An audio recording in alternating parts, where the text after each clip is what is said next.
Hello. Hello, everybody. Uh, oh my god, Guppy. As soon as I freaking start yapping, Guppy is just here like, hi. Exalt. Exalt, get out. But yeah, hello, everybody.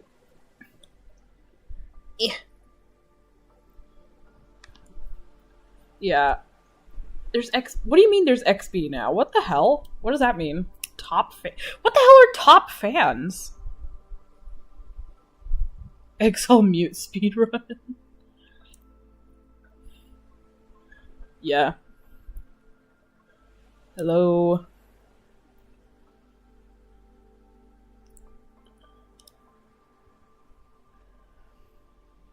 $50 XP. Depending on how much we chat, we get XP. That is weird. Sure, I guess. Hi, Guppy. People who chat the most are the biggest fan. That is very interesting. But yeah, anyways, Mega threatened to spam and shit. YT becomes Twitch real. Ew. Really, it's a Yap-a-thon stream. Yeah. So, yeah, anyways. So as y'all could probably tell by the title, yeah, this stream is gonna be just basically entirely just yapping. Freaking... However, I have, I basically decided that, like, it's basically what I'm, like, planning for this stream to be is, like, basically I come up with a topic, from a list of topics that I have, and, I just, share it, like I share the list, and, let chat decide what they want to hear about. So, yeah, that's kind of gonna be how this is gonna work. But, also, before anything, there is something very particular that I want to, showcase. And that is, something new. People who are in the Discord server in Stargate City may know that I have been, working on a new design for my PNG tuber. And this new design actually reflects my Sona's current appearance. And I have been putting a lot of thought and effort into this. It's about halfway done. I still need to do, like, the alternate frames for when I'm playing a game. But, right now, I'm not playing a game right now. I'm just gonna be, yapping. And hurry up and show. Shut the fuck up, Exall. Yeah, next time she finished her yeah, I finished my PNG tuber to stream because I just discovered that I really like yapping. So, yeah. If I needed an excuse to yap, this was it. But yeah. Anyways, so without further ado, I think it is time to showcase the new PNG tuber. I don't have any cool transition for this, so I'm just gonna hit y'all with hi. Yeah, look at that new PNG tuber. She looks oh god, my dog. Oh god, of course, my dog starts yelling as soon as I pull up my PNG tuber. But yeah, look at that new PNG tuber. So yeah. Yeah, I've got a up-to-date Sona design for the PNG tuber, and this one is just facing head-on into the camera. And honestly, I really like it. I think it's a really nice, I feel like I did pretty good with it. Freaking eye closing. Yeah, she blinks. My old PNG tuber also blinked, but, yeah, I made the blink a little bit more, smoother. Simp emoji. Okay. So, with the new PNG tuber, though, comes some new expressions. Slums invite delayed 72 hours. Bro! Freaking... Hang on, I want Star to get in here so that he can see the new expressions. Hang on.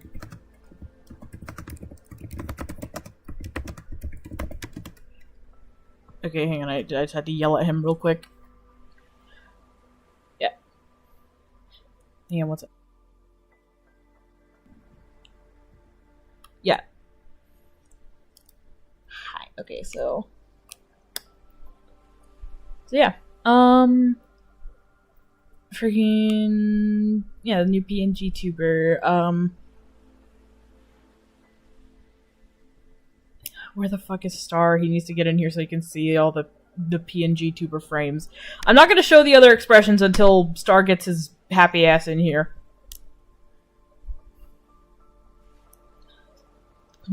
Yeah, the Galaxy Hoodie's always been has always been a part of my Sona, but I figured, like, with the new design, like, with the new, upgraded appearance and look, I should kind of make it a bit more on the sparklier side, kind of focus on, that sparkle. So, yeah. But yeah. So, anyways, if Star can hurry up and get his happy ass in here, then I'll start showing the expressions. Because I'm genuinely proud of all the expressions. People who have watched my past streams might actually... Oh, there he is. Yeah, hi, Star. Hi, Starbreak. You... Bro! Freaking... I'm here, shut. No, you shut, motherfucker. Anyways. So yeah. This is just the default expression here. I have 7 different expressions for this PNG tuber. One of them isn't exactly an expression, but more so just an action, but you'll see when we get there. So yeah. One expression that I have is this one. Now, like I said, people who watch my past streams might actually remember these ones. So this one is the nervous slash, like, I guess, like, scared expression. Like, when I'm startled or, like, I'm just like, oh my god, what the hell, something like that. So yeah, and you might notice, my mouth color changed. Yeah, Carpler just pointed it out as I was saying it. So, the thing that I have with my Sona, with Avoka, is whenever, like, her mouth color defaults to green, but depending on what she, feeling she's expressing, her mouth color will change. And yeah, so she's kind of got like a mood ring mouth. That's what I call it, at least. So yeah, anytime she feels like a different emotion, her mouth will change color. But yeah. So yeah, that's her fear kind of expression. And then we have bored or annoyed. Now, I'm probably going to use this one a few times when, like, talking about a topic that I'm not really, like, fond of, which might come up in this stream. It might. But yeah, you can probably see that Avoka's mouth becomes a dark blue, and yeah, that's, it's another, like, alternate expression. Yeah. The tongue is... Yeah. New expression is so... Yeah, thank you. Pride mouth. I mean, basically, freaking... now, what was the next expression? Hi, cutie! Hello, cutie! I think the next expression... Oh, yeah, this is the new one! Okay, yeah, so this one, and this one were part of the original, expressions. But this one is a new one. This one's completely new. So this might be y'all's first time seeing Avoka with a yellow mouth. And that's actually because this expression is like discomfort, genuine fear, like, just like uncomfy type of like fear. Yeah, she also shakes when doing the nervous face. So yeah. Uh, we have that when playing TV. You know what? That's actually a really good stream idea. Like, that's actually a really good idea, Scar. I'm probably gonna take the pussy route and just, like, have, I'm probably gonna take the pussy route and just, like, keep inventory on and banning off and all that. And also probably keep turn crashes off, because, yeah. Anyway, she hears bird. Bro, cutie. You're gonna make me need to use another expression. Can I be on stream? I mean, if y'all want to play on the multiplayer world, then, like, that's fine with me, but, like, yeah. Let go, I got the crown. 2 different uncomfortable. Yeah, I got 2 different, like, kind of, like, uncomfy expressions with different use cases. Like, this one is, like, silly uncomfy. This one is, like, genuine uncomfy. So, yeah. However, and then after that, I have basically, this, but more, like, I guess you could say a bit more intense, because we have anger. Or, like, rage. Or, like, just basically just being mad in general. And you can see that Avoca's mouth turns red. This is probably the most normal that her mouth will ever look. But, yeah. So, yeah, freaking, she's got, like, big anger mouth. And that's all I come to mind. Yeah, this is the expression that I use every time Exalt asks for stream mod. But, yeah. So, yeah, I guess that's basically the best I can say. That's just angry expression. Now I will say I did have different shade of purple. It's actually the same shade of purple, but it just looks lighter because of all the sparkles that I added on it. So yeah, cutie, you are stream mod. What do you mean, can I be stream mod? You are stream mod, bruh! Yeah, I will say, one expression that I am aware that I'm missing is a laugh expression. I never drew one, I kind of forgot to. I'll probably add that later, I just wanted to get all the ones that I had done, like, finished.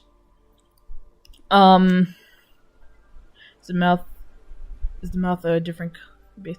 Yeah, I explained that earlier. Avoca has what I call a mood ring mouth. Her mouth will change color depending on what emotion she's feeling. But yeah. So that's all the main ones. But yeah, I do need to bring the laugh expression back. Like I said, I'll work on that later on. But yeah. For now though, there are two final expressions. One of them is, it was something that I did as a joke in the original PNG tuber, but I decided to keep it in this one, and that is just having my eyes going completely 2 different directions, and like my mouth just being like up higher, just looking stoopy as fuck. Yeah, I had to keep this one. Freaking no way in hell I'd get rid of this. It's too funny.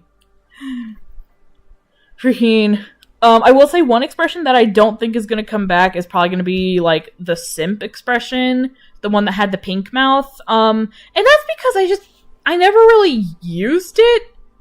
Like, I know that Star had, like, the hands over his face expression for a while. And I thought about putting that, like, using that one as, you know, that. But ultimately, I just kind of ended up,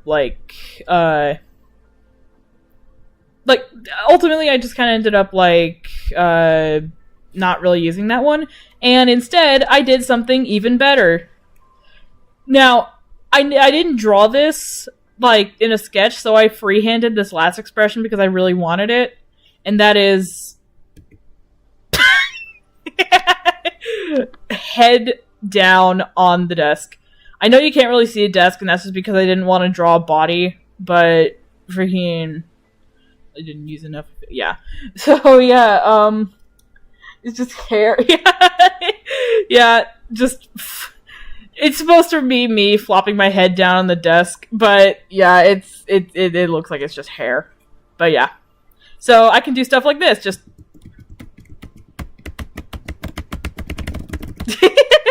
yeah. I can just slam my head on the desk like this. Yeah. So like if someone is annoying me in chat, I can just go like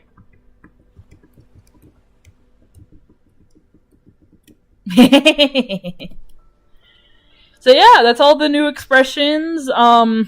Have 4 or like I have 4 that are reoccurring, 1 that's new, or I guess I should say I have 5 that are returning, 1 that's kind of new, I guess, and then brand new entirely. So yeah, check DMs. Oh, what would you send?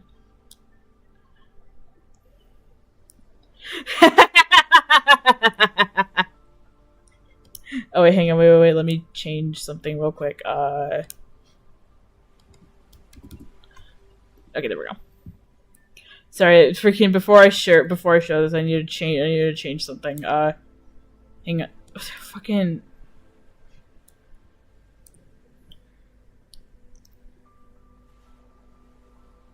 hang on. I'm very good at this. I didn't fucking okay,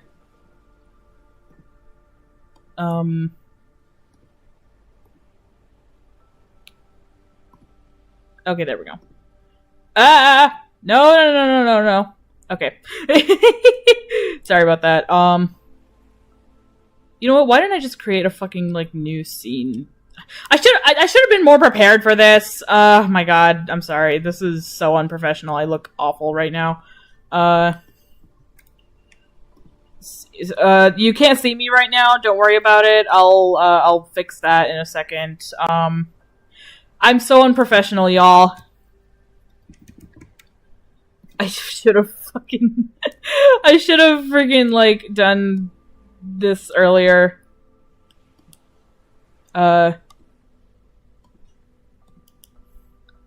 Trust me, guys. I am a professional. I'm good at this.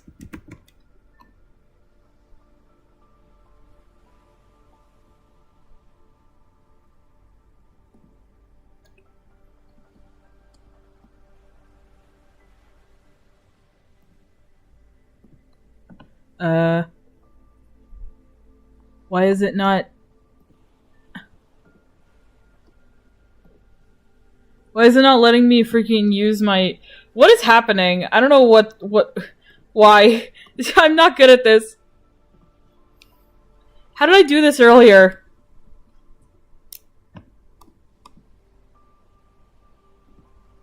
Ah! Oh my god. I'm alive. Hi, I'm in the corner. Don't worry about it. And let me put myself down in the bottom there. And then,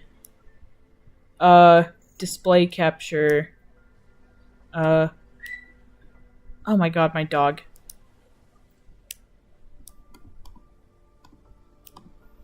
Ah! Okay, I'm so professional, guys. I am so good at this. Okay, there we go. Anyways, so, yes, this is what Scar was trying to show me. Freaking, put user in timeout. Yes, do it. I stand by this. I'm a professional. Yeah, I'm so good at this, trust. Yeah, I'm definitely a professional. But yeah.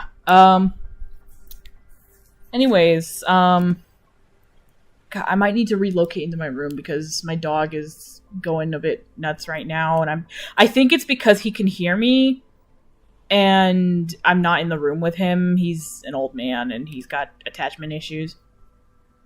But I don't know, hopefully he'll go to bed soon, but I don't know, he slept all day, so it's like that's that's like wishful thinking. Sock here, just in my alt. Hi Sock. But yeah. Anyways, so yeah, okay, hang on. Let me just take out this folder so that I can have it on hand. Let me just delete that because that doesn't need to be there. Frosty. Ugh, not Frosty wanting to go out.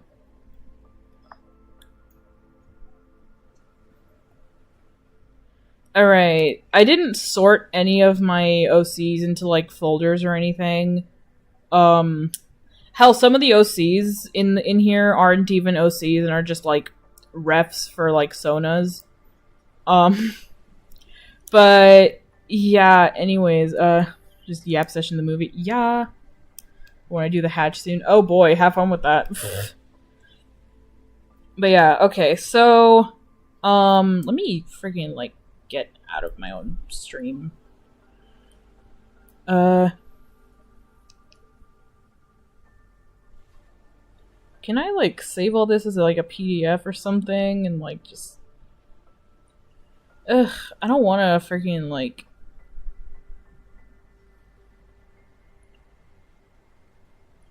Okay, I'm just gonna, like, make this easier on myself and just screenshot.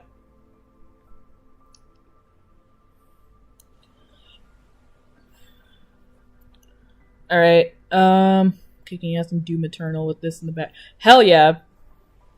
PDF tuber, bro. Yeah, anyways, yeah, so...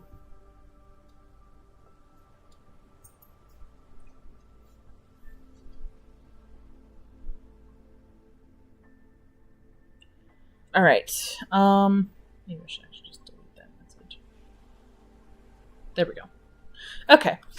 So, yeah. Let me pull up. Alright. So, like the PNG tuber. Thank you. Yeah, so yeah, the PNG tuber, or not the PNG tuber, oh my god. I'm so good at this. This could be remade. This is the remake, actually. This is like the remade PNG tuber.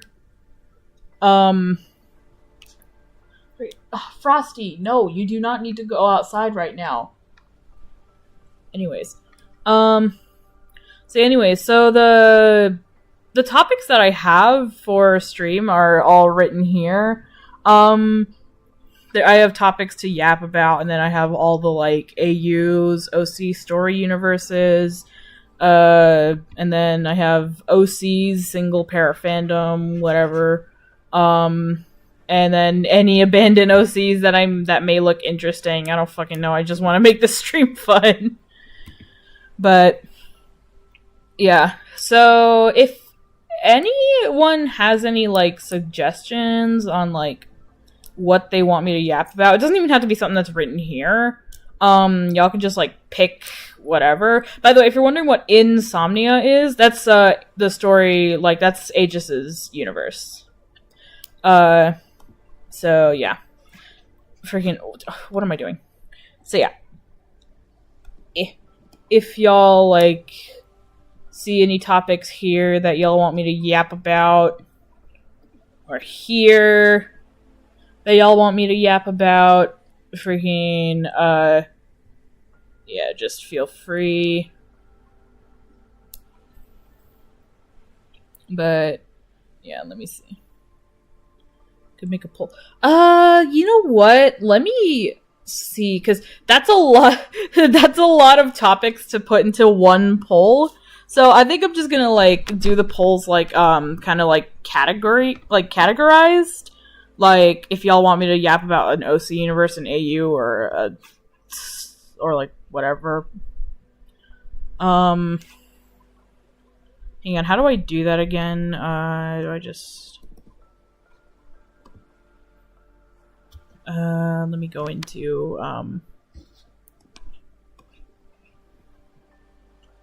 hang on, how do I create a poll?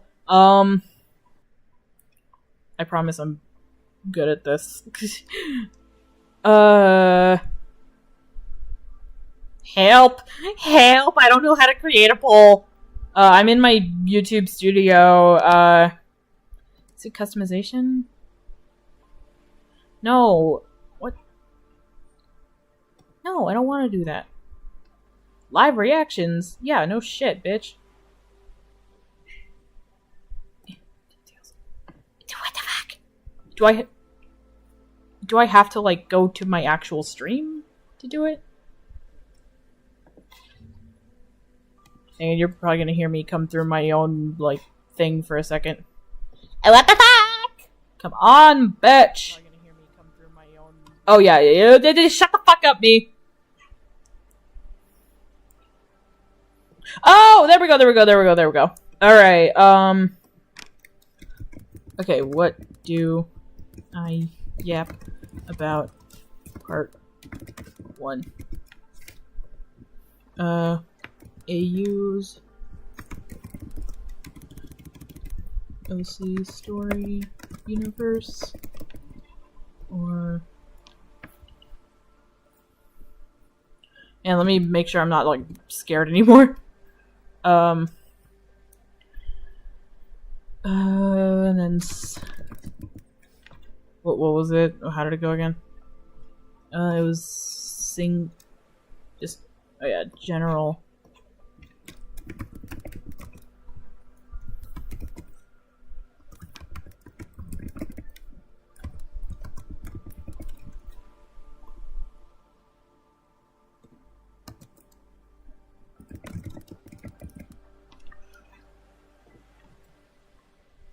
There we go. Alright. AU's OC Story Universe, or... Okay, there we go. There we go. Okay, what do I yap about part 1?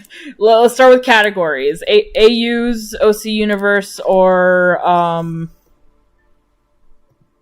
Fuck! Yeah. AU's OC Universes, or... single or fandom. How do I look at the results? Help. Why isn't it letting me... Oh, there we go. Okay, so far OC Story Universe is winning.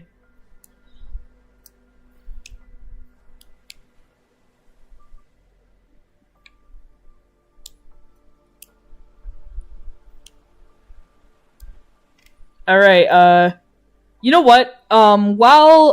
Okay. Freaking, my dog is going crazy and I don't want him to, like, hurt his throat. So while the poll is going, I'm actually going to go ahead and relocate into my room. So yeah, be right back. Yeah, I'm gonna mute my mic and everything. So yeah.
Okay, hello. I've returned. Why? Why the fuck do I come back and the first thing I see is a message from Yosh saying tickle?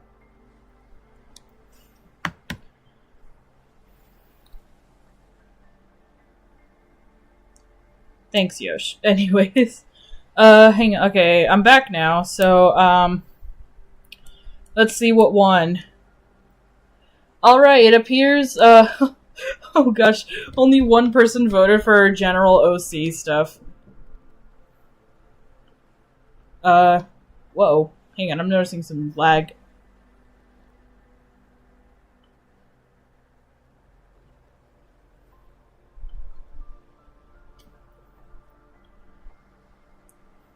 There's not too much lag, I hope. No, Jacko didn't offer me anything, in OBS. Not that I have a problem with that. I'm fine with my current setup.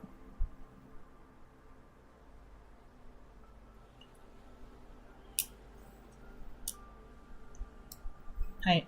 Hello everyone. Hi, I'm back. I've returned.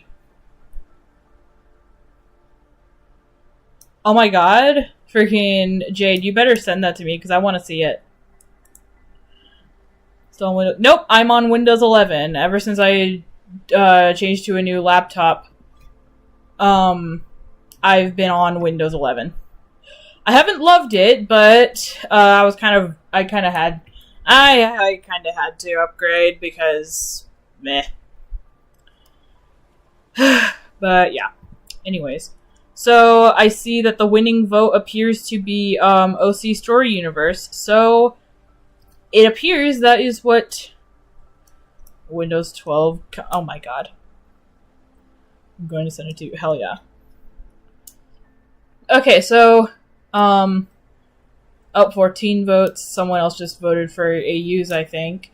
But it's still pretty like clear the winner. Yeah, the winner appears to be OC Story Universe. So, yeah. Anyways, and poll.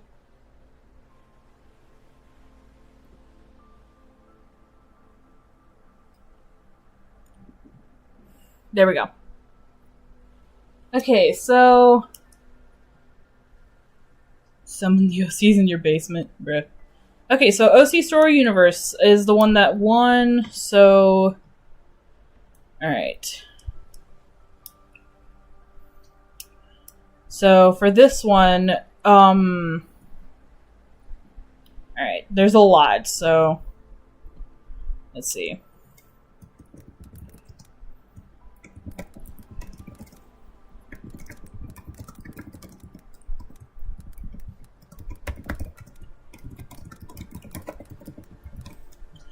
Alright.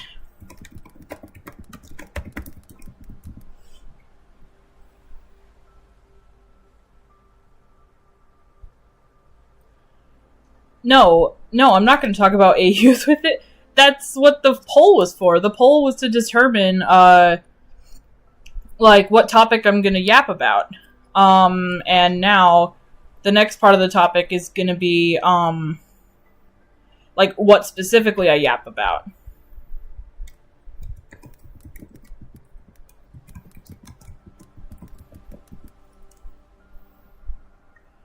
Alright, so...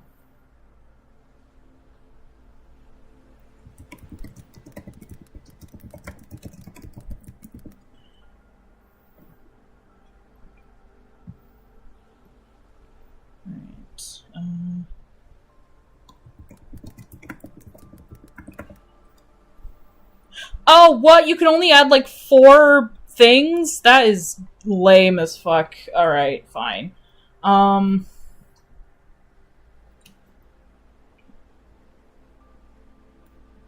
Hang on.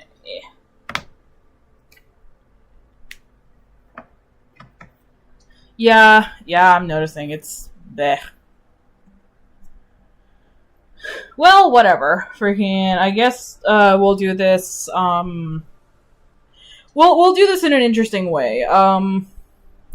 So I'm gonna see, okay, the way I'm gonna do this, I'm gonna have 4 here in this first poll. So I'm gonna call this part 2.1. And then I'll do another poll shortly after to decide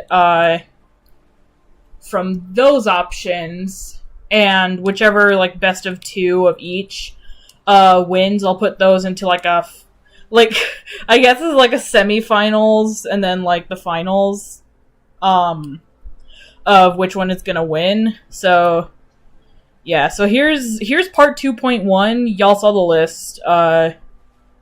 Here's y'all's next poll. Vote from these 4. Even if you don't know what they are, just vote from one of those. Just vote from those 4.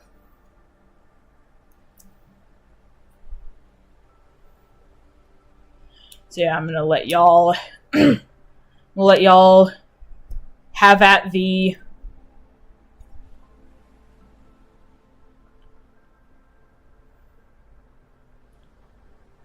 yeah.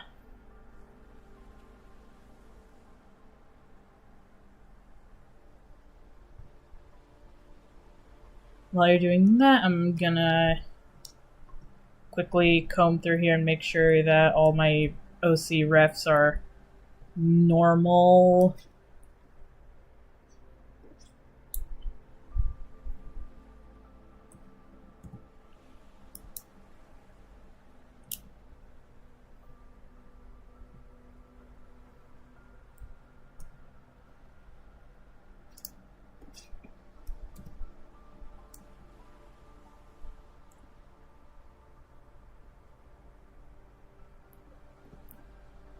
Date modified? No. Sort by name, idiot.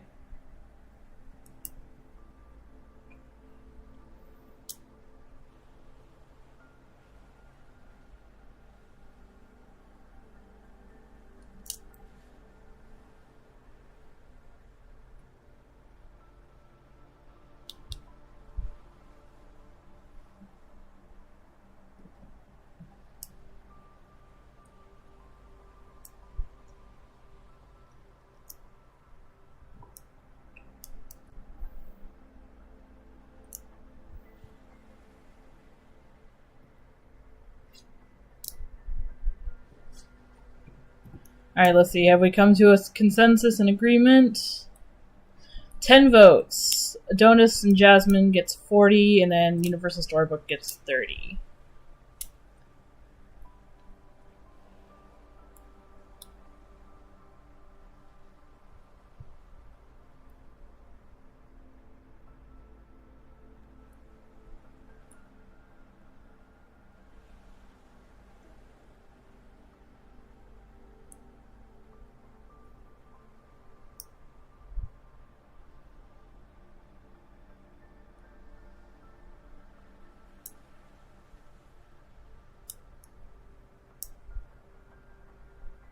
Yeah, check your DMs. Oh boy, let me see.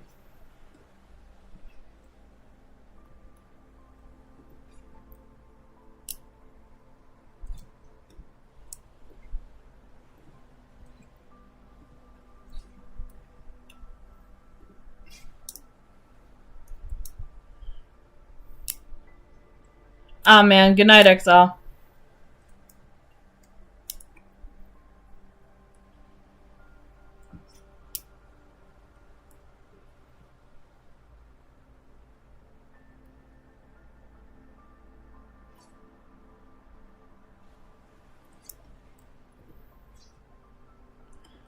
Oh my god. Oh my god, Discord really crunched the quality of it. But, yeah, hang on. I'm going to show it off real quick.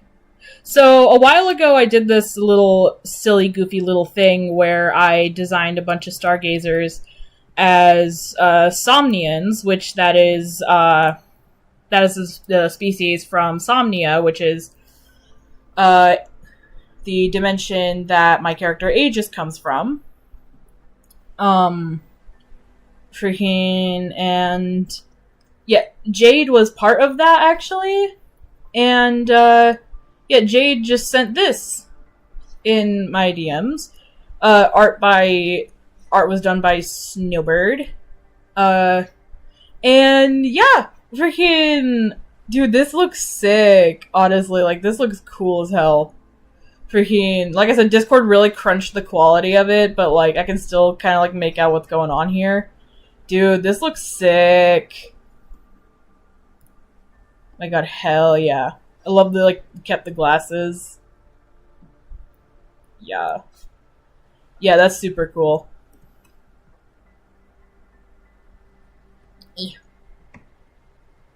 Yeah.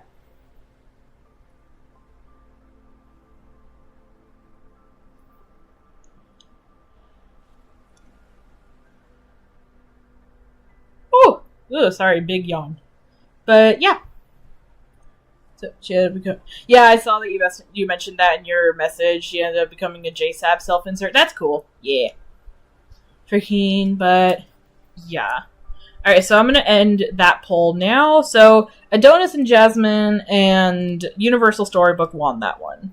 So now we're going to create to yap about part 2.2.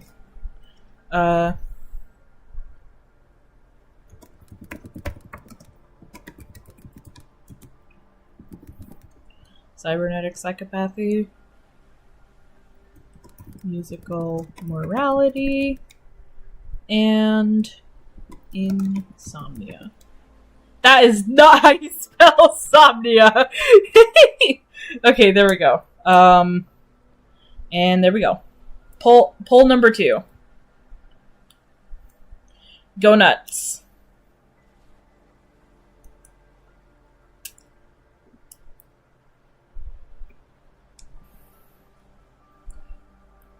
Wow, and immediately, like, insomnia is getting, like, the majority votes. Holy shit. I mean, that's to be expected. Freaking, like, insomnia is one of my, like, most popular stories right now. I'm amazed that cybernetic psychopathy has got as many votes as it does. It's literally just the story between Cyanide and Cynthia. Yeah. There you go. It's like midnight right now. I got our bed. Okay. Good night, Jade.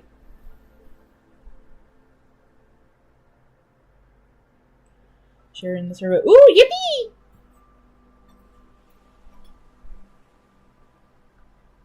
I mean, it's also Peem. Peem! Peem! Guys, point and laugh at Star. Point and laugh at Star. Point and laugh at him right now.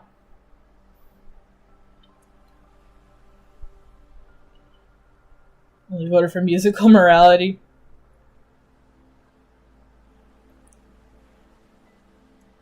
Star, you said Peem instead of Peak. Now everyone's laughing at you. Intentional typo, what do you mean? Yeah, sure. Yeah, sure. Yeah. Whatever you say, bitch.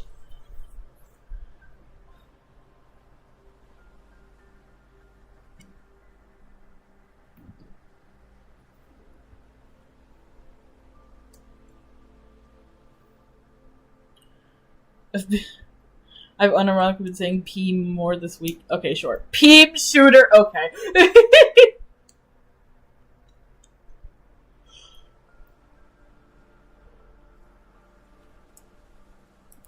Peem is just a misspelling of peak.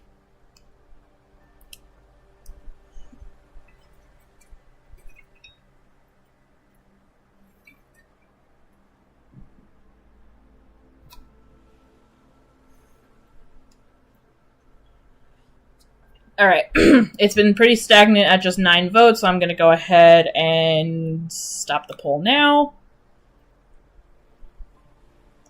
Alright, so insomnia and cybernetic psychopathy win that one.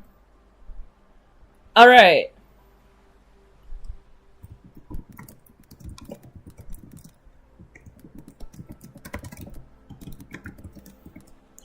So, Universal Storybook.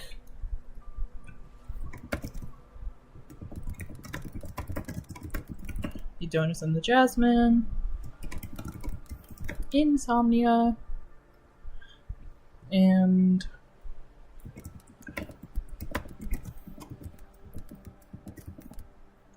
Cybernetic psychopathy.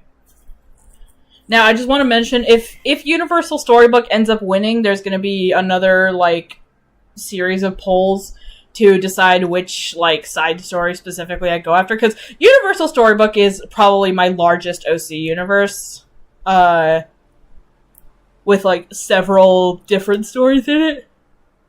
Oh my god, sorry. Yawn. You moving to the typing though? Yeah, forget it's gonna pick up my mic typing a lot. Yeah, anyways, possibly final poll. Choose your own adventure, Astro. Shut the fuck up.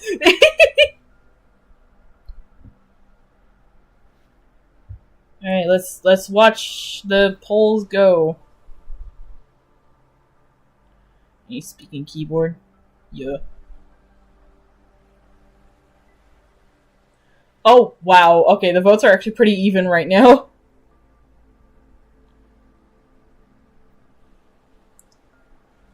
Wow, there's a lot of people voting for Cybernetic Psychopathy. It's literally just my story about Cyanide and Cynthia. Are Cyanide and Cynthia really that interesting? Damn, I actually had no idea.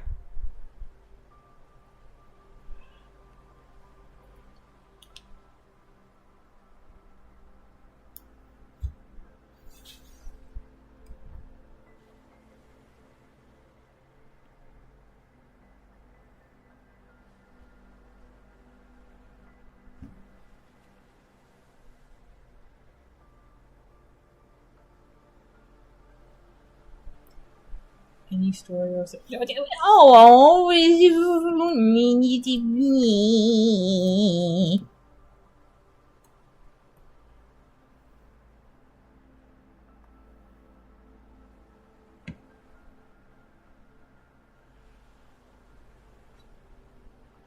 sucks, Sid. Yeah. What did Woo!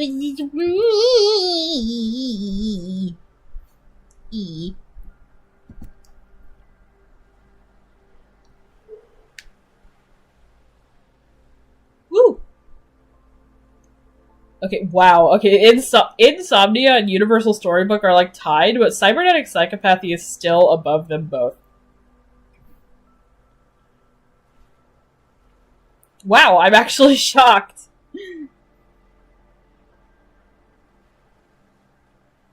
I'm gonna let the poll go for just a little bit longer, see if anyone else wants to vote.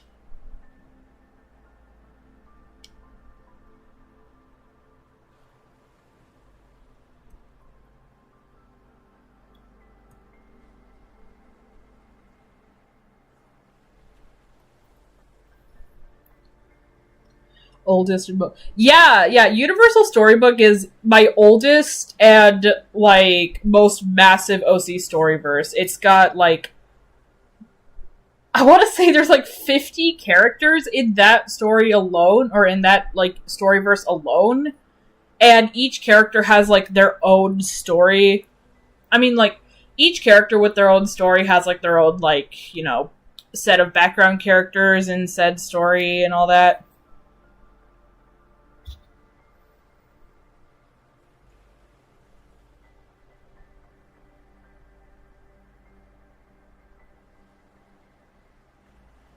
So yeah, Universal Storybook is probably like my longest lasting story universe. Love your teeth on the edge. Yeah, that's the thing I've always had with my Sona. She's always had, like, you know, the fangs.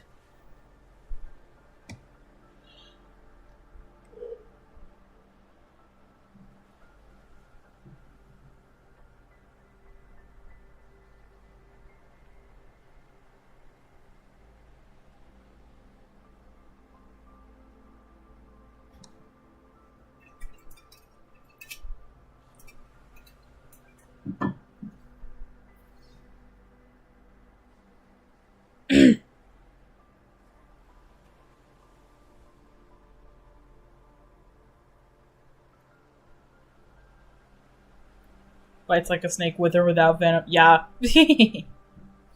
Dang. Okay, so I think I'm gonna stop the poll now. We're at 8 votes, and the winner is Cybernetic Psychopathy. Alright. Alright, hang on, let me pull up their pictures then.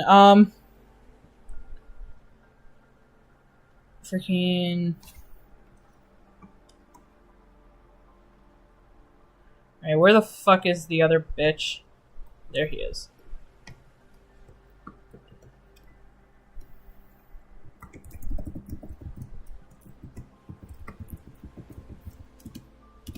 There we go. Cybernetic Psychopathy.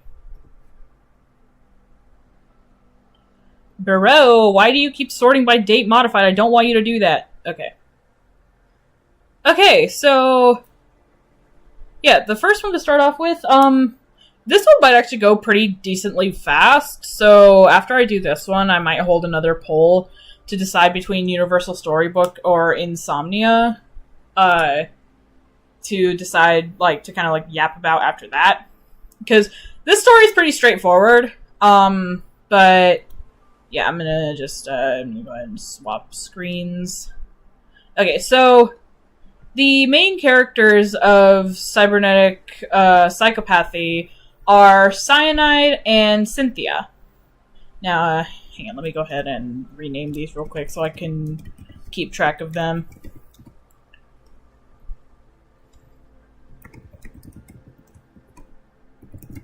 With gear.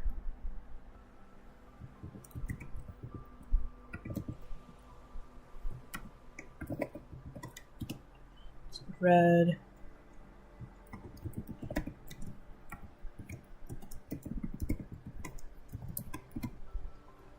And then...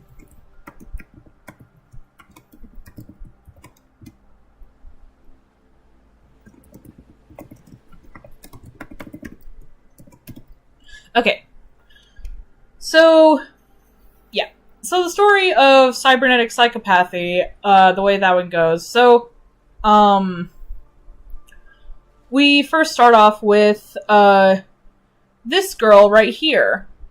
Now, her name, as you can tell, is Cynthia. Now, the way the story starts is, Cynthia is a student at a college. The name of the college, I don't know yet. I'm still deciding on the name for that. Crazy. Yeah, she's a little bit crazy, but yeah. So, the way that Cynthia sort of starts is, like, she's the weirdo of the school, like, big fucking weirdo. Chaotic, neutral, chaotic. Oh, she is 100% chaotic evil. Don't worry about it. Freaking, she is chaotic evil. Crazy like bro. Okay. Okay, I know you probably aren't aware of this, but, like, I really strongly, I really dislike My Hero Academia. So, freaking, like I said, you weren't aware, so I'm not mad at you for it, but, like, I'm just gonna say, I strongly dislike My Hero Academia, so, yeah. But yeah. I should have... No, you're good. How to spell Cynthia. Basically like that, but instead of an S, it's a C. So, Synthia. Yeah. Yeah, people are spelling it in chat for you. But, yeah. Oh my gosh, okay. Freaking, but yeah. So, yeah, Cynthia, she goes to college, and she is, like, the weird girl of the school. Now, I will say, she originally, like, didn't dress like this. She still wore, like, very gothic sort of attire, but, it wasn't as revealing as it was before. It wasn't as revealing as it is right now. But, no. So, what made her, like, the weird girl of the college, it wasn't that she was, like, you know, into, like, horror and true crime and all that. So she's me cutting. Oh, girl, nah. But, freaking, for a pack of Oreos. I mean, maybe, but don't worry. We'll get to what makes her weird. In fact, we're about to get to it right now. What makes her, like, viewed as the weird girl is her strange obsession with, reanimating the dead. Like, she was obsessed with stuff like Frankenstein's monster and all that. Do something absolutely scandalous for bruh. But yeah, so yeah, freaking her strange obsession with like reanimating the dead is what made her weird. A lot of people just ignored her, and that was fine on its own. But then there was a new student. And this new student, his name was Derek. Now, Cynthia, as soon as does she like zombies?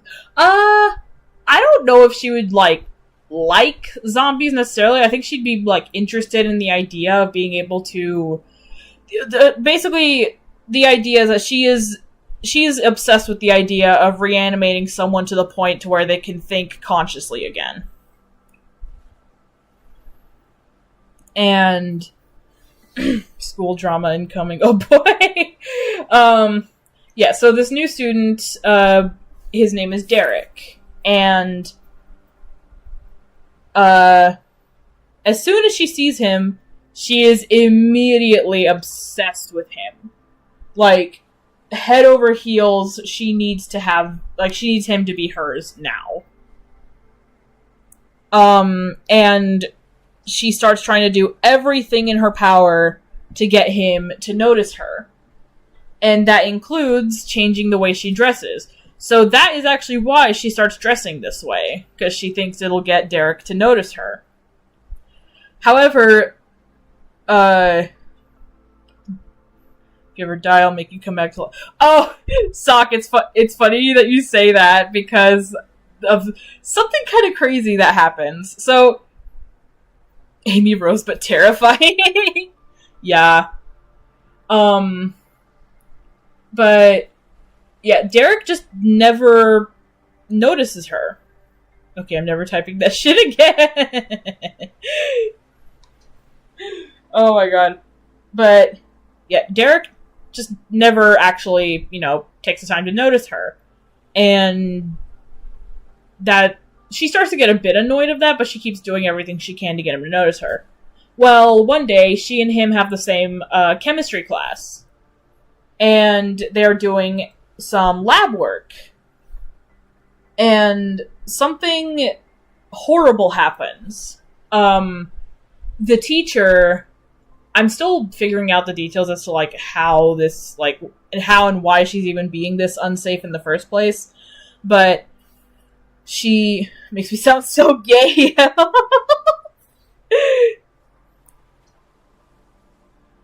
Oh my god.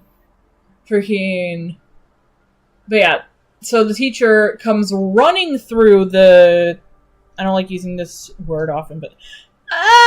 not really yandere. Like, she wouldn't, like, put others in harm to, she wouldn't put others in harm's way to get what she wants.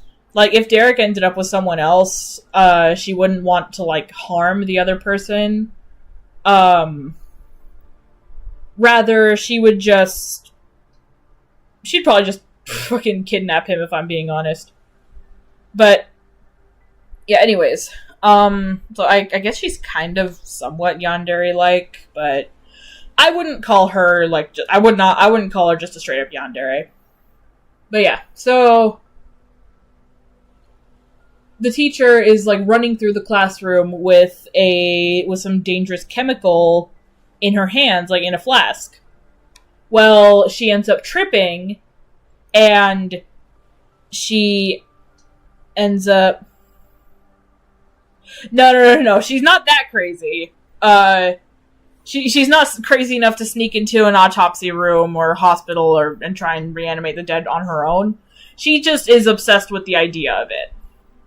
But yeah, so this harmful, like, very corrosive acid is spilled, and it all lands on Cyanide's face.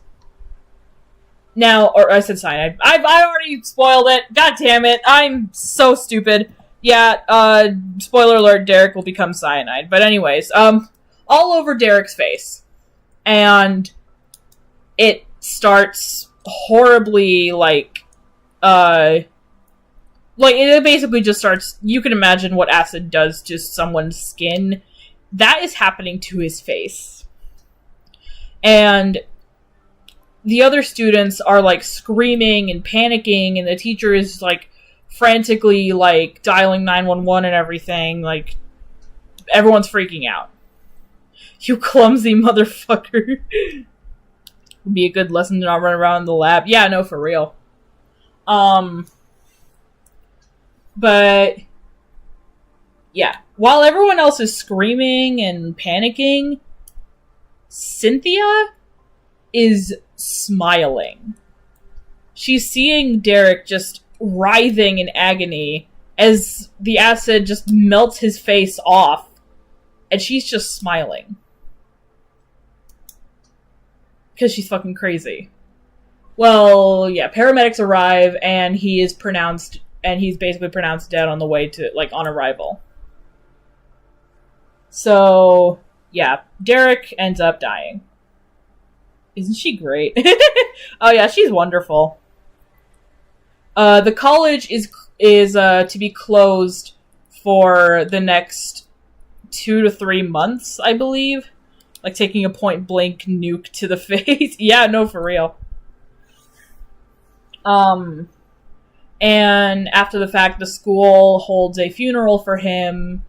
The teacher, I believe I had, like, that teacher, go on, like, indefinite hiatus, or I think, like, I had her resign. I don't exactly remember what I had her do, but she was, like, 100% seeking therapy after that, after learning that she basically just accidentally killed a kid. I say a kid, he's an adult. Freaking, everyone's an adult, this is a college, but, like, she basically just killed somebody. That's gonna fuck you up mentally. But, yeah. After the fact, okay, I got number 3 crown. Yeah!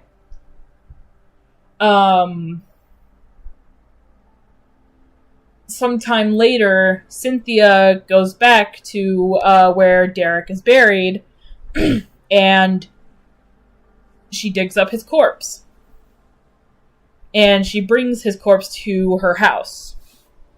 Now, before anything, I want to clarify that, yes, Cynthia is a fucking freak.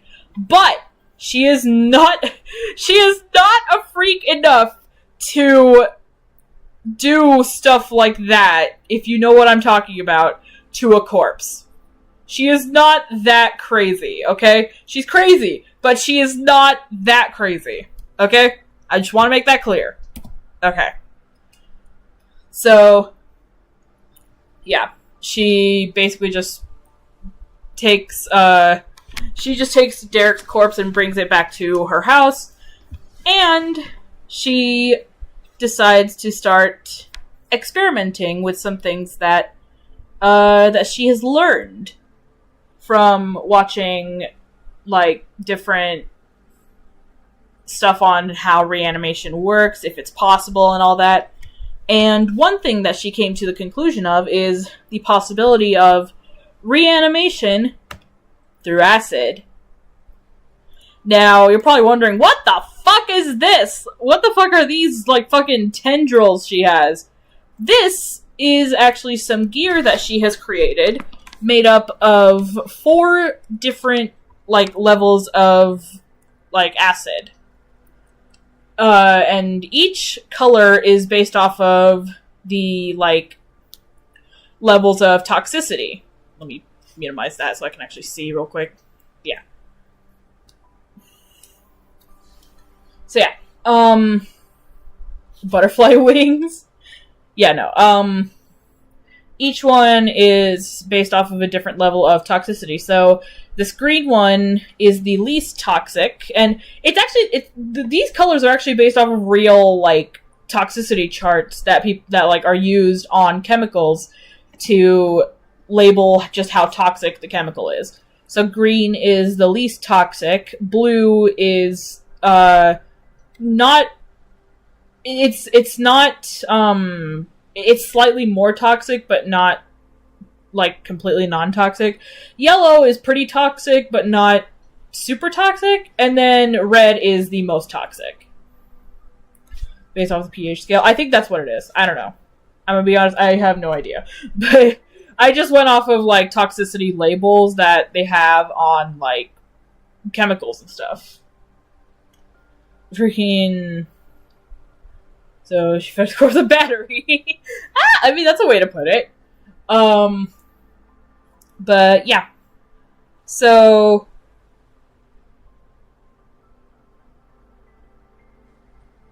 words. So yeah. What she does with these is she injects Derek with all 4 tendrils and starts to inject him with all of these chemicals. And it's replacing all of the blood in his system with acid. Surprisingly, it actually ends up working. You'd think it would just melt him from the inside, but no, it actually ends up working. Because the specific chemicals that she picked out wouldn't immediately dissolve blood, it would instead replace blood. How that works, I don't fucking know. I just wrote this and I thought it sounded cool. So yeah. Acid blood. Yeah, pretty much. He's basically got acid blood now. But she doesn't fully complete the acid blood replacement yet before Derek finally wakes up. And when he wakes up, he looks like this. Basically, 8 tendrils shoot out of his back, and his eyes have gone kind of negative with a black sclera and these funky looking eyes. And yeah. Freaking, one thing I do want to point out, even though Cynthia's not a freak enough to, even though Cynthia's not that much of a freak to where, like, she'd do stuff to his corpse, she does kiss his face before actually doing this. So, yeah, she's at least freak enough to do that. But she did reconstruct his face, to make sure it looked kind of normal. I wanted to point that out. I forgot to mention that. Battery has to detect. But yeah, so this is how Cyanide ends up looking at the end of her little experiment. The clothing choice, I will say, as Derek, he originally did wear a shirt, but Cynthia's a fucking freak. That's all you need to know. Cynthia is a freak. But yeah. So yeah, when Cyanide initially wakes up, he has little to no memory of what happened. The last thing that he remembered was that he was in pain, he was in agony, his face hurt, and his, and suddenly, just everything stopped. And now he was in this strange place. Well, when he wakes up, one of the first things he sees is this crazy bitch. Love the radiation symbol on the hoodie. Yeah, freaking, I decided that would be, also placed there by Cynthia, because she wanted to, give him a whole new identity as an acid demon monster thing. But yeah, so Cynthia is just looking at him with this crazed expression, and she's just like, "You're beautiful." And he's like, and Derek, not remembering anything, he's like, where am I? Who are you? And Cynthia responds with, you're with me. My name is Cynthia. And you are going to be with me forever. Something like that. I have this written down somewhere, but I deadass don't remember fucking where I put it. Holy hell, you're hot. I can't believe that worked. Bruh. Freaking. But, yeah. However, while Cynthia's kind of going... Because I should mention that she named him Cyanide. Because she wanted to give him a name... Yeah, that's going to be a hard no. Yeah. The reason that she named him Cyanide was because she wanted to give him a name that was similar to hers. To kind of give him the idea that he was supposed to be subservient to her. So she told him that his new name was Cyanide. And freaking, as soon as he was told that, hear me out, okay. As soon as he was told that, he felt a sense of power suddenly grow within him. And that was the acid.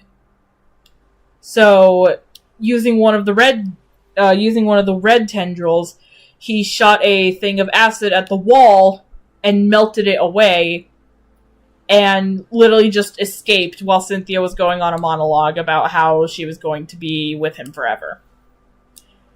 And as soon as he broke free, he started to wreak havoc on the world. Because he can. That's literally his only reason. He doesn't want to take over the world. He just wants to, like, scare people. That's literally it. And finally, Cynthia notices that Cyanide is gone. Wait, what? I can't hear you well. Because I'm in school, don't worry about it. Yeah, new PNG tuber, yeah. I showed it off at the beginning of stream. Tease and he's. But yeah. So yeah, Cynthia finally notices that, that Cyanide's gone, and, like, she sees that he's wreaking havoc on the world. And now she's like, damn it, I need to get him back. But it's not because she cares about the world or anything. No, she doesn't want to save the world. She wants to get Cyanide back because she realizes that she didn't finish putting all the acid into his bloodstream. So she didn't finish basically making him into her personal mind slave. Freaking. So she wants to get him back so that she can finish the injection process and make him hers forever. Cynthia was so immersed in her monologue. Yeah, she was. Freaking. And yeah, so Cynthia's reasoning for going out and trying to catch Cyanide is not because she cares about the world. It's because she wants to get Cyanide to herself. Meanwhile, Cyanide is not after taking over the world. He just wants to fuck with people. Screw the world. He was still cooking, bro. No, true though. Villain type monologue in length. Yeah. Freaking. So yeah, Cynthia and Cyanide are both basically just at odds, with Cynthia wanting to capture Cyanide and make him hers, while Cyanide just wants to keep having fun and fucking with the world. So yeah, both of them kind of suck here, but it's kind of hard to tell which one is morally worse. Like, Cynthia wants to keep an acid monster in her basement forever, and Cyanide wants to, like, terrorize the world. Neither of them care about the world.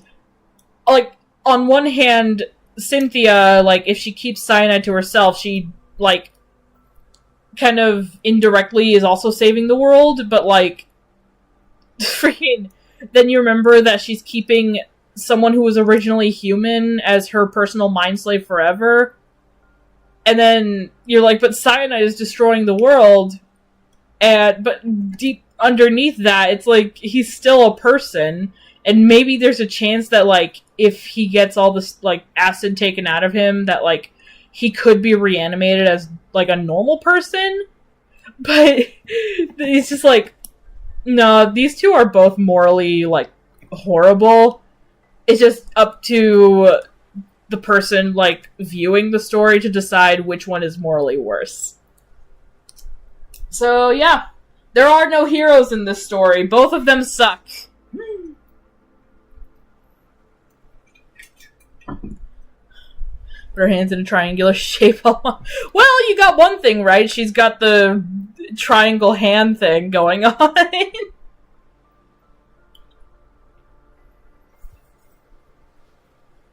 Great, I vouch for Cyanide, though. Yeah. Just two characters who are fun. Yeah, pretty much.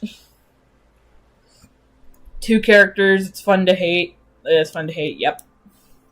Yeah, that's basically, like, all that I have for Cyanide and Cynthia, because their story is kind of just ongoing, determining, like, whether or not Cyanide's gonna be caught, or if Cynthia is gonna, like, end up losing the ability to even catch Cyanide in the first place, because he'll get reanimated as a normal person.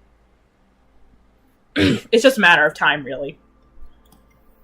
But yeah. You're probably wondering also, like, why each picture of Cyanide has, like, a different color of his, like, the, you know, like, the, like, leaky parts of, like, his eyes and his tongue and all that. That's because, there's a different color for each tendril, because, yeah, I'm a little cheeky like that. Cyanide is like a sentient bioweapon. Yeah, pretty much. It's not different acids. Yeah. Each acid is, like, different in how toxic it is. The green ones, like, he uses the green tendrils to just, like, catch people and, like, fuck around with them, like, throwing them around or whatever. The blue ones are for, stunning people, yellows for neutralizing, and then, the red ones are just for pure destruction. He uses the red ones a lot. And another thing you'll probably notice is how, like, each tendril, depending on their color, also depends on how, I guess, like, sporadic they are, because the green ones are the most, like, you know, they're the most neutral. They just kind of, like, just hang there at the bottom. And the blue ones also just kind of hang around, but they do sway a bit. The yellow ones kind of just do their own thing, but the red ones are the most crazy. So, yeah. That's how each of the tendrils work, and what each color represents and all that. So, yeah. I think that's, like I said, I think that's pretty much it for Cyanide and Cynthia. Freaking backgrounds as to who they are as people. Can he mix acid? Yes, he can. And if he does, he'll get a much more potent result. If he mixes all 4 acids at once, they'll basically just... It's just instant lights out. It's just everything's gone.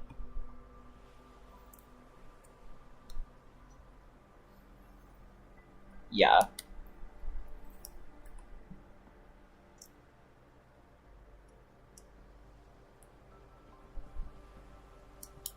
So yeah, that's pretty much everything for cybernetic psychopathy. I told y'all this one was kind of brief.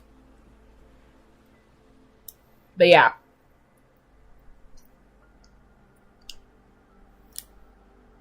So yeah, that one was fun. But it's a gamble since he has limited acid. Oh! No, it's not limited. Friggin', don't worry, it's not limited. Cyanide is always producing more acid, and that's because he's had enough acid replace his blood that his heart now pumps acid. So he just can create more acid if he wants to.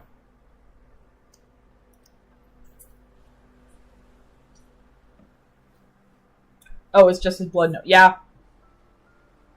It wasn't enough to take over his brain, but it was enough to at least replace all the blood in his heart. Dude, the fuck was Cynthia on? Yes. Crack. Yeah, pretty much.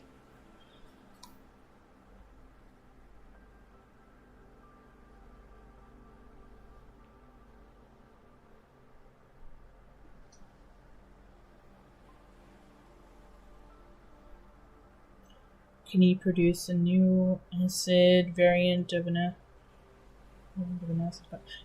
Can he produce a new variant of an acid by himself? Maybe? If he can make sure that he can create. Probably. I'd imagine that yes, he could. But he just does it so frequently that it's hard for like scientists to like, you know, get some and study it because he's just such a fucking like crazy bitch. What would have happened if Okay, so if Cynthia had I'm pretty sure I mentioned this, but if Cynthia had, you know, injected him with enough acid to reach his brain, then he would have become a complete subservient mind slave to her. Just completely, like, basically just becoming completely reliant on her. His wrist like Spider-Man. New acid tendril black. Oh, God.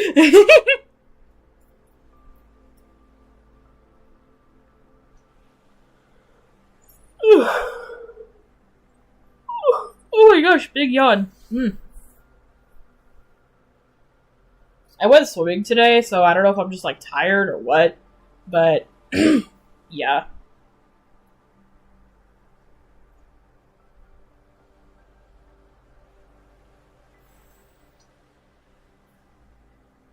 What a rainbow okay. I don't think that'd be possible, because the tendrils go off of the toxicity chart.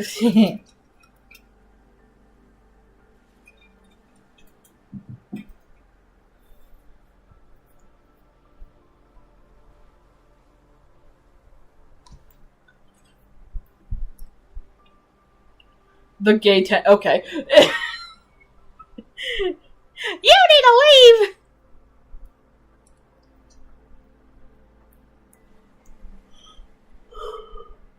Oh my gosh. Woo!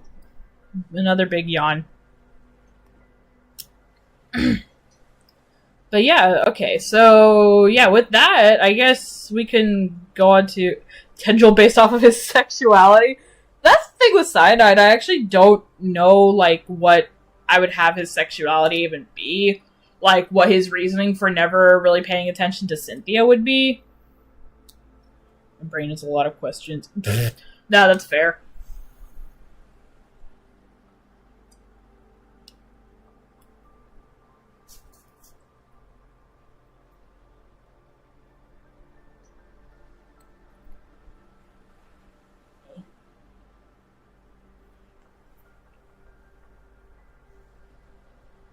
You can arrow acid. Oh my god, arrow acid is crazy. Oh my god.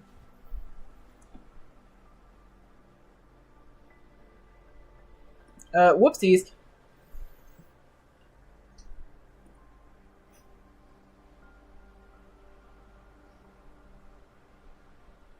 He don't like nobody was fitting for him. Yeah, freaking, I don't know if I might have him be like arrow ace or gay or whatever, like for his reasoning for not ever paying attention to Cynthia. Or maybe he just didn't really have any interest in her, I don't know. Freaking. Either way, just, for whatever reason, Derek, like, Cyanide as Derek never paid attention to Cynthia, so yeah.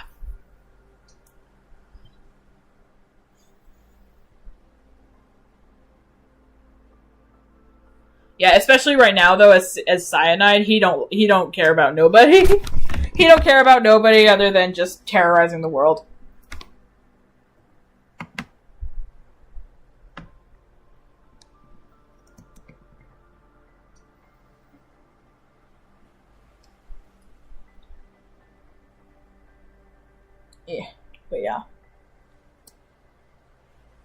Anyway, so, yeah, with that, I guess, freaking,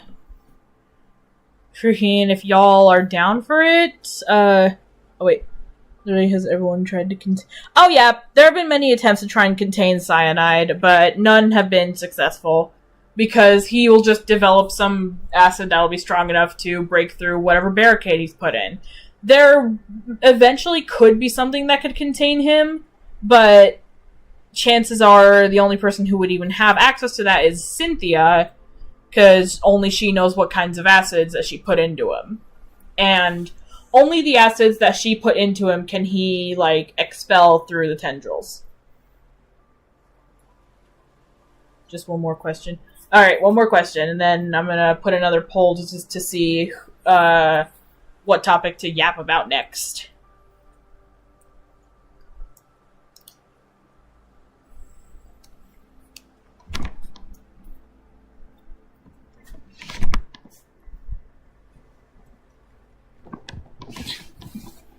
While you're typing that, I'm gonna lay down, because my legs hurt from the way I'm sitting.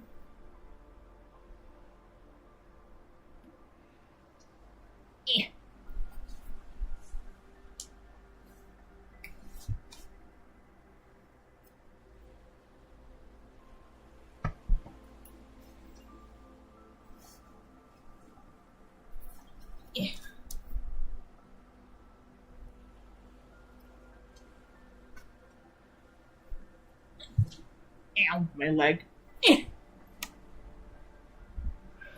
Markiplier and what?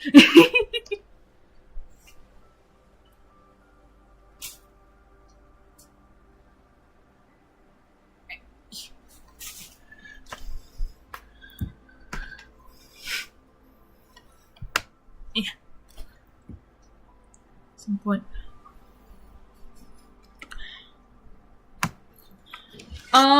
If needed, maybe she would, but that's if she would even be able to, you know, like, that would determine, like, that would depend on if she's even able to,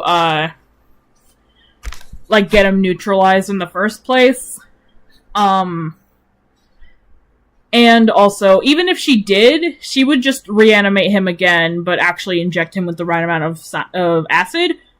So, either way, if she does that, she'll just bring him back to life, but actually make sure that he can become her mind slave.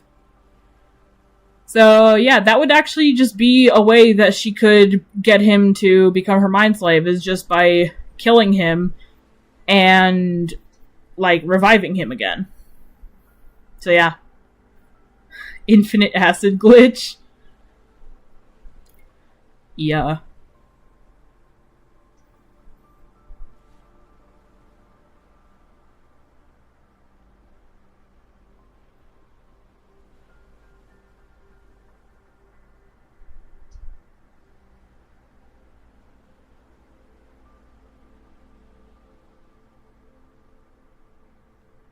Alright.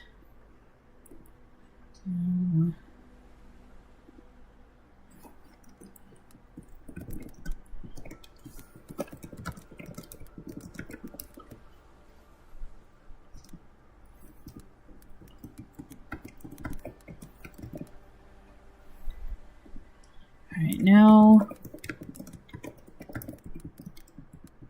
because of the fact that these two were tied, I'm going to put the next yapping topics are going to be Universal Storybook or Insomnia.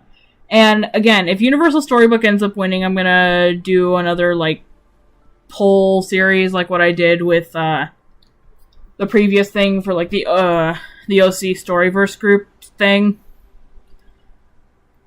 So, yeah. Alright. Go nuts. Universal Storybook or Insomnia?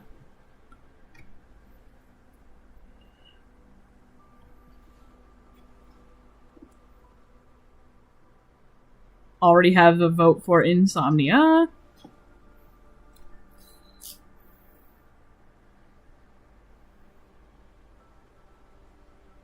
Alright, now Universal Storybook. It's 50-50.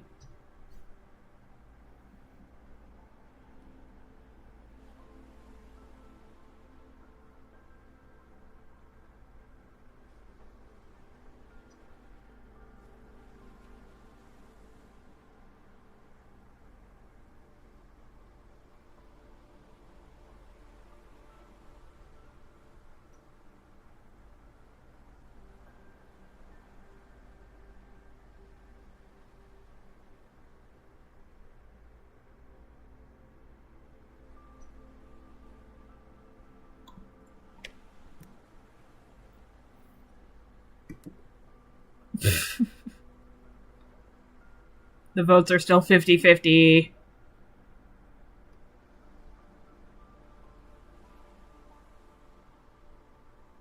If it ties to his Google coin flip. Bro, freaking, you know damn well Google is like rigged as fuck.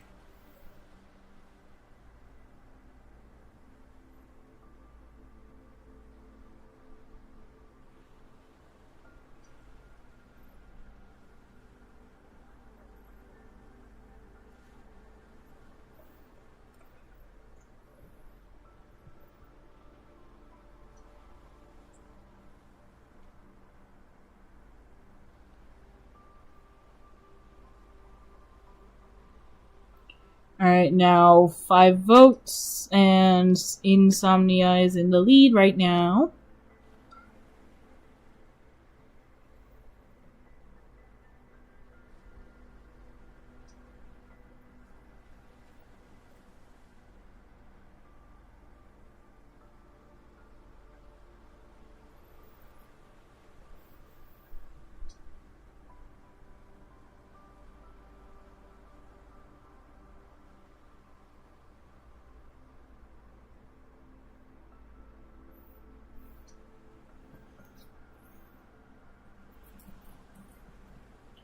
Quick end the poll before tying. I want to give everyone a chance to vote.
Alright, hang on. You know what? One sec. I'm gonna go use the bathroom real quick.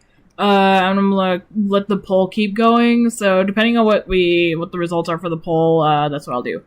So yeah, be right back.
Alright, hi, I'm finally back. Imagining some people probably left the stream already, freaking. Sorry for taking a while, I got distracted. And the votes are still tied. Okay, well, freaking. Shoot. There's 8 votes, and the votes are tied.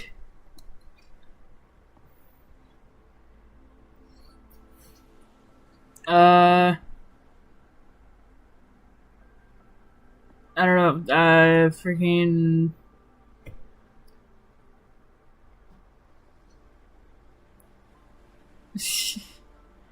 What do we do?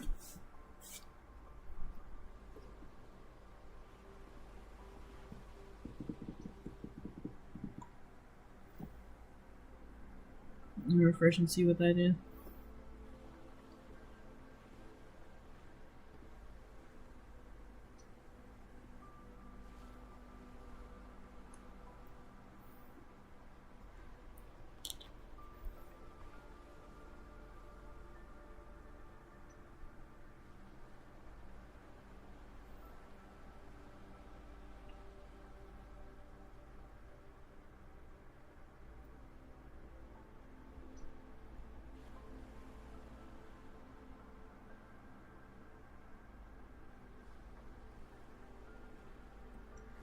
I cast extra vote for Somnia.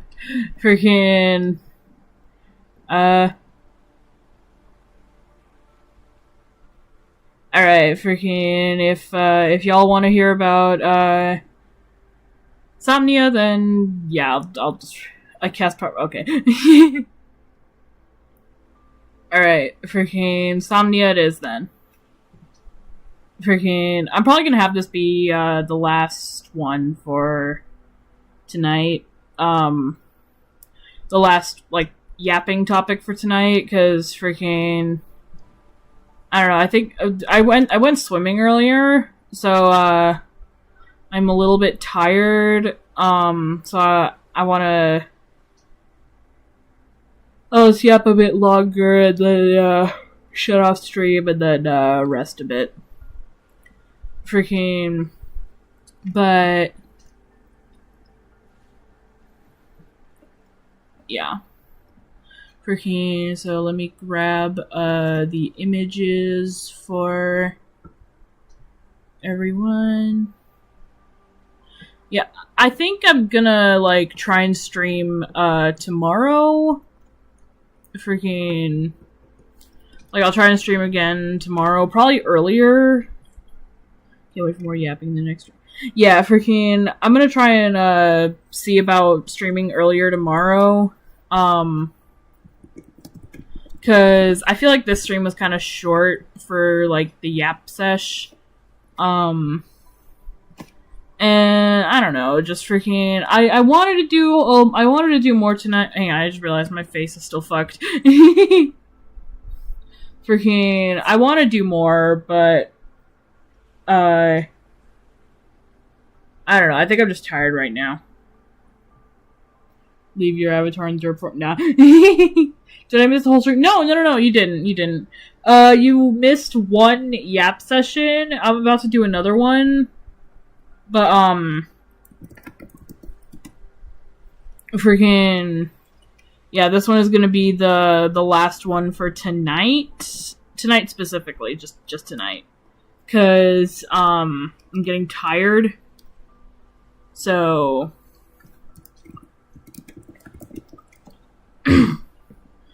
Yeah, tonight is gonna be the last one for tonight. I'll try and stream again tomorrow. It's gonna be earlier though.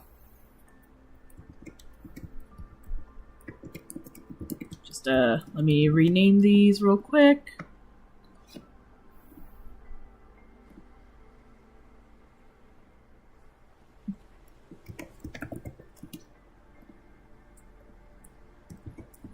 Ages.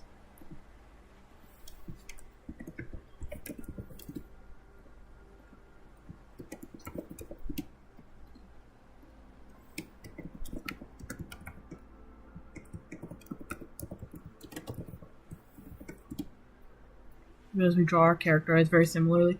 Oh yeah, freaking my new Sona has a new thing that I'm doing with my art style that I call the connected eyelashes, where my eyelashes connect to my eyes. I like it, honestly. Freaking, I started doing it literally just because I was watching a lot of Lavender Town, and I realized that she did. I saw that she did that a lot with like her art, so I kind of got the idea to do it with mine. So yeah, freaking. Oh my gosh. But yeah, anyways, and I don't group at all. Yeah. Yeah.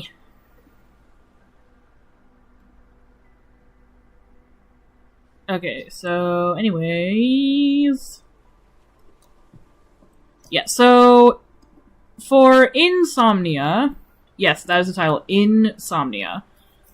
Now, that is a quite literally just a direct pun off of the word insomnia, like, lack of sleep. Because, that's kind of what this, story universe centers around.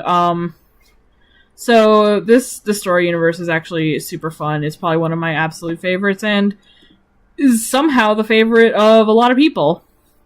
So, yeah. Freaking, yeah, hola, soy Dora. So yeah, so starting off, the primary main character of Insomnia is this guy right here. This is, Eric. Now, you would think that it was spelled like E-R-I-C, but no, it's not. It's spelled as A-E-R-I-C. Hola, soy Dora. Yeah. Yeah, I say that a lot. So yeah. This guy, his deal is basically like, it's probably a little decently easy to tell. He is an office worker, but he's very unkempt.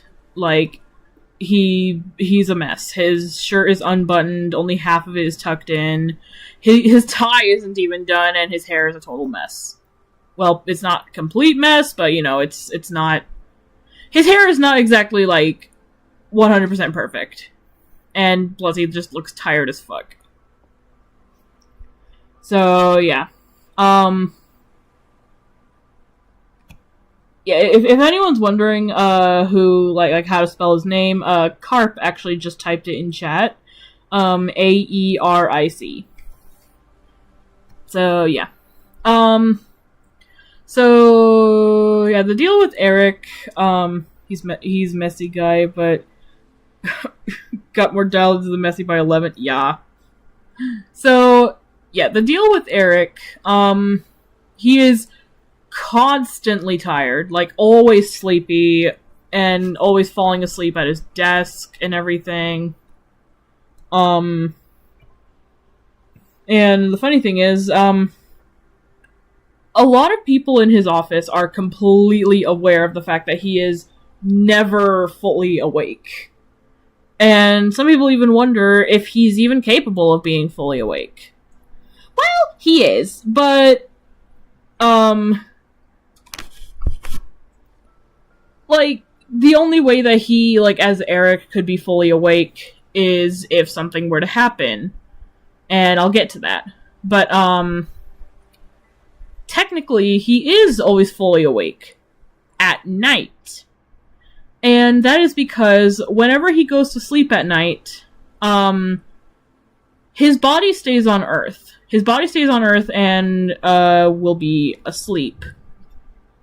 But his conscious will be transferred to a whole other dimension. Him being tired is so relatable. I'm always tired. Yeah. So he's Bro! Nah, he doesn't actually have an ethnicity. He just kind of is. In fact, his entire, like, I guess you could say his entire species, even though he's technically, like, the only one of his kind. I'll get into that later. So, yeah. Like I said, whenever he goes to sleep at night, his consciousness is transferred to another dimension. This dimension is called Somnia. Now, freaking... He is the only person who can travel from Earth to Somnia at will. Hello, my pronouns are falls asleep. No, that's true. That's literally just him. Tiredness species. Well, actually, you're pretty close. Freaking, So yeah, Somnia is inhabited by a race of beings called Somnians. And technically, when Eric travels to Somnia, he also becomes a Somnian.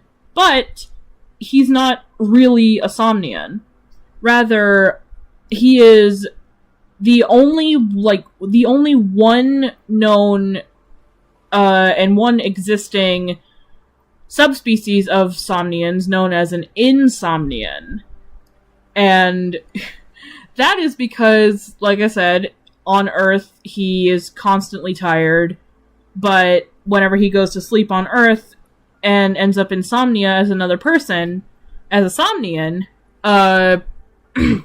his body on Earth still will remain. The mermaid of this universe falling asleep during a convo. Yeah. Is there an outside? Okay. But yeah, so whenever Eric transfers over to Somnia, he becomes known as this guy by the name of... if I can find him, where are you? Where are you? Aegis! Aegis, there he is. He was behind. Yeah, he becomes Aegis.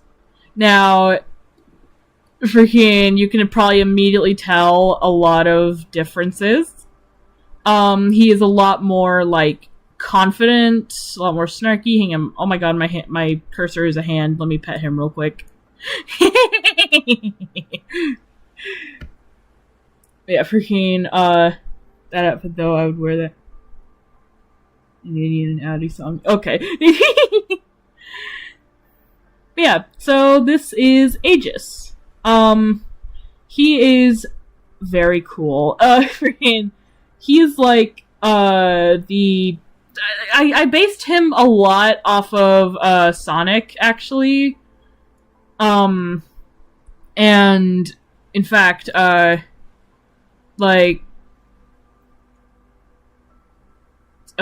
Aegis plus one. Oh my god, Zeta, genuinely, do you have any idea how badly I would love to have a plush of Aegis? Like, that would actually go so hard. Aegis, you chug monster energy. Well, that's actually, so Aegis is actually the reason why Eric can never be fully awake. It's because, Eric's conscious is Aegis. Like, Aegis and Eric are the exact same person, but,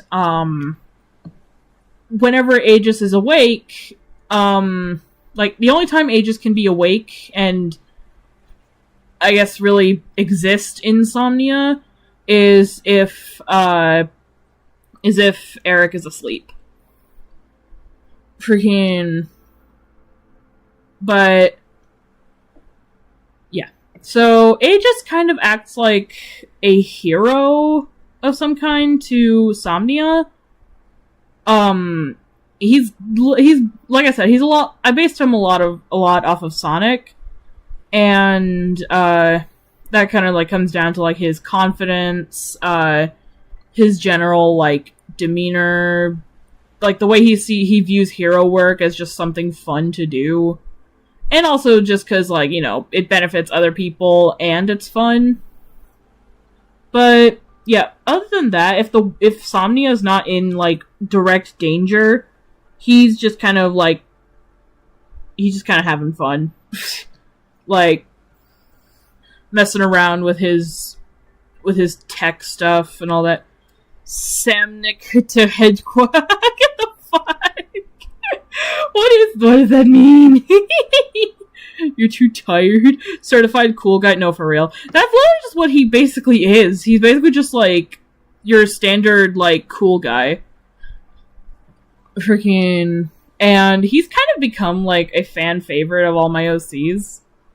Yeah, like a lot of people love him. Aegis, do you play Fortnite? Aegis probably wouldn't actually know what Fortnite is. Maybe Eric would, and if Eric would know, then I guess Aegis would know, but Aegis probably would have never touched Fortnite before. Good question. Is Eric aware about this realm? And if so... Okay, Sock, that's actually a very interesting question. So yes, Eric is fully aware of Somnia's existence. He knows that every time he goes to sleep, Aegis will always exist in Somnia and will be fully awake, and that is literally the only time that Eric will ever experience being fully awake. Freaking... But as for, like, if Aegis can, like, off himself for Eric to wake up, that's where we get into a bit more of an interesting thing about these two. So, Aegis and Eric are completely, like, linked with one another. If Eric died, then Aegis would cease to exist, and basically just the entire, like, concept of an Insomnian would be extinct. So, yeah. If Eric dies, so does Aegis, and, neither of them can exist. Freaking... However, if Aegis dies, Eric still can exist, because Eric, has the form of... Like, Aegis does have, like, a physical form, but Eric is their main body.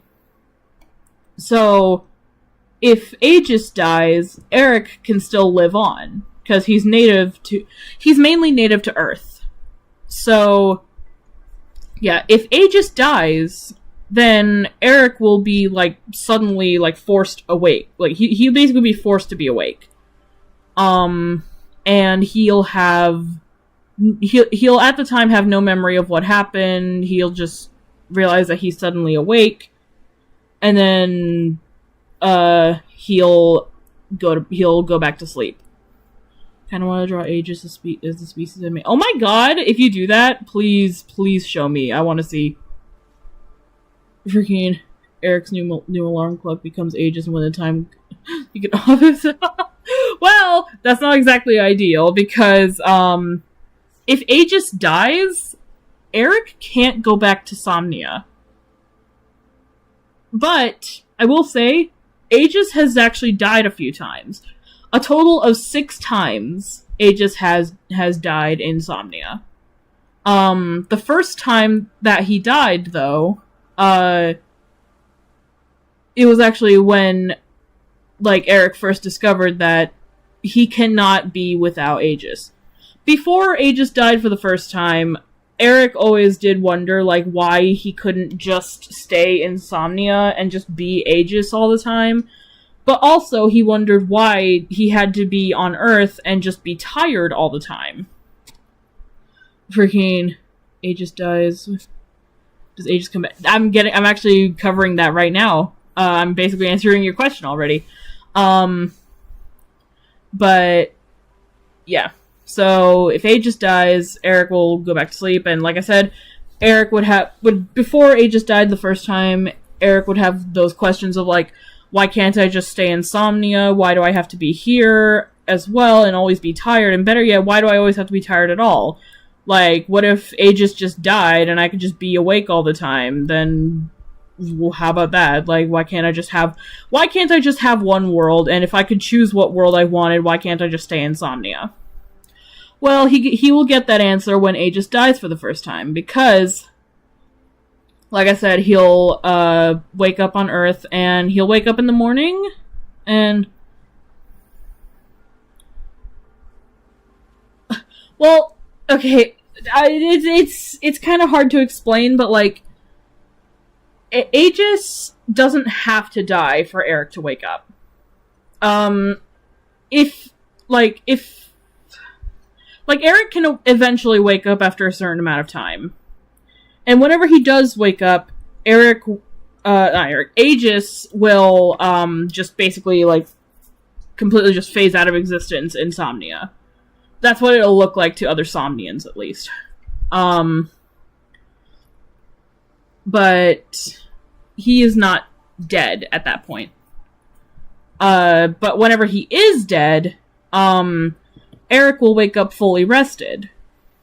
If Aegis died, Eric would be stuck awake until he just... no. No, Eric cannot die. If Eric dies, then he and Aegis will cease to exist and cannot be revived. But yeah. And Eric will very quickly realize that he can't function without Aegis, because the way he would function, like, throughout his day-to-day job, he would just be constantly, like, tired and just kind of, like, half-assing shit.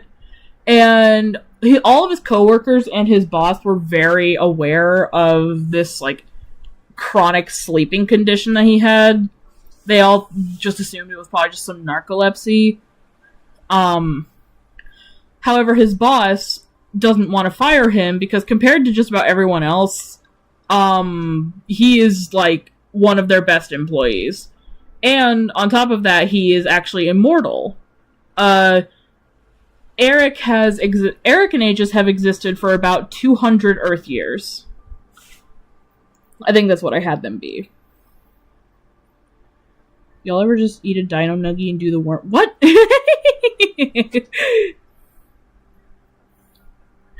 Freaking wonderful. But, yeah, so Eric and Aegis have been around for about 200 Earth years. And in that time, Aegis has died a total of 6 times in all that time. Like, in the span of 200 years, Aegis has died 6 times. So, the first time that Aegis died, freaking... Yeah, that's kind of where, like, all this stuff takes place. But anyways, so...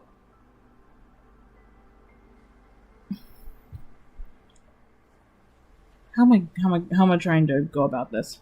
Like, guys, were you 1825?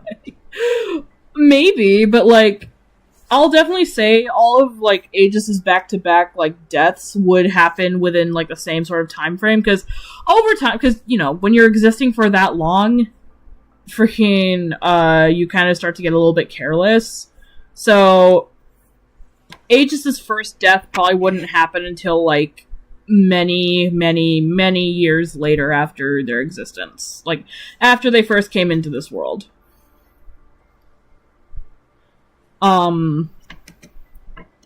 But, yeah, that's why Eric is such a valuable asset to, like, the workplace, is because he is immortal and has been around for 200 years, and so, freaking, like, firing him would basically just be throwing away one of their most useful employees. Fellow Nuggy while doing the worm enjoyer. It's a death on average every 33.3 years. Yeah. But yeah, so the first time that Aegis dies, Eric would be fully awake. Like, he would actually be fully awake for once. And at first he'd be like, wow, this is new. But, wait. If I'm fully awake, that's not good. That's not good. Something happened to Aegis. And lo and behold, he would actually be correct. He's been living throughout 2 world wars. Yeah. He was asleep for it all, don't worry. Imagine sleeping through 2 world wars. Yeah, that's basically Eric. He was asleep throughout 2 world wars. But yeah, anyways, yeah, freaking, so... Oh, sorry, I'm yawning. Ugh. So yeah, the first time that motherfucking walking cryo chamber. Yeah. I'm honestly thinking that maybe, like, the Earth that he lives on is, like, in the future. So, like, basically, I'm thinking of, like, maybe, like, the Earth that he's living in is not our current state of Earth. If that makes sense. So, yeah. He's professional at playing 400 real-life days game. Future, yeah. That's reasonable. Yeah, freaking... Just to at least have the story make somewhat more sense as to, like, why he isn't, like, aware of everything, if that makes sense.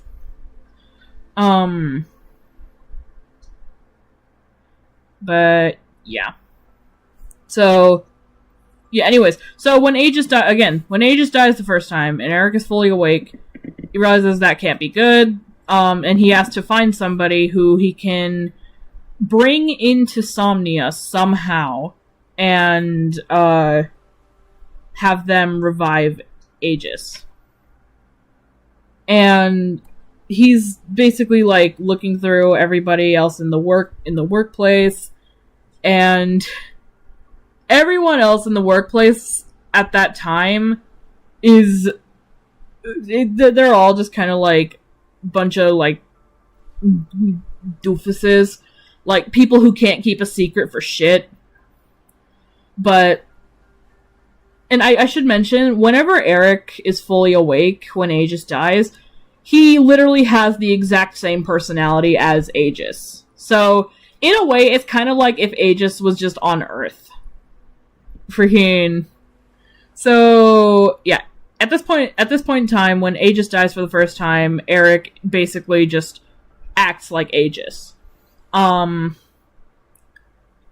So that's why he even has these thoughts about all these people. He's like, no, you're a snitch. You're a convicted criminal. I don't know what's wrong with you. You're obsessed with me. Just, he has these conscious thoughts. And freaking, if he's fully awake, he can't, like, half-ass shit at work. And it actually, like, is hard for him to do it. So he needs to be, like, half asleep for it. But, yeah, so eventually, finally, he much to his dismay, because he actually, normally strongly dislikes this girl, and it's because she always, like, wakes him up while he's sleeping at his desk.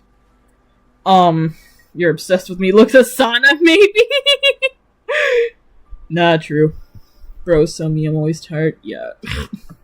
But, yeah, there's one employee that he strongly dislikes, and it's because of how many times she has tried to snitch to the boss about him sleeping on the job, and always, like, waking him up, and everything like that, and just basically always complaining about him being, like, lazy, as she puts it. And that is Marina. So, this woman is one of his least favorite coworkers. And it's because she is so stuck up. She is uptight and just basically no fun whatsoever. Oh my god, no one likes a snitch. Yeah, no, that's literally the freaking, like, mentality that Eric has when he first, like, even considers Marina. But at the same time, he's like, but she, unfortunately, is very good at keeping secrets. Because even though, like, she snitches to the boss about me sleeping, she doesn't do it all the time. And sometimes she even covers for him, saying stuff like, basically just, like, making excuses for him sometimes. She looks like the living embodiment of actually. Freaking, yeah. That's kind of how she is. She's really just like the snitch of the entire office, but at the same time, she is pretty decently good at keeping a secret. So he eventually will approach her, and the way that he initially approached her, because all this time, the only version of Eric that Marina has known was the one that was constantly tired and sleepy. So I actually have like a little like story excerpt written down between like Eric and Marina when he's first trying to like tell her about all this. And because of the fact that Eric has never had to like consciously he's never had to consciously talk to people, he's not very good at normal communication. So freaking when he's about to just start a conversation during their lunch break, the way that he starts the conversation is just like, you know, normal people would be like, "Can I talk to you about something?" or "Hello, how are you today? Do you have a minute? I want to talk to you about something," you know, just something normal like that. No, he goes up to his very professional-minded coworker and asks her, or no, not even asks her, he just says, "Was good, my dude?" Like, what kind of conversation starter is that? You're in a professional, like, office setting. What the fuck kind of opening is "what's good, my dude"? Which, like, in that instance, would cause Marina to just spit out her coffee, and Eric would just freeze in utter disbelief and just think to himself, "What the fuck was that, you fucking idiot?"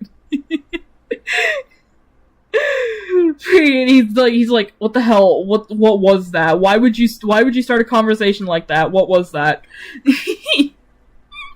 "Was good, yo, what's poppin'?"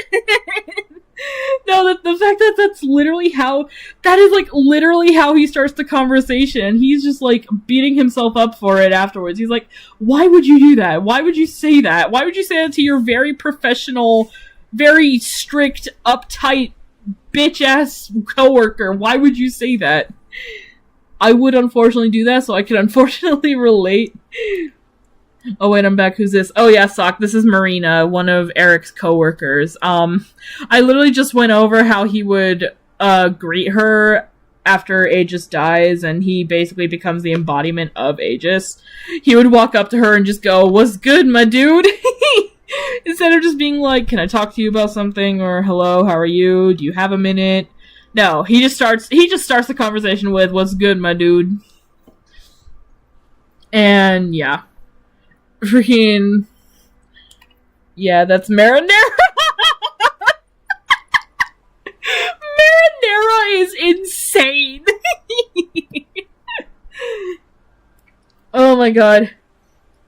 And freaking, of course, while Eric is like fumbling around trying to come up with an explanation as to why he just went up to Marina and said that, she's just like, "Eric, what in God's name is wrong with you?" And people would start to glance over, and she would then grab him by the tie and pull him close to her, like, and say, "You'd better have a damn good explanation as to why you thought it was even remotely smart of you to address me in such an undignified and ridiculous manner when you are normally nothing but a thorn in my side." Yeah, that's literally, like, word for word what she says to him. I guess Egypt and Marinara! Oh my god. Bro, if my character Chance was ever greeted like that, Eric would be sucker punched into the next dimension. Bro, they would punch Eric back into Somnia. And so, like, yeah.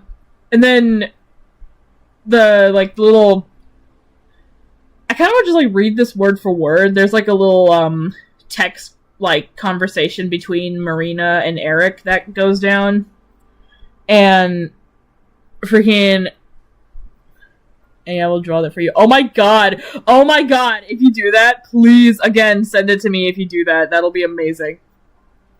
Now this part, so I'm not gonna lie, Star, you're probably obviously still here. I'm not gonna lie, Star, I was actually kind of thinking about, having, like, a little, I guess, like, audio thing aligned with this. I kind of wanted to do, like, this funny little thing where, like, I voice act Marina and you voice act Eric, and, like, we just kind of, like, read these lines between them and I, like, turn it into an audio. Like, I kind of, like, really want to do that. Freaking... Like, it's up to you, obviously, but, like, I want to make that into a thing. Oh my god, I'm open to that. Yes! I'd pay money to watch. Dude, freaking, if I end up making that anytime soon, 100% I'm gonna show it on stream. It's gonna be great. Cause, yeah, fun fact, Star actually, voiced both, Aegis and Eric. Cause they actually have chromatics. All of the characters in, like, the story of Insomnia have chromatics. All of them voiced by different people. Like, Marina's chromatic is actually voiced by, Scar, also known as Nova Shards. Aegis and Eric are both voiced by Star. Equinox, uses some alternate samples. Like some other, like, pre-existing samples that I had on hand. And then Akuji, you'll meet Equinox and Akuji eventually. You probably saw them, like, appear for, like, briefly. But, Equinox and Akuji, you'll see eventually. But Akuji is voiced by Mega.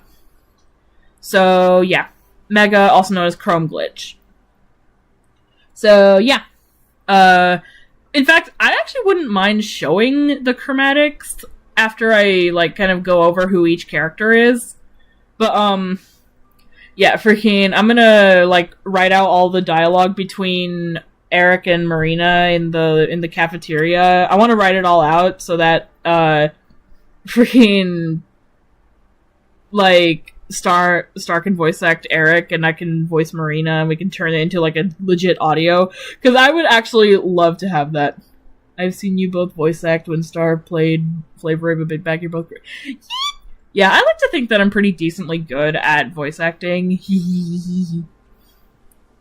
I'm down. Yeah!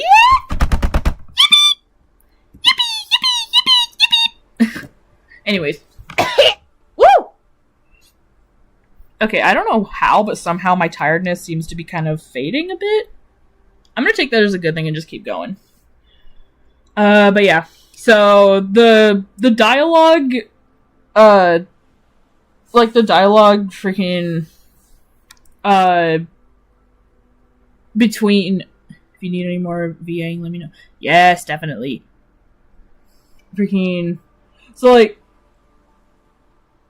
the little conversation between them here goes like, okay, Marina. Okay, Marina. This is going to sound absolutely insane to you, but, I actually slept well enough to feel fully rested today. Oh, yes, I can clearly tell, and you are several times more vexatious than normal because of it. But what does that even mean? Is that all you wanted to pester me with? No. I'm telling you this because me being fully rested, that is really, really bad. I cannot be fully rested and functional because that indicates that something really bad has happened. And then Marina will, like, raise an eyebrow at Eric, clearly skeptical about it, and she's like, yeah, no shit it is. Makes you several times more of a nuisance to deal with. I'm sorry. And then, after she says that, Eric responds with, I'm starting to see why you have no friends. And Marina's just like, excuse me, I do have friends. And Eric responds with, yeah, the boss. Anyways, trust me, I'd rather be doing anything else rather than talking to you, but I really need your help. I can't do this alone. Okay, this is very on a trend. Okay, bro, Eric would have balls to say okay boomer to Marina because he's like 200 years old. Freaking. Oh my god. But I will say, there is something about Marina that she's actually keeping a secret about herself. Freaking. But yeah, I'll get to that. Freaking. But yeah, so after saying that, Marina says, "What are you talking about?" And Eric responds with, "I need you to come to my house, fall asleep, enter another dimension, and revive my dead alternate universe self." Now, picture yourself in Marina's position here. You were just approached by one of your coworkers, and he just told you that he needs you to come to his house, fall asleep, enter another dimension, and revive his dead alternate universe self. How the fuck would you react to that? I want to stay, but I gotta go. Man. Alright, see you, Zeta. It was fun having you here.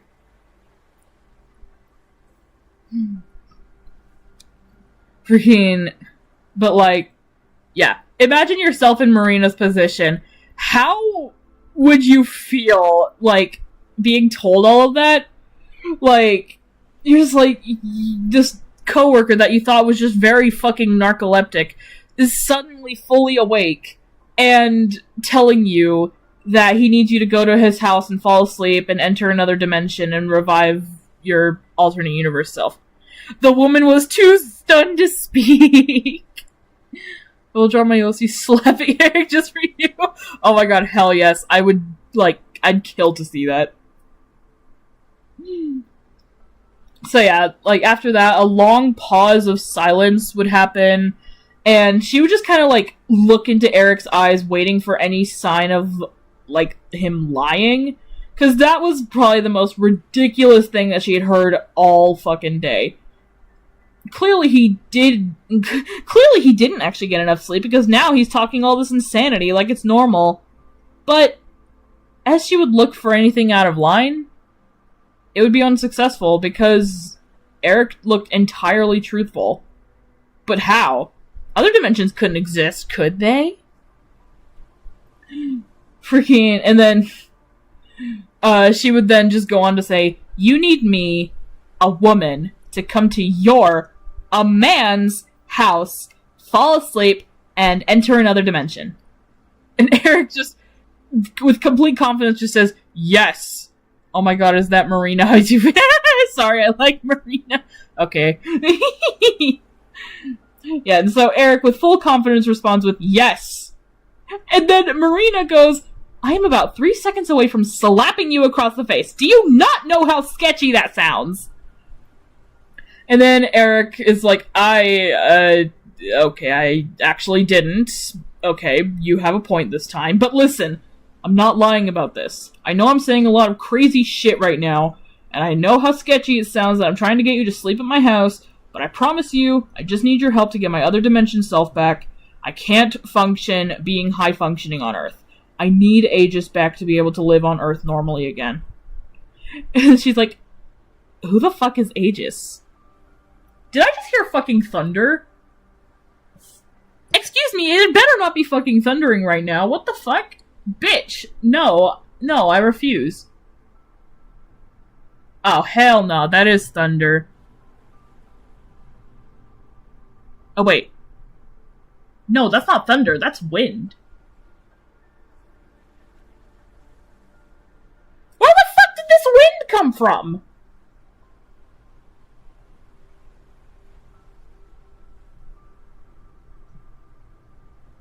Holy shit.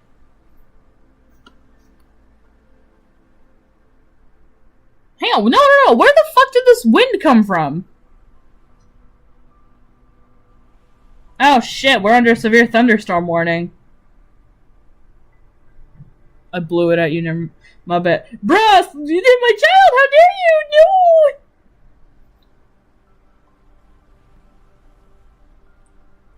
Oh my god, heavy rain and a thunderstorm for at least an hour? Are you shitting me?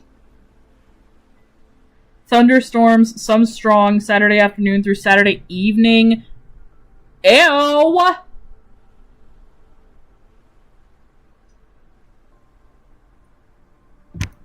Oh my god.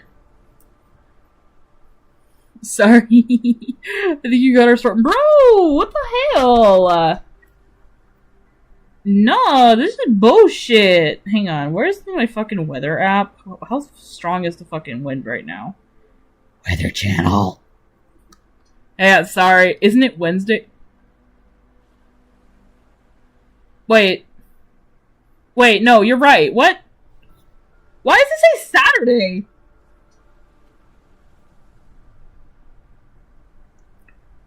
No, why does it actually... No, why actually does it say Saturday?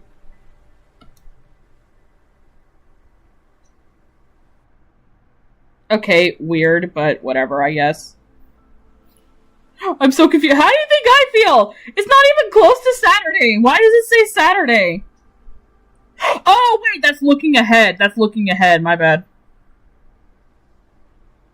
I just saw Annie's stream. What the fuck? My message didn't appear. Bruh. Rain expected around 1 a.m. Yeah, no shit. It's 1 a.m. right now. Let me look at the radar. Oh, damn. That wind is fast. Oh, and everything just fucking disappears at like 3 a.m. Good job, radar. Does it really just fucking disappear like that? Oh my god. Does it really just fucking dissipate like that? Welcome to Texas. Fuck. Let me look at the minute cast real quick. Let me see how long this shit's gonna actually last.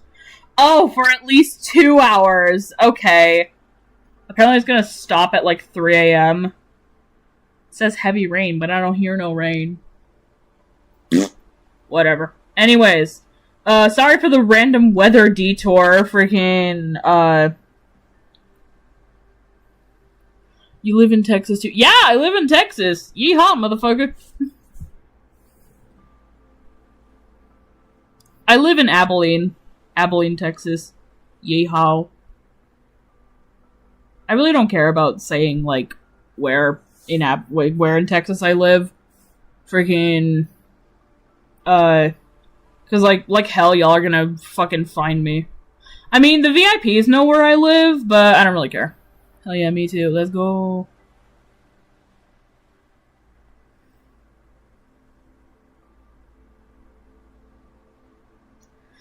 But yeah, anyways, random wind and shit aside. So yeah, after Marina asks, who the fuck is Aegis? I live in San Antonio. Also, Annie's also half Hispanic. Yeah! I am half Mexicana. I don't speak a lot of Spanish though, so don't try. But yeah, so after let me take off the scared expression. So after Marina asks who the fuck is Aegis, Eric responds with, oh my fucking god, I'll explain later. Point is, please, Marina, I'm actually being serious about this. I need you to believe me. And then Marina will scan his expression one more time, checking for any other signs of lying, and when she confirmed there were none, she would just eventually just be like, she'd just respond with, alright. But if something happens, I will not hesitate to get you fired. Understood? And then he responds, well, obviously something's gonna happen. You're gonna enter another dimension and save my other dimension self. I know what you know what I mean, dipshit. And then he's like, right, yeah, I, totally know what you mean. And Marina's like, forget it, you're an idiot. Maybe I'll trust you this time for that alone. Hell yeah, I'm Mexican too. Yippee! And so Eric's like, sick. Thank you so much. You have no idea how much this means to me. If this doesn't work and it turns out to be a waste of my time, you're dead to me, Eric. And when I wrote this, I actually wrote out the typical spelling of Eric. And so freaking Eric responds with, actually it's Eric. And in the dialogue box, I actually wrote out his actual name, how it's actually spelled. And then she goes, how the hell did you hear a verbal misspelling? And he replies with, you'd be surprised with how many people misspell my name. So, I kind of had a little bit of a fourth wall break, but nothing, too, like, it's not like he's directly addressing the viewer. It's more like he can hear words and hear how they're spelled. And I just thought it was a little funny thing to include. Bro just assumed. Yeah, he assumed and he was right. And then freaking oh wait, hang on, you have a ping. Oh, sweet mama. Yeah, I just got a DM from Scar showing some satellite images of the storm that's hitting Abilene. Holy shit! Yeah, we're gonna get a little bit slammed. Whoopsies! I just realized y'all can see my... Oh my god! I just realized y'all can still see my Discord. Yeah. So... Yeah. I completely forgot what screen I was on, heard her. But anyways, yeah, that's my bad. Anyways, I don't think I doxed myself too much, it's fine. So Marina would kind of just, like, keep going on about the name thing, and she's like, why is it even spelled like that anyways? It's a ridiculous spelling. It'd be easier to just go by Eric. And then Eric, actually getting annoyed for once, he locks eyes with Marina, much to her surprise, and he just goes, you'll find out soon enough, okay? I'm not playing around this time. I can't live like this. I need your help to get Aegis back. And Marina, being genuinely shocked, she's just like, okay, Eric, I'll do what I can. Take a chance, ass. Yeah. And then Eric's like, thank you. Now can you let go of my tie? I still need to eat and you haven't let go in the last 10 minutes. Yeah, all this time while I was writing, I realized that I never wrote out, like, any... I realized that I never wrote out Marina actually letting go of Eric's tie, so I just decided that the entire time while, like, they were having this exchange of conversation, she was holding on to his tie the whole time, and so now she finally, like, lets go of it. But, yeah, so that's kind of how Marina and Eric interact when, Eric is fully awake. Gayans? Yeah. But yeah, so freaking also in this little excerpt as well,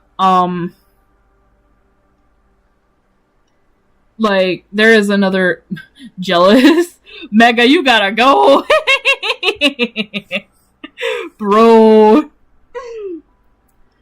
But yeah, in the last like bit of the little excerpt, I actually have this whole thing written out.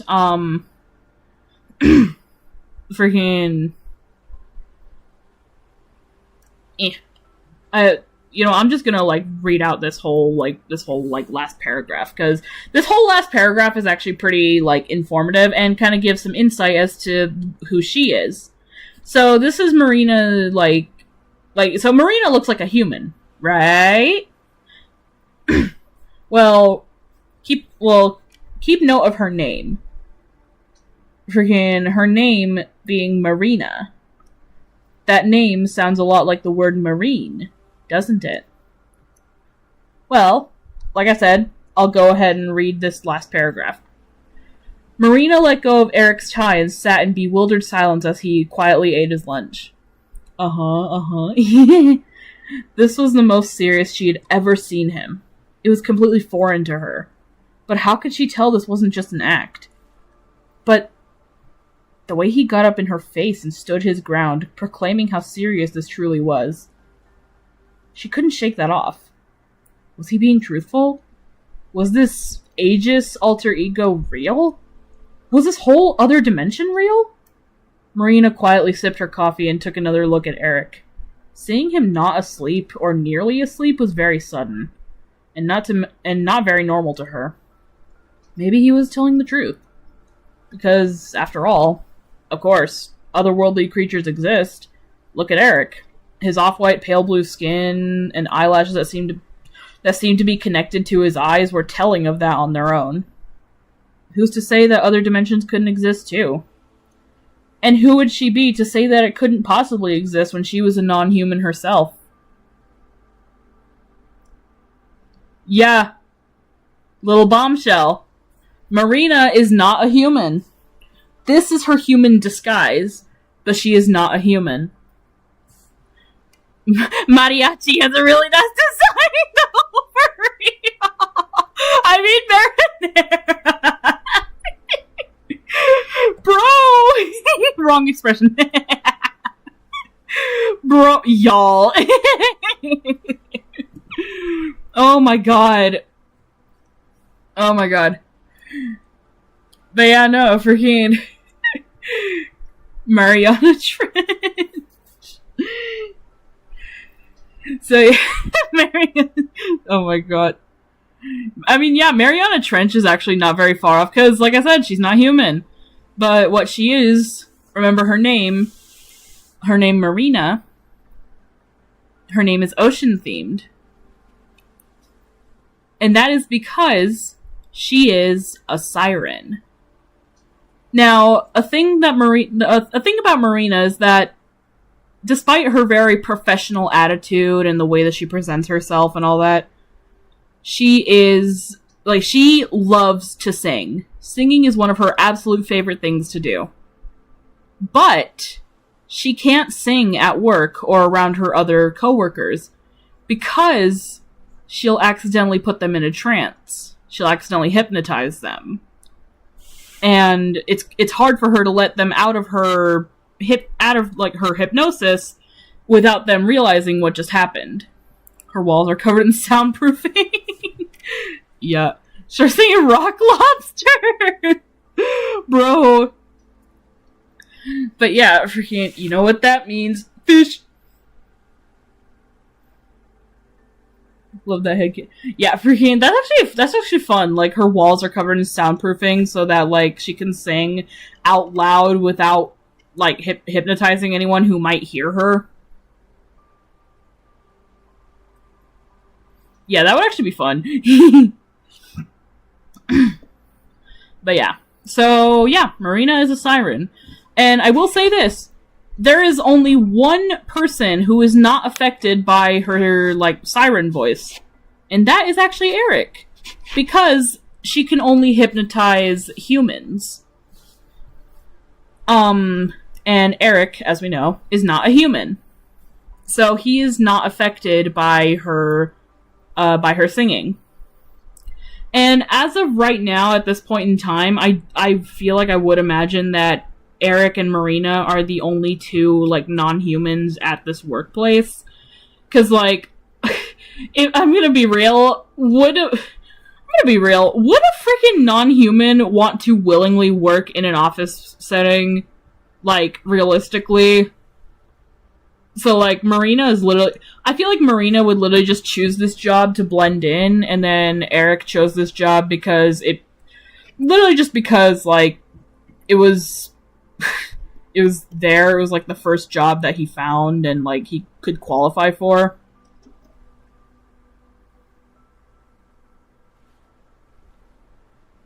Strange question, did she ever become a singer with her love of singing? She can't yet, but some people would have taken that as an advantage to become more popular as a singer.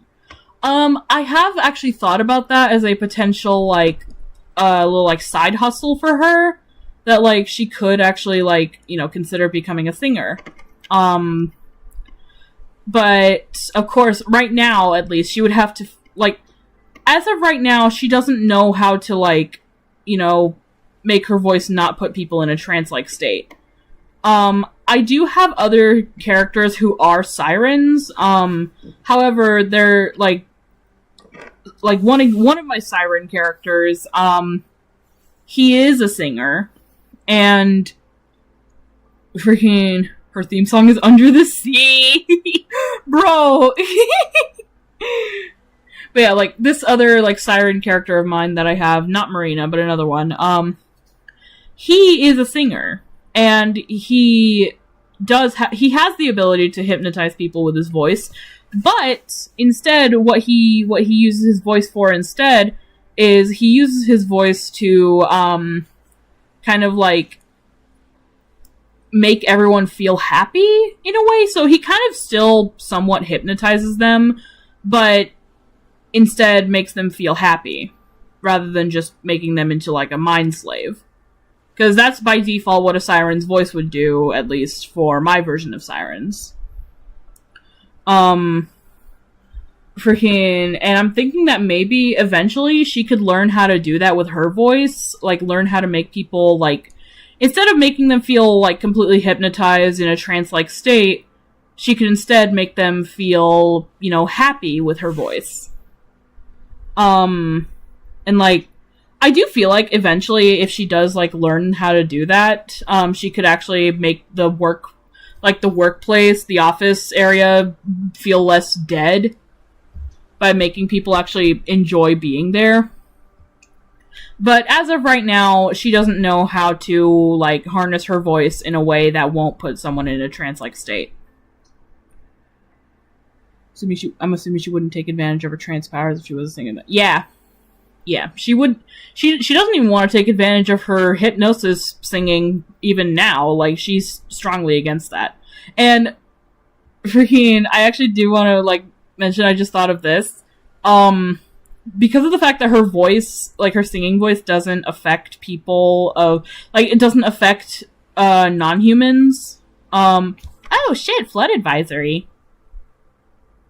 Well, that's no good.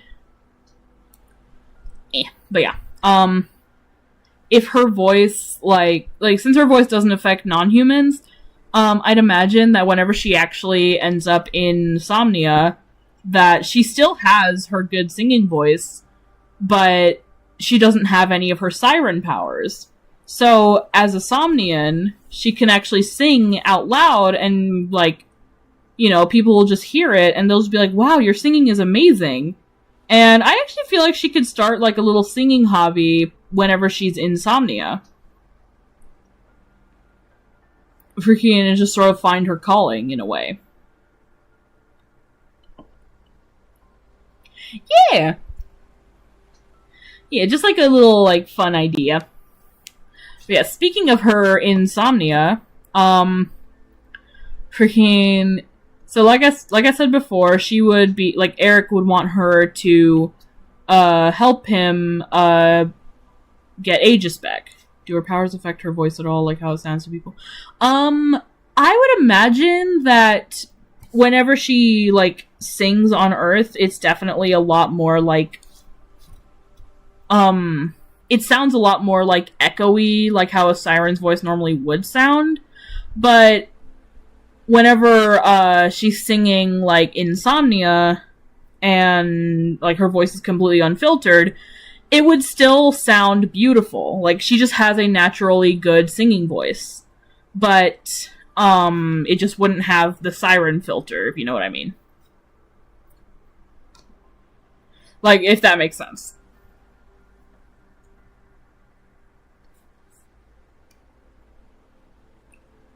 Vibrating sporadically? Yeah.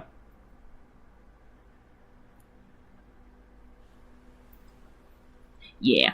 Freaking... But yeah. So, yeah, again, so like I mentioned earlier, she would end up in Somnia. Like, the whole process of getting her into Somnia is actually not the most... It's actually really not, like, super complicated. Freaking... The way that it would work is, freaking if I go back to him, Eric would have to, have some kind of physical contact with Marina while she's asleep. So, like, whether it's just, like, touching her arm or whatever, putting his hand on her head, whatever, he just has to have some kind of physical contact with, whoever is sleeping to transfer them into Somnia. And I'm still figuring out how he would even come to this idea. But I do feel like he would just sort of have, like, this feeling that would be the way to, bring them back. So, yeah. So he has to, like, have Marina fall asleep. And so, I haven't posted this into the server yet. But... Eric ends up taking Marina to his house, to his home, and she actually finds that his house is very well kept. Like, it's very neat and organized. Just slaps her in her sleep. Nah, that'd wake her up. I got a feeling that tonight's gonna be a good night. That tonight's gonna be a good night. That tonight's gonna be a good night. Okay, I'm sorry, anyways. Sorry, I needed to finish the lyrics.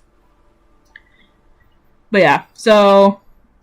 yeah, what Marina initially would expect from Eric for being such a sleepy guy all the time, she would initially expect for him to,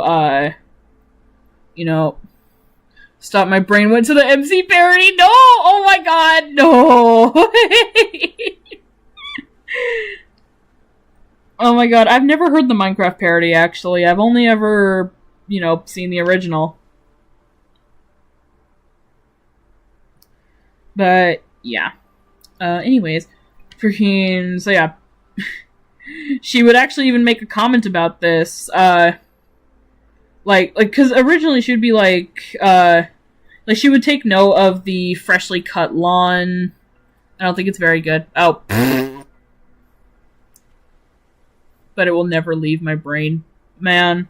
Well, then it's probably, then I guess it's probably a good thing that I never listened to that one. I do like the original, though. Tonight's gonna be a good night.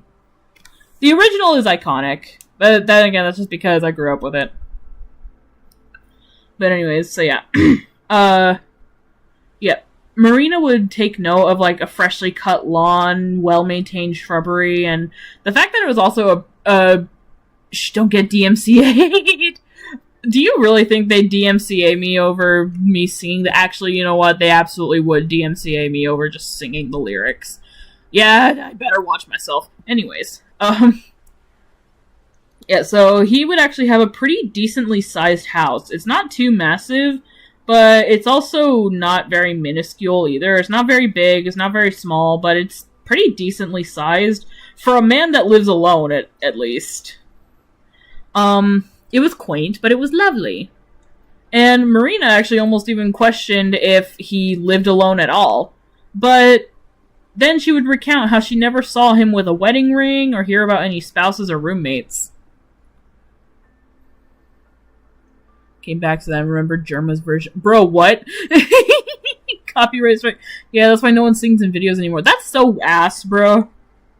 I can't believe that.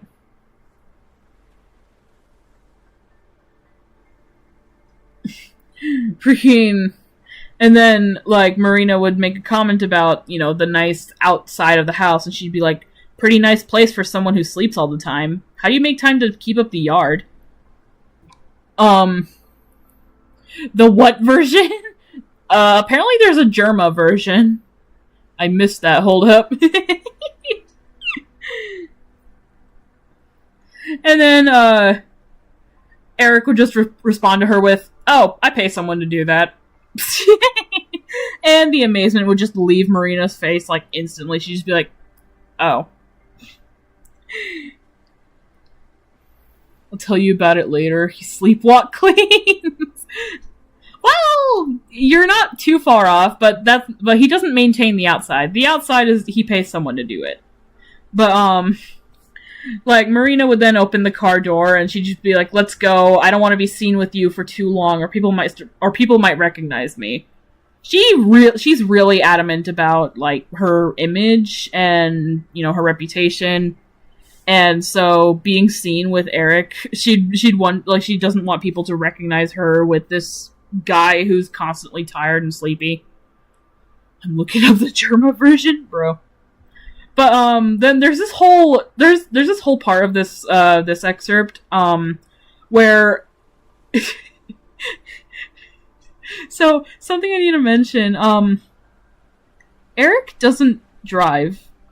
Eric doesn't have a driver's license. He doesn't have a car. So he's never been in a car before. He walks to work.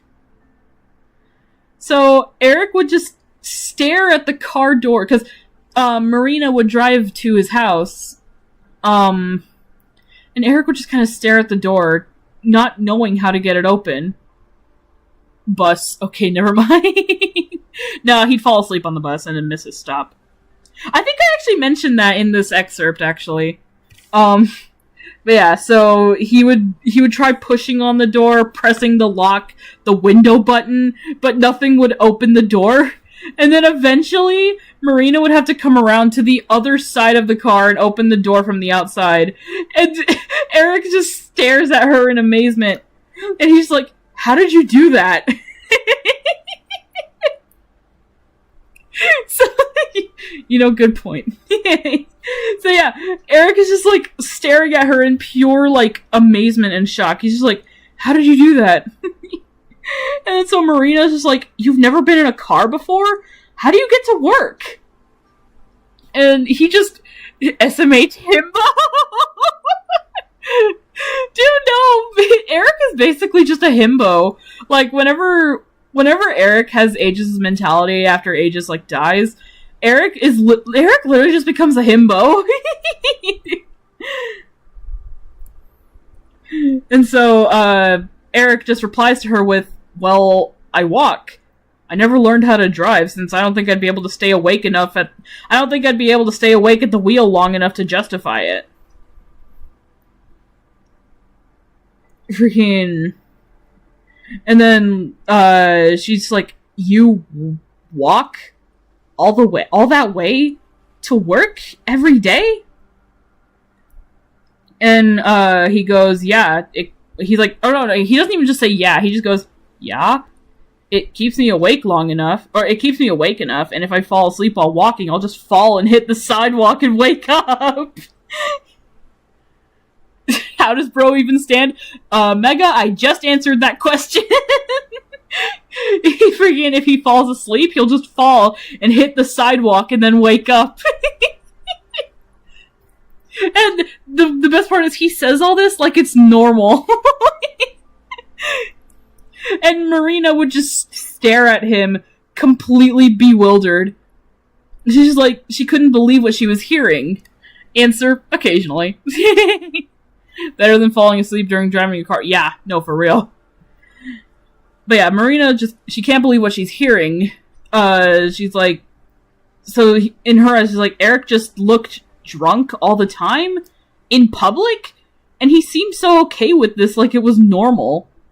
Marina almost feels pity, but then just shakes her head and goes on ahead anyways. And she's like, whatever, get out and let's just deal with this let's just get this creepy dimension shit over with. Close the door. And then Eric would fumble with the seatbelt until he gets it to unlock, and then he would get out of the car, messily, of course, like kind of stumble out of the car. He would just fuck with the seatbelt until he gets it to unlock, fall out of the fucking car, and then manage to close the door. Yeah, Eric is fucking clueless when it comes to normal human life. It's like when SpongeBob kept tripping on his shoelaces. Yeah. But yeah, he would actually end up closing the door and then, like, following, Marina up to the front door. And he would fuck with the house keys until he gets the door unlocked. And being polite, he would offer Marina in first. But she would refuse and say, on the off chance that you'll strangle me as soon as I walk in, no thanks, you first. Freaking. And then Eric then goes on to, like, does he sometimes feel too tired to get up off the ground, take a nap? Maybe. Freaking.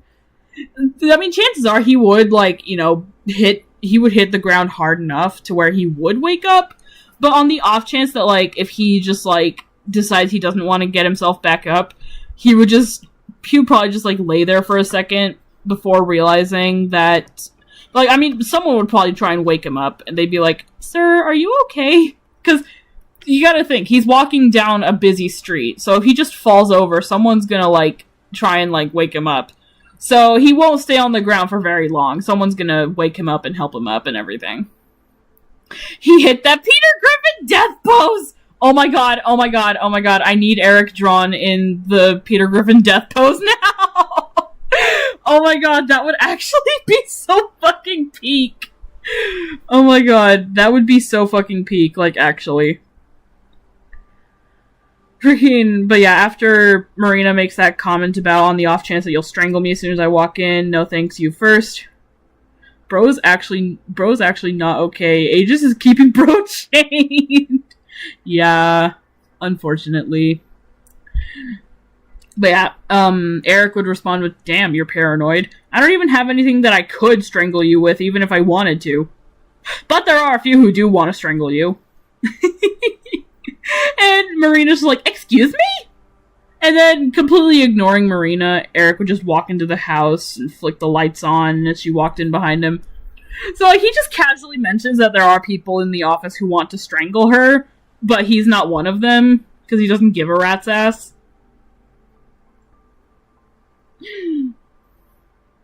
People going to the company every day in the same time with Eric. Oh man, that guy's sleeping again. Never mind. Yeah. Freaking. Yeah, as soon as she walks into the house, she's hit with a welcoming scent of sweet blueberry marmalade. And freaking then she sees the house.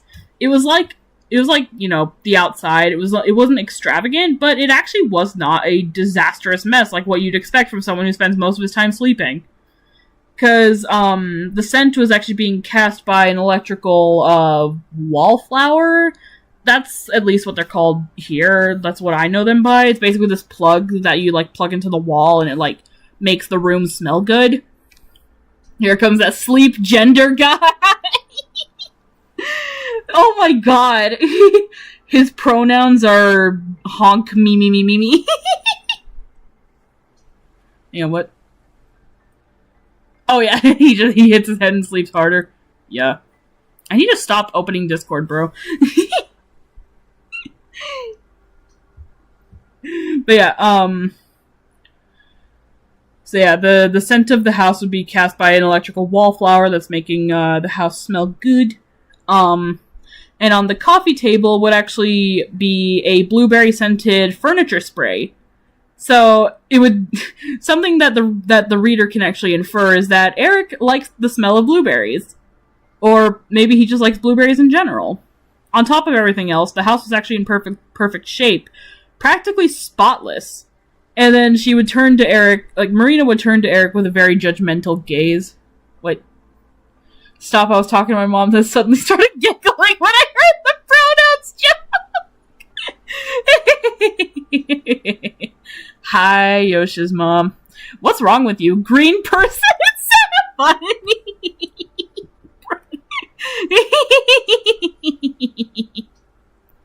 Oh my god. Honk slash me. Hey guys. Okay, Scar wins. Hang on, I'm immortalizing that.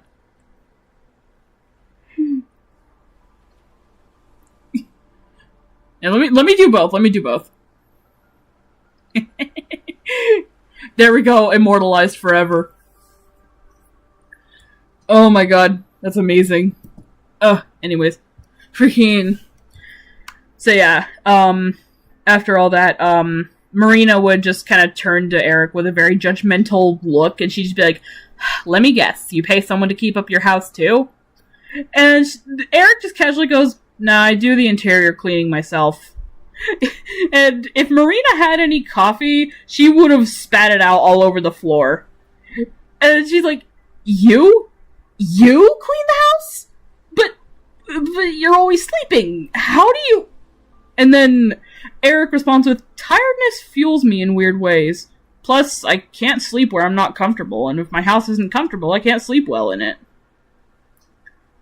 And Marina would, she would open her mouth to say something, but then quickly shut it again, because what could she even say about that?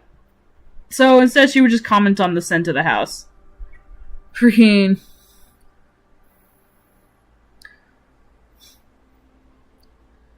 Here's probably the dad snoring.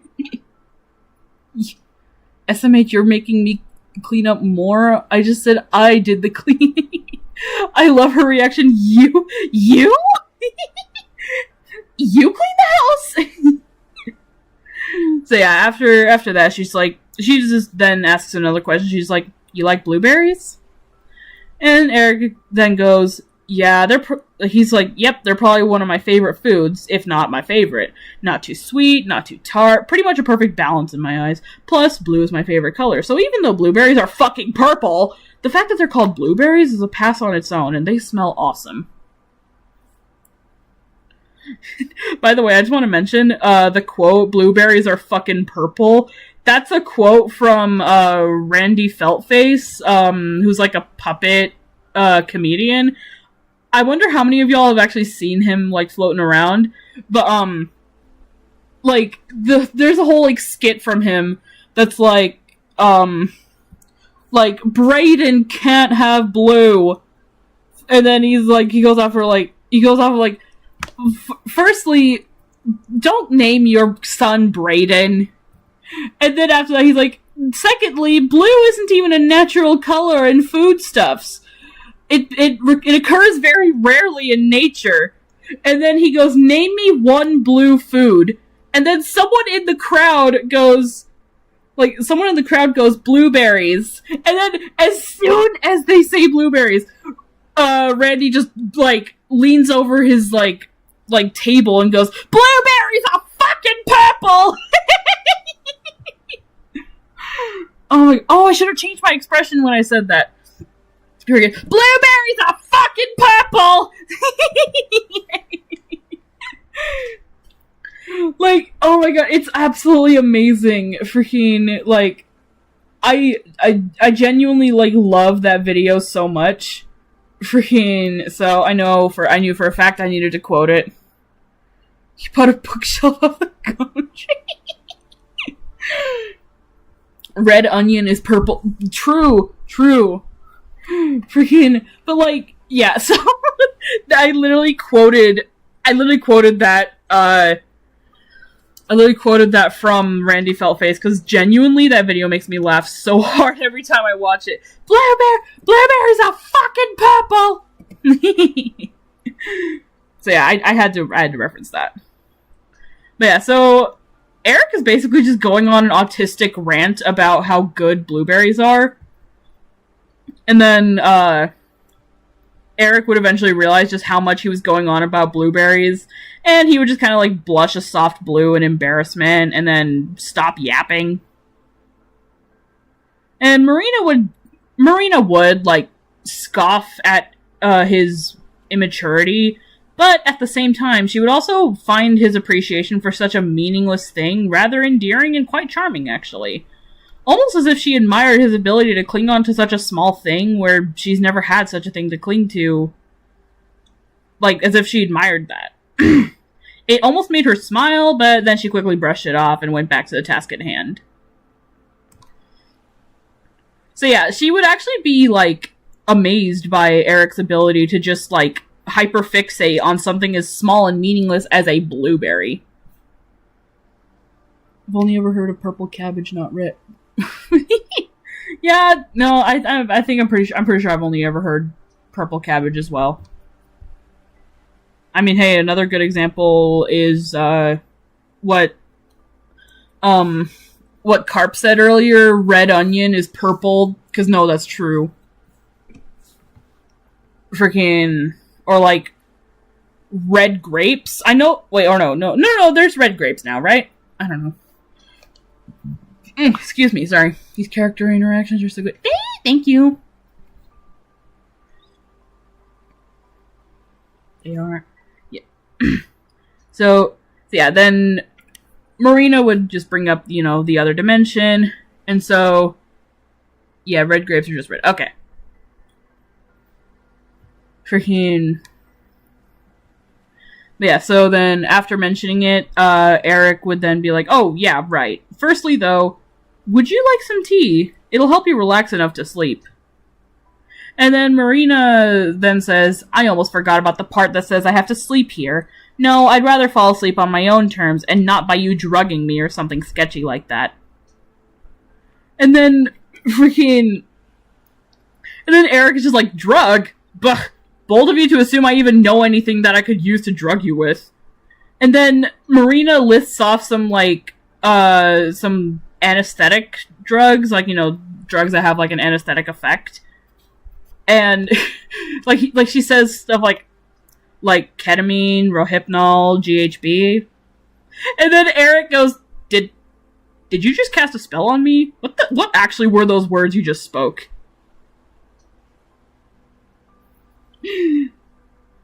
Freaking...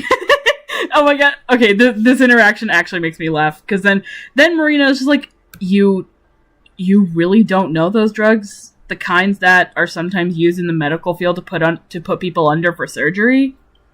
And then Eric's response, I genuinely... Look, when I wrote this, I was actually, like, giggling to myself as I wrote it. You put horse tranquilizer in your tea. Shadow Wizard money game. But, like, no, Eric's response is just, Marina, I have the IQ of a ceiling fan when it comes to anything relating to medication. Do you really think I know that? Fucking, I don't know why, but I have the IQ of a ceiling fan. It's fucking... I don't know why, but that actually makes me laugh so hard for some reason. Oh my god. But yeah, freaking, so yeah, he's like, I have the IQ of a ceiling fan when it comes to anything relating to medication. Do you really think I know that? And so she responds with, I guess not. Fine. But I want to watch you make the tea to make sure that you're not just a good liar. And then he goes, I feel free to look through the cabinets while you're at it if you're so concerned about it. And then Marina goes, you're gonna just let me look through your stuff? And then Eric's like, yeah? You really think I'm gonna hurt you, so go ahead and see for yourself that the only thing I've hurt is myself while trying to come down the stairs and falling asleep midway. Wait, I forgot that I wrote that! I forgot that I wrote that! Oh my god, I forgot that I fucking wrote that! Just, yeah, you really think I'm gonna hurt you, so go ahead, see for yourself that the only thing I've hurt is myself while trying to come down the stairs and falling asleep midway. Oh my god, I forgot that I wrote that. The only thing I've hurt is myself while trying to come down the stairs and falling asleep midway. Oh my god, that's amazing. I love that. I love that I wrote that. I forgot that I wrote that. Check DMs. Okay, this time I'm gonna check on phone, because freaking I keep accidentally, like, opening Discord to other things. Okay, no, I'm showing this. Freaking... Ages going to work like this.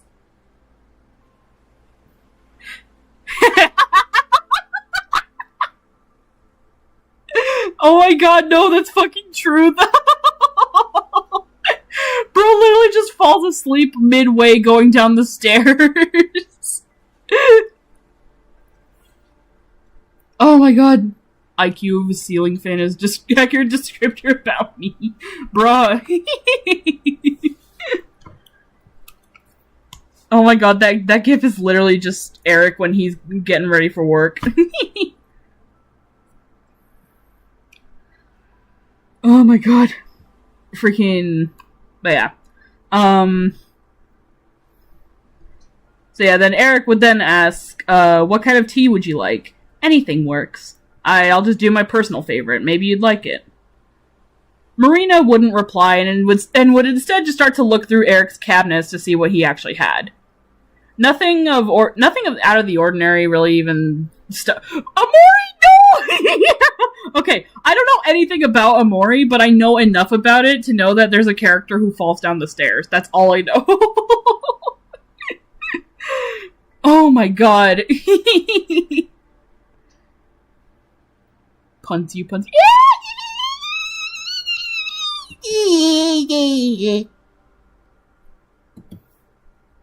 I'm sorry.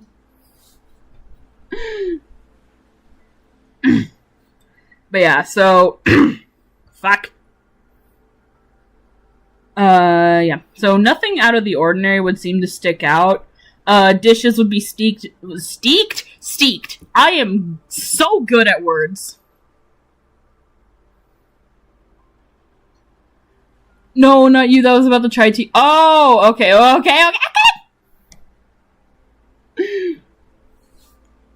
Oh my god. Chai tea. Oh, wait! It just clicked in my head! Bro! No, not the chai tea. Just call it chai. Chai means tea. Don't call it chai tea. Oh my god, anyways. Yeah, I meant... I was trying to say stacked neatly, but I said steaked. But anyways, dishes stacked neatly in one cupboard, a wide variety of spices and seasonings in another, and as much as her paranoia wanted to believe that Eric had other intentions, she saw nothing out of the ordinary, other than a complete lack of any medicine. Eric really was clueless in the medical field, wasn't he? But she wouldn't let her guard down yet, because, yeah, so then, as soon as Eric would finish her tea, and set it down in front of her, she would shoot him a very skeptical glare. That's just tea. Freaking, and so then she would then go on to say, and how do I know that you haven't been planning this for a long time, and that the whole I know nothing about medicine thing was just an act? Wait, the fuck do I call chai then? Just chai. Star.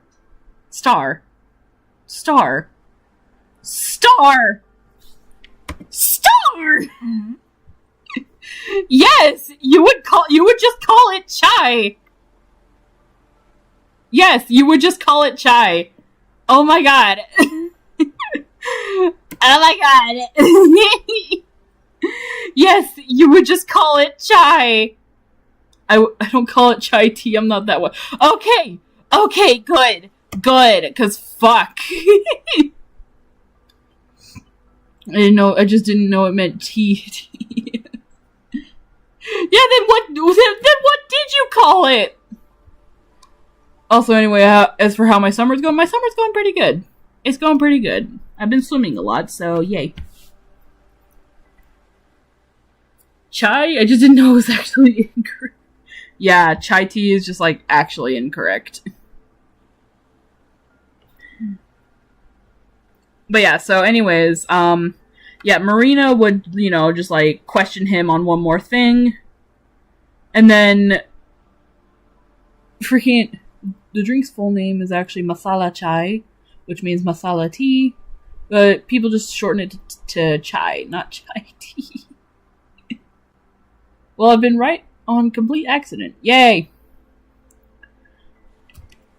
So yeah. So, you gotta remember, this entire time, ever since Eric first started even talking to Marina, freaking... Marina has just been nothing but paranoid the entire time, not even remotely trusting him. When literally all the time that he and, like, the two of them have known each other, Eric has shown literally no signs of being malicious. Like, literally all he fucking did was sleep. Why would he have it out for her? And even now, when he's wide awake, like, he would not be putting on some kind of act. He would not be consciously planning something. Yeah, let me put on the annoyed expression. He would not be consciously, like, planning out a way to just take her out, like to kill her or whatever. But she is just being paranoid beyond his level of, even beyond his level of tolerance. So, Eric actually gets annoyed. After Marina says that thing about, like, how do I know you haven't been planning this for a long time, that the whole I know nothing about medicine thing wasn't just an act, he would sit silent for a moment, an uncomfortable silence at that, and then his eye would twitch once, and then twice, and then just out of sheer exasperation and annoyance, he slams his hands down onto the counter and locked eyes with Marina once again, his eyes wide with anger. And this is all of what he has to say. You want to know why no one wants to be your friend? You want to know why everyone at work fucking hates you? It's because of shit like this. I understand your fear and your skepticism, but I am trying to be nice to you because I need you to help me. I cannot live like this. You cannot believe me all you want, but trust me when I tell you that I am not interested in hurting you. That is the last thing I'd want to do to you, especially now. You are the only one in the entire fucking office who can keep their mouth shut about this one specific secret of mine. I tried to keep it from sounding sketchy, but you can't really make talk. You can't. Sorry, I'm having a stroke. But you can't really make talk. I keep saying talking. But you can't really make taking a woman to your house to sleep sound not sketchy, which is why I tried to be as transparent as possible. I just need you to trust me. I have never wanted to hurt you before. I don't want to hurt you now. Please, if I do hurt you, I'll give you the full go-ahead to report me and have me terminated from the office. I'm being serious.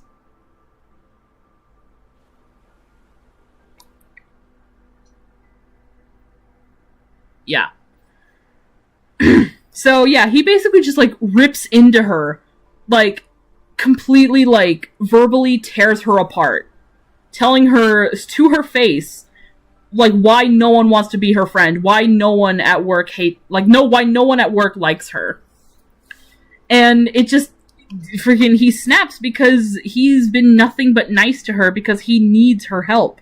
And not once has he ever thought about harming her. Oh, so now we in the uncomfortable silence the way he stopped. Yeah. Drama. Yeah. So yeah, after Eric completely goes off on her like that, for him, Marina would blink, absolutely speechless. But not an angry sort of speechless, but rather a self-reflection type of speechless. She'd been so paranoid this whole time, and yeah, Eric's request seemed sketchy as hell, but as he said, you can only make it sound so harmless. She didn't want to let her guard down too much, but she let it down enough to actually take Eric's hand into hers, and she would then tell him this. Eric, I'm not in any position to apologize for not trusting you, because I don't fully yet. I hope you can understand that. And then Eric would nod at her as she continues. However, I see that I've been making this hard for you too. You're trying to make me feel comfortable, and I'm being paranoid about every little thing that could happen. Your transparency is admirable, and I ignored that simply because of my own distrust. That I apologize for. I'll let you do what you need to do, but know that I don't fully trust you yet. And then Eric would then, like, calmly, he would calm down after this. He would say, I understand that. Thank you for at least giving me a chance. And then so Marina would finally then take a sip of her tea, and she would actually, like, raise her eyebrows in amusement. She's like, oh, this tea is actually lovely. What flavor is it? Freaking.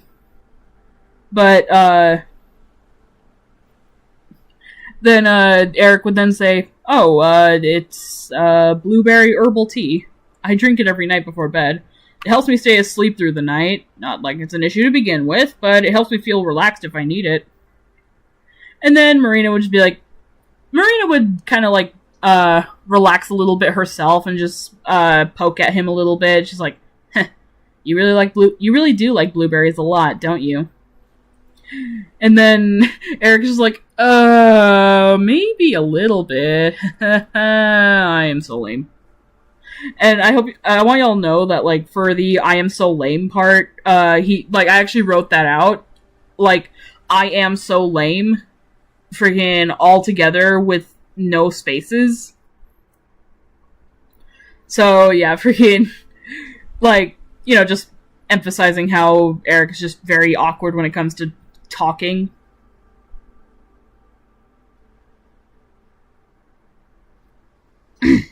Freaking.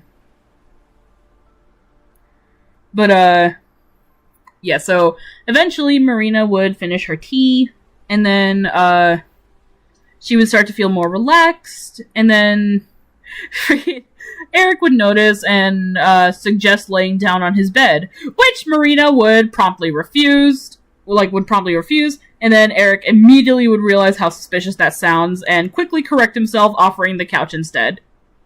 So, yeah, freaking, she nods and saying that as long as he sleeps upstairs, she'll be fine on the couch. However, Eric would then sit down on the footrest next to the couch when Marina lays down. And Marina would quickly notice. So then she's like, "You're not going to bed?" And then Eric is like, "Well, you see, and God, and this is gonna sound so horrible when I say it out loud. I need you to fall asleep first." What? I know, this sounds bad, but I'm gonna need you to fall asleep first. I've never taken someone to Aegis' dimension before. I don't even know how I can if Aegis is dead. But in order to try what I feel like could work, I need you to be asleep. And then Marina is just like, "Eric, I know we just had that talk earlier, but do you really expect me to just fall asleep knowing that you're still going to be awake? Remember what I said?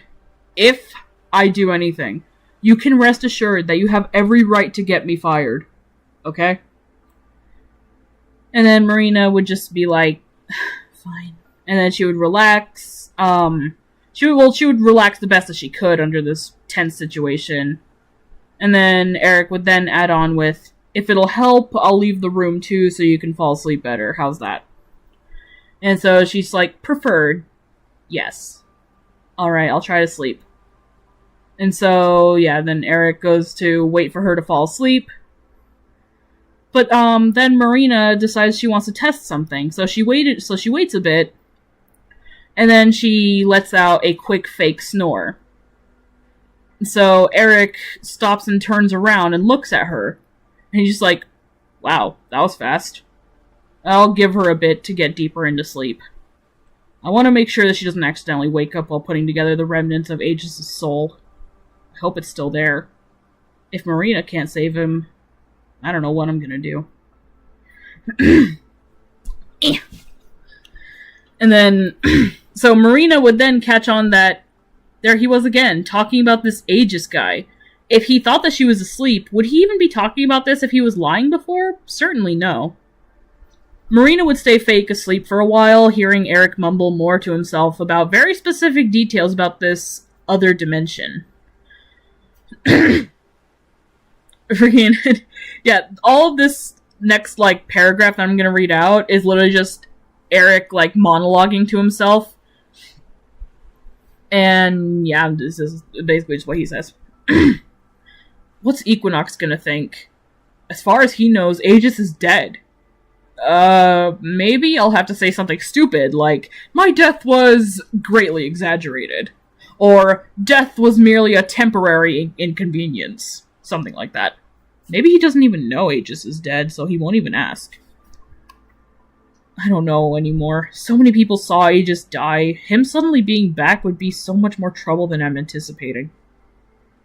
Well, Aegis loves trouble, so that's a problem for him to deal with." And Aegis is just me, so I still have to deal with it. Son of a bitch. Yeah, freaking... Yeah, I see someone caught on to my little Megamind reference. Yeah. Freaking, my death was greatly exaggerated. I had to do it. Also, hi, Lopil! Hello!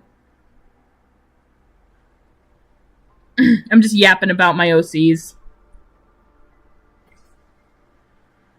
Excuse me.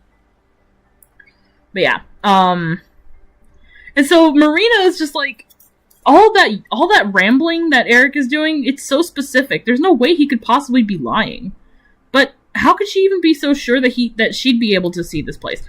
So now Marina's not having doubts about Eric lying. Like, she's convinced that this place is real now. But now she's having doubts about, would she even be able to see this place? Hell, maybe even Eric wasn't so sure if it'd be possible. But now, sleepiness was actually starting to settle in for real, and so she would find herself drifting off. Then a few moments later, Eric would figure that Marina had been sleeping long enough that he could try this. He doesn't know why he thinks that this could work, but he has to try. So he would walk back into the living room and kneel down beside the couch where Marina was sleeping, and he would kind of stare at her for a second and then sigh, hovering his hand over his arm and saying, "Here goes nothing." And so then he would gently place his hand on her arm, and yeah. I haven't written anything for the part where she actually enters Somnia, but yeah, so I'm not going to be able to paraphrase or mention anything from an excerpt, because I don't have an excerpt, but yeah. So basically, in short, Marina would actually be successfully transferred to Somnia. And when she awakes in Somnia, she's still on Earth. Like, her body is still on Earth, but her conscious has been transferred to Somnia. And when she looks down, she sees herself looking like this.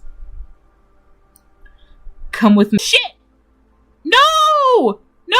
What do you mean disconnected? What do you mean disconnected? Reconnecting? What? Hello? Can y'all still hear me? Oh, shit. Oh, wait, are we back? Are we back? Hello? There was a lag, but we're good. Why does it say OBS? Hang on, let me hide myself real quick.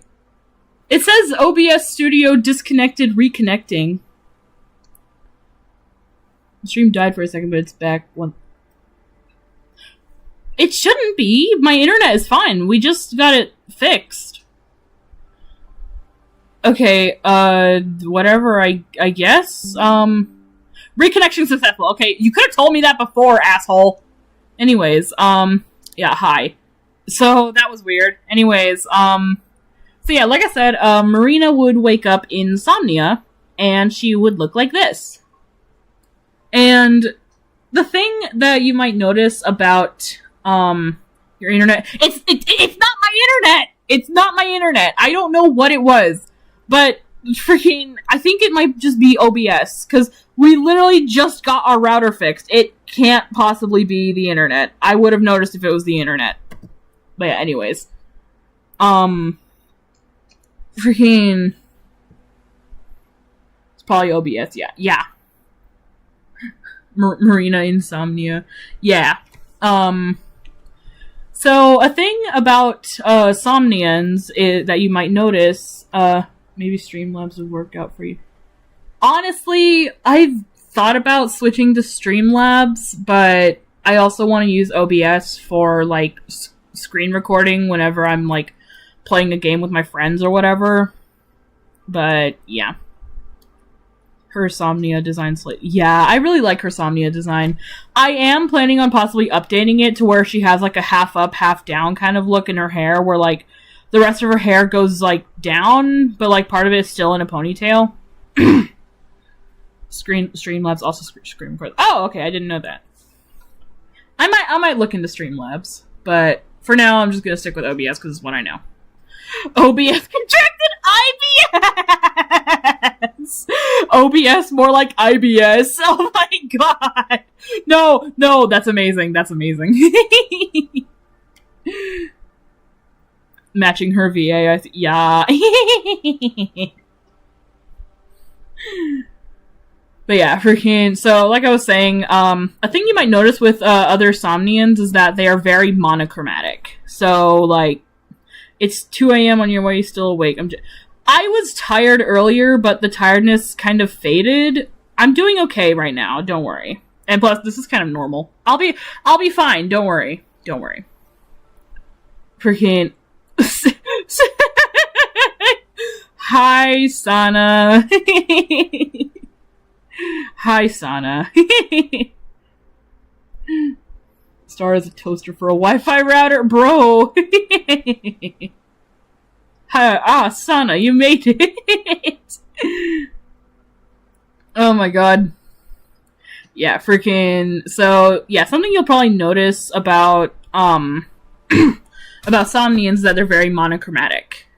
So, like, Aegis is very monochromatic blue, this guy's very monochromatic red, and this guy's monochromatic green. So, she's not colored yet, but her whole thing is going to be monochromatic purple.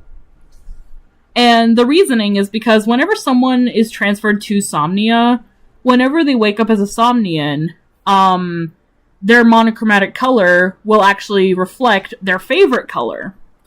So, yeah, Aegis' favorite color, or Aegis and Eric's favorite color is blue, this guy's favorite color is red, and this guy's favorite color is green. So, Marina in her human disguise actually has blue eyes, but whenever she's a Somnian, she, like, her eyes turn purple, as well as, like, most of her clothing and all that. You know how to make chromatics now? Yes, I do! And like I said, I'll showcase everyone's chromatics once I finish yapping. I'm noticing I'm yapping the most about Marina. I promise I'll get to these two eventually, but Marina and Eric's, like, little story is what I've got the most written out on. I almost called you Sans. You would not be the first person, I'll just tell you that. But yeah, so Marina's, like, Somnian form is just mostly purple. Equinox, Marina, Aegis, okay. Sana. Yeah, Sana really likes the Somnians. But yeah, so yeah, whenever Marina, like, wakes up and gets all of her, like, panicking out of the way, and he has so much passion for mariachi. Well, I wouldn't say I have passion for her, freaking. It's more so I just have a lot of passion for, like, the whole, like, the entirety of Somnia in general. But, yeah. Freaking. So, yeah, once, is it raining? Oh, I do believe it's raining now. Andy's been making chromas for ages. I don't know, maybe even before the tutorial, but I could be wrong. I have a Sticky's tutorial. No, I did not use Sticky's tutorial. I actually learned how to make chromatics, through Star, actually. Star actually taught me how to make chromatics. So, yeah. But yeah, so, again, once Marina gets all of her, freaking out of the way, Eric can actually communicate with anyone who's in Somnia. And he can communicate telepathically. So she's basically hearing Eric as a voice in her head. So after she gets all of her freaking out of the way, Eric would make a snarky comment, just being like, purple, huh? And then Marina's like, what? Where are you? Where am I? Where are you? What am I? And then Eric would have to, like, calm her down again and just tell her that she is in Somnia, the dimension where Aegis is from. And freaking, yeah, he would basically explain to her, like, what she is right now. She is a Somnian. And then he advises her to be careful if, like, she needs to, like, rub her eyes or anything, because those little, like, something you'll notice about all the Somnians, freaking, is that all of them have, like, that piece of their eyelash, like, a piece of their eye, like, that comes off of their, like, it's like an eyelash, but, like, it's a piece of their eye. Well, that's because that is actually their eye. Don't ask me how it works, I don't know. I just like it. So, yeah, freaking, so if you were to touch that part of their eye, it would actually hurt like you're poking somebody's eye. So freaking don't touch a Somnian's eyeball lash. Freaking if Annie Sona is still. Oh yeah, my Sona is still Avoca. I mean, hell, look at me. Look at me in the corner. This is not Avoca though. This is Marina. And this is how she looks normally in, like, Earth's dimension. Freaking sibling teasing go wild in this. Hell no. Annie, consider me as a VA for your... Oh my god, freaking... I could actually, like, if I end up coming up with another character in the future, like maybe another Somnian who might just be, like, a background character, freaking, I actually wouldn't mind, like, asking you, like, I wouldn't mind actually having you VA if you wanted. The sweatshirt is different, though. Well, it's really not. It's still the same Galaxy hoodie, I just updated it, because I wanted it to be more sparkly. I love voicing silly. Oh, excuse me. Freaking, but, yeah. So... there's just no blue. Yeah, well, actually there is blue, you just can't really see it. It's more able to be seen on my Sona. Hang on, if I actually go and find my Sona's new ref, if I can find her. Ew, my old Sona ref. Ew. Oh, and then my other old Sona ref that isn't as gross, but is still pretty old. Where are you? Bitch. There you are.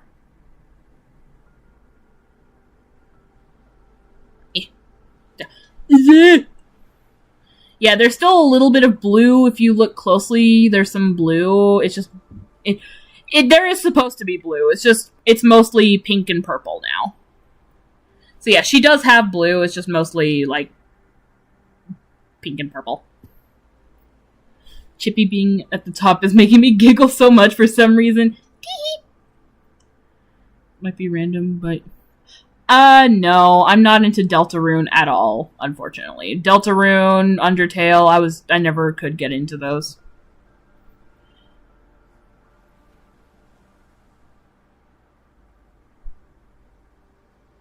It was the same reference I saw when...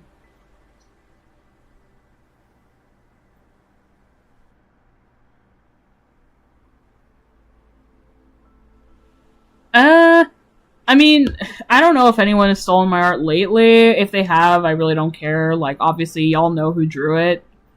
But yeah, freaking... this has nothing to do with anything, but because Yosh mentioned it, freaking, yeah, Chippy. If y'all don't know who Chippy is, he's part of Universal Storybook. So, yeah. I'm gonna pet him because he looks like a bean. I actually need to redraw Chippy. I know it feels weird. It feels weird for me to say that, but I actually need to redraw Chippy. This is very old art of him. But yeah, Chippy is kind of like a secondary sort of silly Sona of mine. But he's actually the pet of one of my characters, who I would have gone over tonight, if Universal Storybook had ended up winning, and better yet, if his story ended up winning a poll.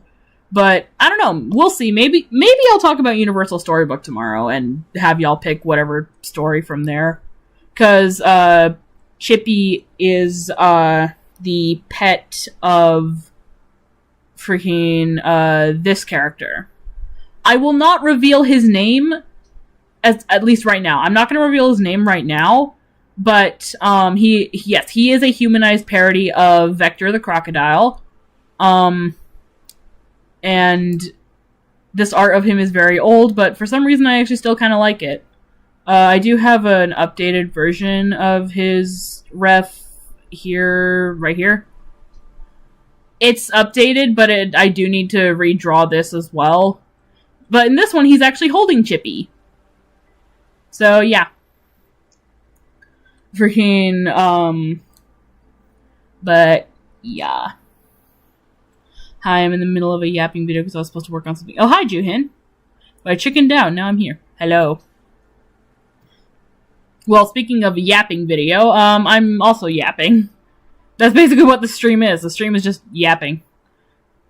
Wonder if you ever read Sonic. I haven't read Sonic IDW, but I would like to. I have a few of the comics. I want to get more of them though, so I can actually start properly reading them and getting into it.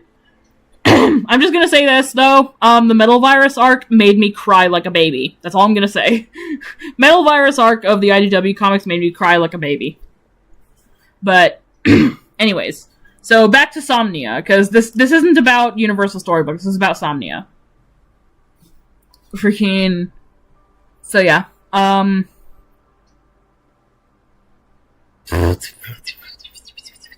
Where was I? Where was I? I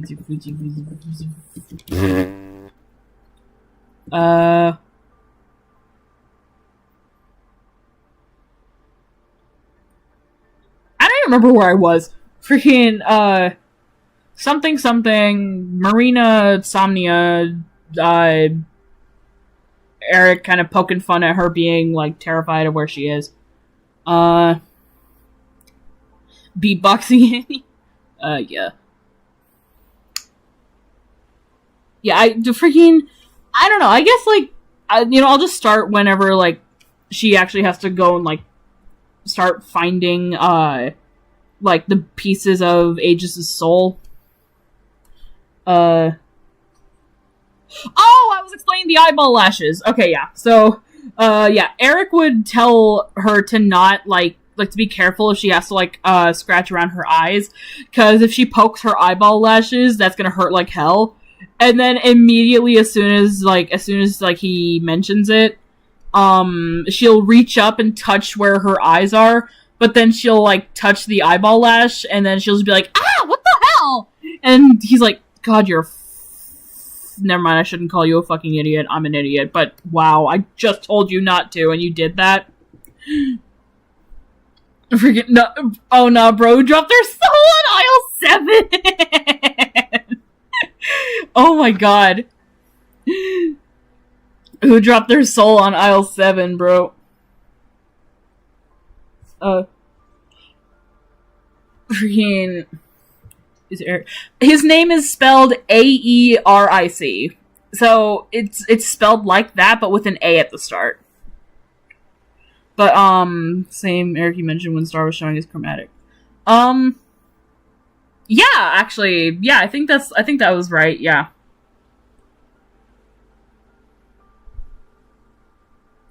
Yeah, it's spelled Eric, yeah, like that. Clean up on aisle 7, we got a fucking soul spill.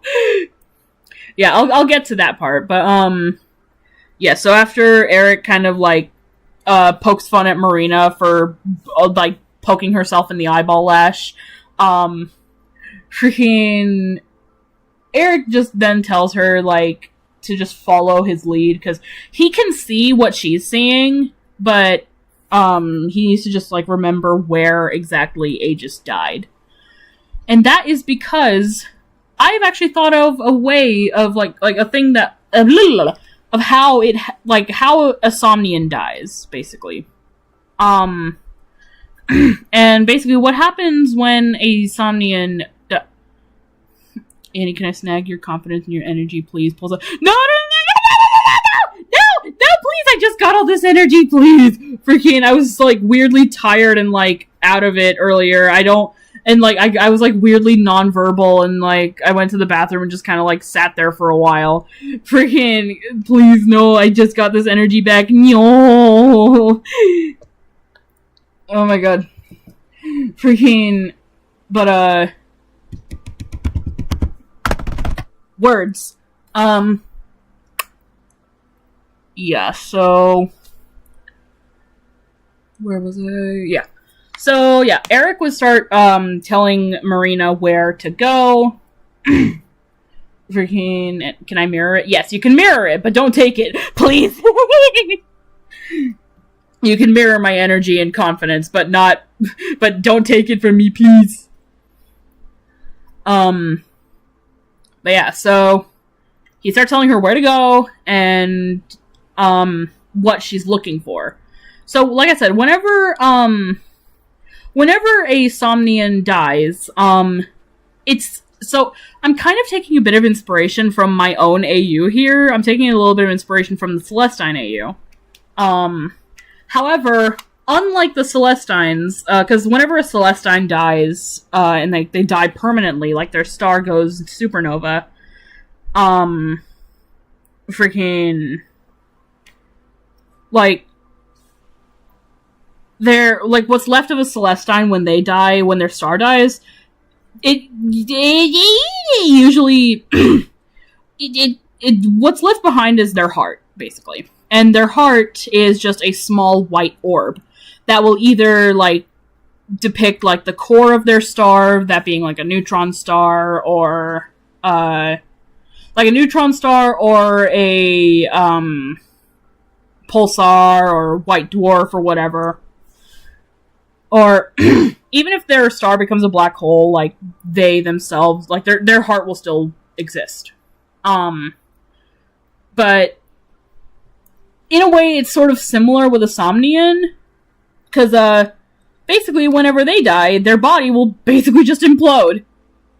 I'm not even kidding. Their body will just implode and become what is known as somnic essence, which is just sort of a little orb of their life energy. And whenever this happens normally to a Somnian, that's it. They can't come back from that.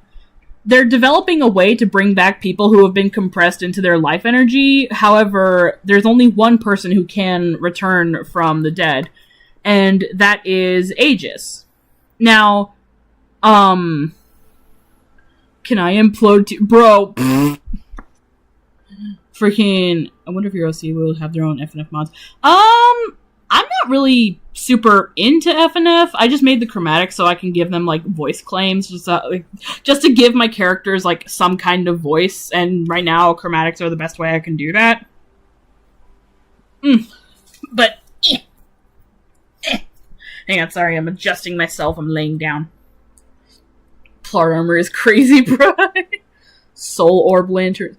Dude, that would actually go kind of hard, though. Like, it'd be kind of morbid, because in a way, that is, like, a Somnian's body, or at least what's left of it. But, like, that would actually go kind of hard. But, yeah. I usually go to reverse 1999 for voice claims. They have amazing voice claims first. Yeah, that's the thing. Like, I would go to, like, other voice lines and clips and all that from, like, whatever, for, like, voice claims. But, like, honestly, I kind of like more the idea of, like, having my friends voice my characters. Because, like, I can now. I have friends who can do that. So, yeah. But, yeah, anyways. There's only one person, who lives, like, who can return from the dead right now. Because, like I said, they're developing a way to bring back people who have been compressed into their somnic essence. But the only one who can 100% come back from the dead is actually Aegis. I don't know if they have families or not, but what if the family of the Somnian gets some... Oh my god, that would actually be kind of cute.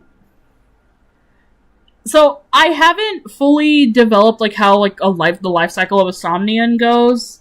I'm kind of, like, I'm not gonna lie, I do have one concept. This isn't concrete yet, but I have one concept so far, and that is, so, I'm kind of taking, like, inspiration.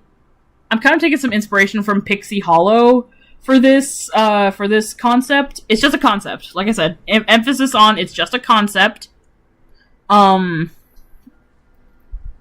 Freaking...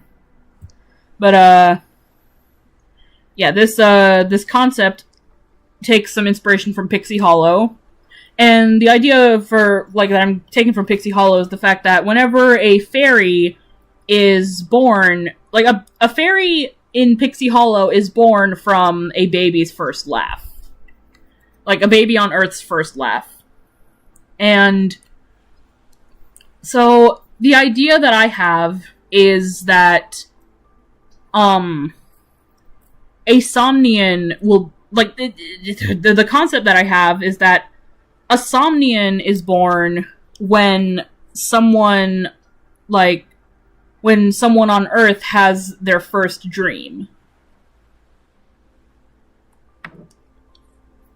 So yeah.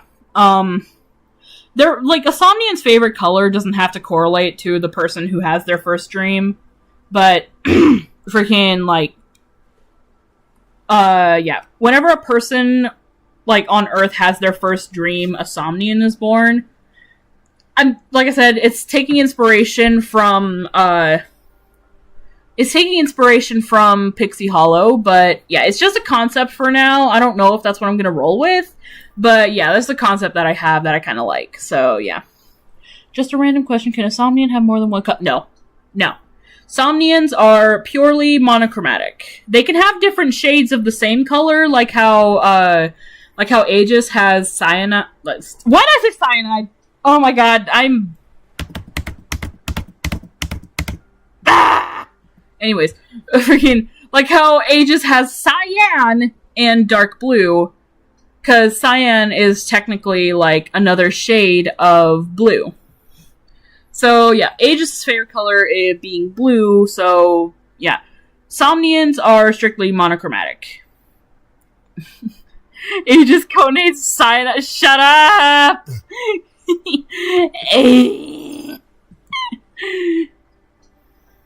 How long did this take you to make the story of your OCs? All of my OCs? Oh my god, that spans at least, like, 3 or 4 years. As for just the Somnians actually took only about a year, actually, I think. And I've had a bunch of concepts that I've, kept or done away with. Technically, cyan is not a shade of blue. I'm aware of that. Freaking... Okay, fine then. Freaking Aegis' favorite color is cyan, but his colors are just different shades of cyan. I don't know. Freaking... I'm just taking the easy way out at this point. Freaking... Look, Aegis is still fairly monochromatic. Like, freaking... He has hints of other, like, blues, and, like, he has a lot of cyan in his color scheme. But, like, yeah. I do think that it would be more correct to say that his favorite color is cyan. But, like, yeah. Because, like, I don't know, fucking... You took a year? Yeah, I took a year on this. And even then, it's not even like a full year. It's only been about like half a year. If that. I made mine in a literal dream. That's so real. Assuming it still stays within the same hue range, even if it's not directly... Yeah, it still stays within the same hue range, even if it's not directly monochromatic. Like, they have a technically monochromatic, like, color range, but it at least just has to stay in the same hue. It can't... Like, you... Basically, it's just, like, you can have, like, blue and cyan, but, like, no... But, like, you can't have stuff like blue and yellow or whatever. So anyways, hear me out on Oh, Juhin, you're gonna have to fight Sana for that one. Sis, I know what you are. Yeah. Freaking, but yeah, anyways. Adjacent colors at the most. Yeah. Very adjacent colors at the very most. But yeah, so, anyways, going back to, So, orange... I don't know. I would say I'm gonna have to say no on that one. Orange and yellow vary too much. Like purple and indigo could work. Yeah, purple and indigo would be able to work, but blue and purple would be too far apart. So yeah. No, their eyes do not glow. Analogous, yes. Yeah, analogous, basically. Like, very closely analogous, but, like, not actually just completely different colors. Like, you can't have, like green, yellow green, and blue green. What about crimson? Yeah, crimson is allowed. Freaking, it's probably able to be seen here, but like Somnia does kind of reflect a lot on like the idea of neon colors, so that is more common. But as you can see on like this character, he does have a lot of like darker red rather than just bright like blinding red. So yeah, it is possible to have like a dark color. Freaking, I have yellow, gold, and mustard yellow, but not orange. Yeah, pretty much, yeah.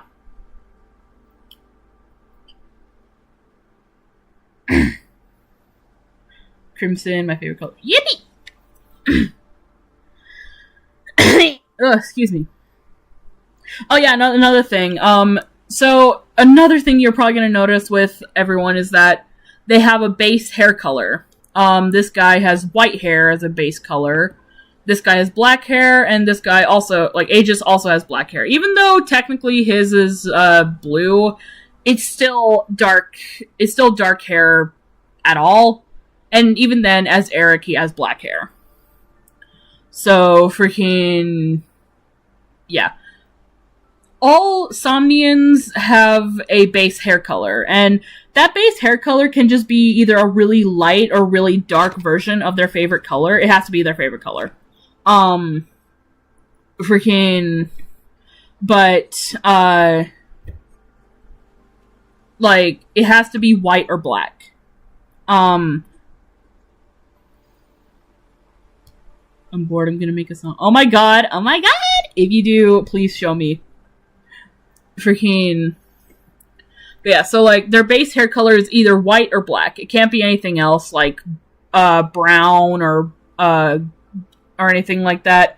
It can be a really dark shade of their favorite color, but that's literally it. Like I'm willing to say that like Aegis's hair here is probably like the darkest shade of, like, it's probably like the most blue black that it can be. Because by definition, his hair is still technically black, but it's just like dark blue black, if that makes sense. And yeah, again, even then, Eric's hair is still just completely black with a blue gradient. Akuji looks like he's got a cut wound. I'll get to him, don't worry. I'll get to him. They can make it that would be interesting to see, actually. I wouldn't mind seeing that. Brown would only work if the Somnian is orange. Yeah, you could only have a brown, like a Somnian with brown hair if their color is orange. I think that's basically like I think that's literally the only way you're getting brown hair out of a Somnian. But yeah. Anyways, how did we get here? So yeah, like I was saying before, the only Somnian who can return from the dead is Aegis, because he is an Insomnian. So whenever he dies, his body will still implode into a small orb of somnic essence. However, because of him being an Insomnian, which is basically just a byproduct of like a subspecies of Somnians, but the only one of his kind. Can the favorite color be gray or white? I'm asking because white is lack of a color. That's a good question, actually.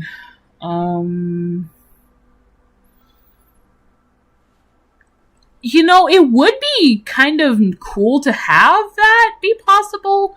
To have someone who's like purely monochromatic.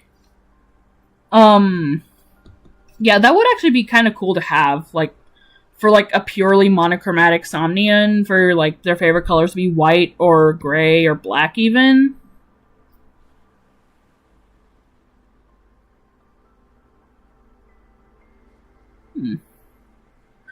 I don't mind that idea, actually. Yeah. I'd say, yeah, go for it. Freaking, I'd say that could be possible, just like for a purely monochromatic Somnian.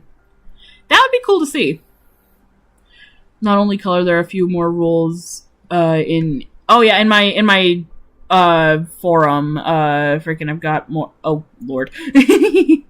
Freaking, I'll check those in a second. Kirby's calling the Lord. Hang on, let me find it.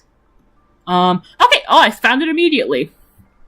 Okay, so, freaking, I typed this out for somebody else who was making, a Somnian OC, but, I decided to post it into my forum, freaking, for people to keep in mind whenever, making a Somnian OC.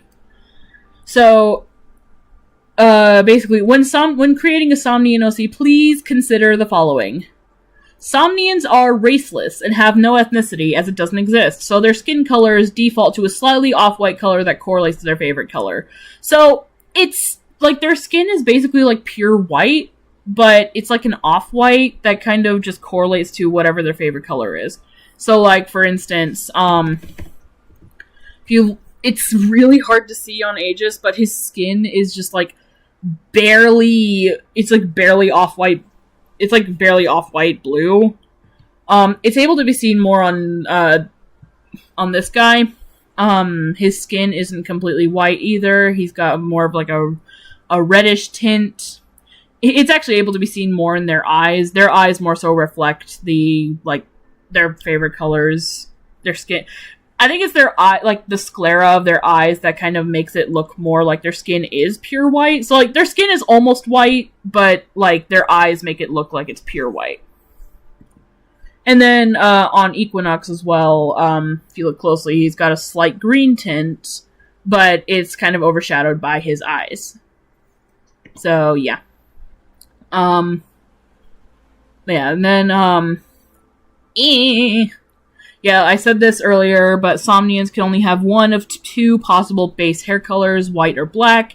They can be slightly off-white or off-black, but the color will always be their favorite color. If it's, like, the off color will always be their favorite color.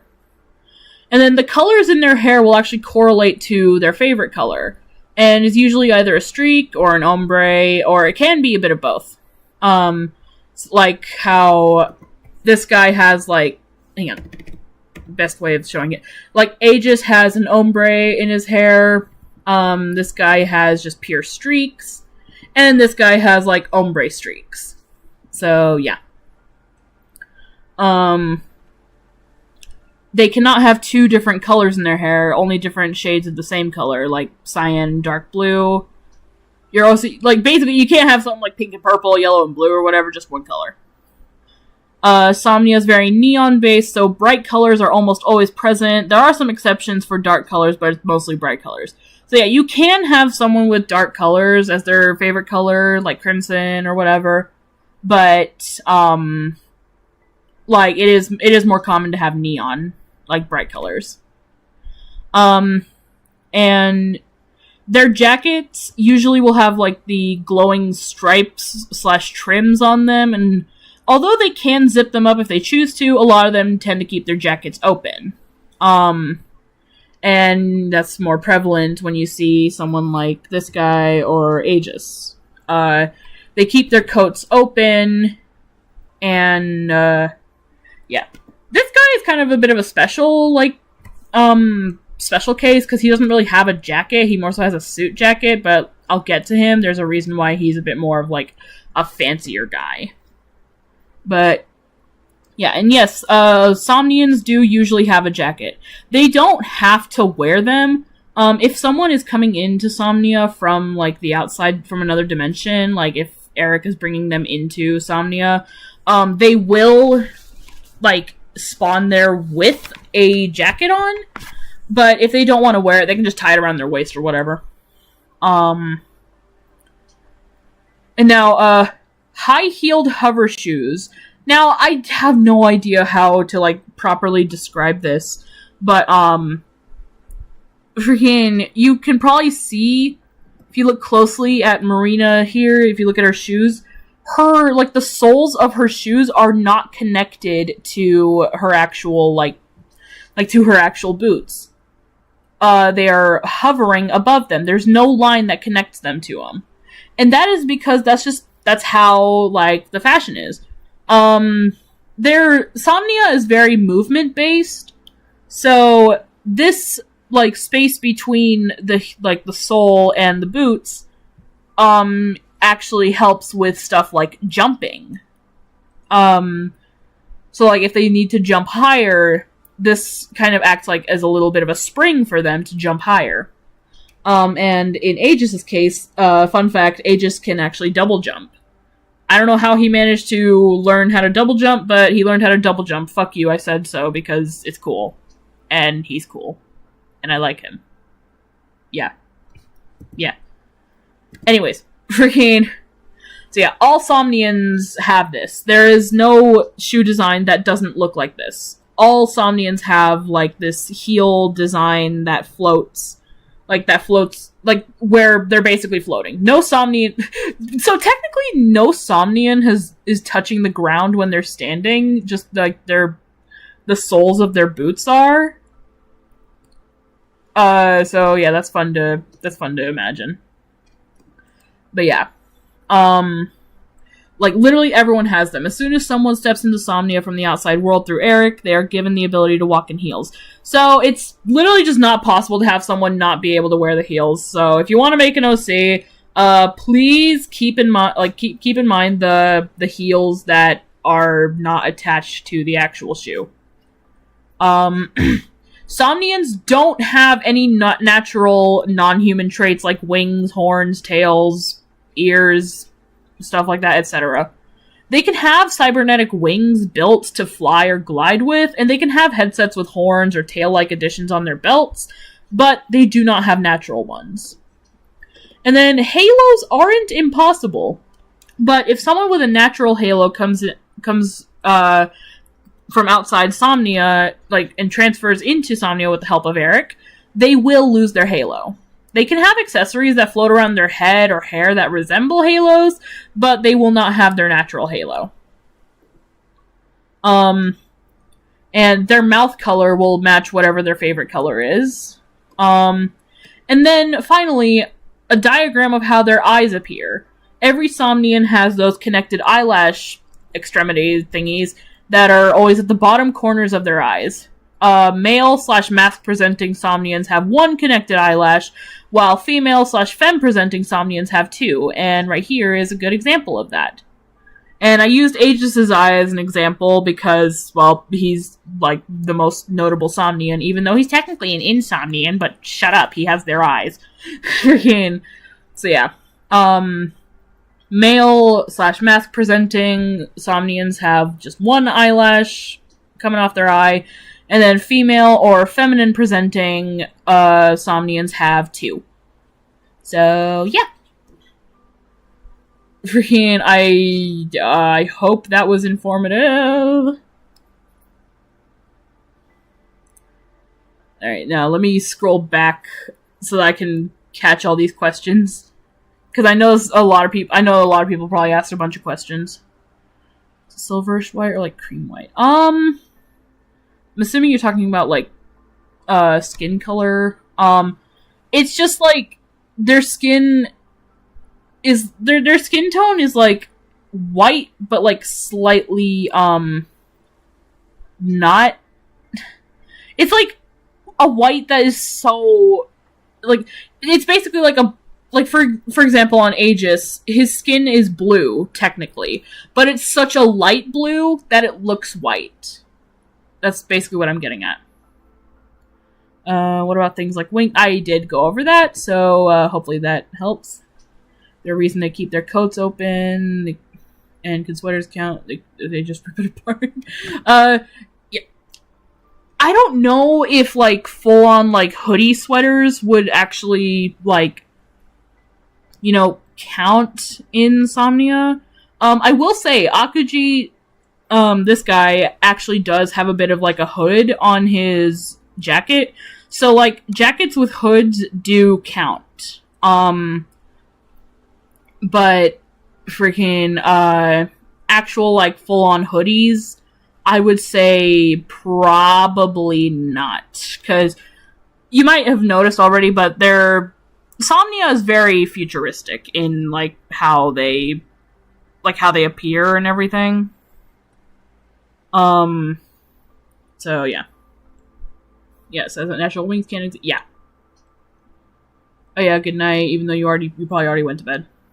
Hell yeah, double jump. Yeah. Turning Lopil into insomnia because of course I have the power. Yeah. What about Somnians that don't canonically have a gender? So, yeah, Somnians, like non-binary or something.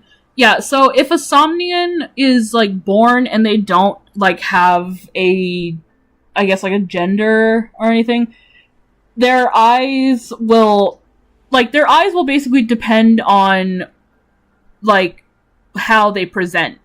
That's why I said male/masculine presenting or female/feminine presenting. Because the way that Somnians work is, if, like, Somnians can be born non-binary. If I go off of the concept of the, like, someone having their first dream and then they're born from that, then yes, a Somnian can be born non-binary with that. And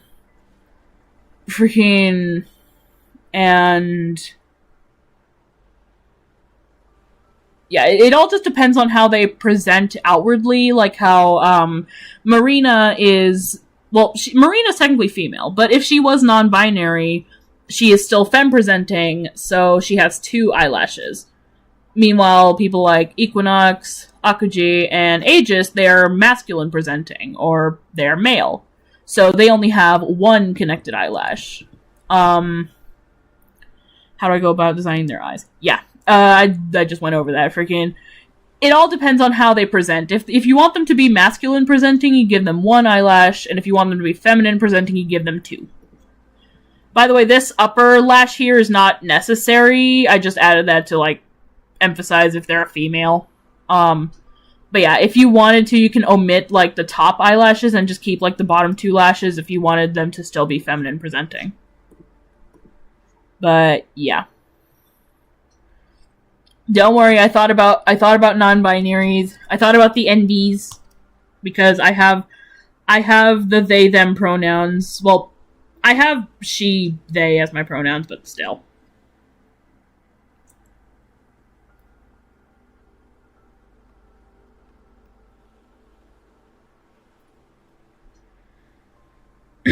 But yeah, anyways, yeah. So back to where I was.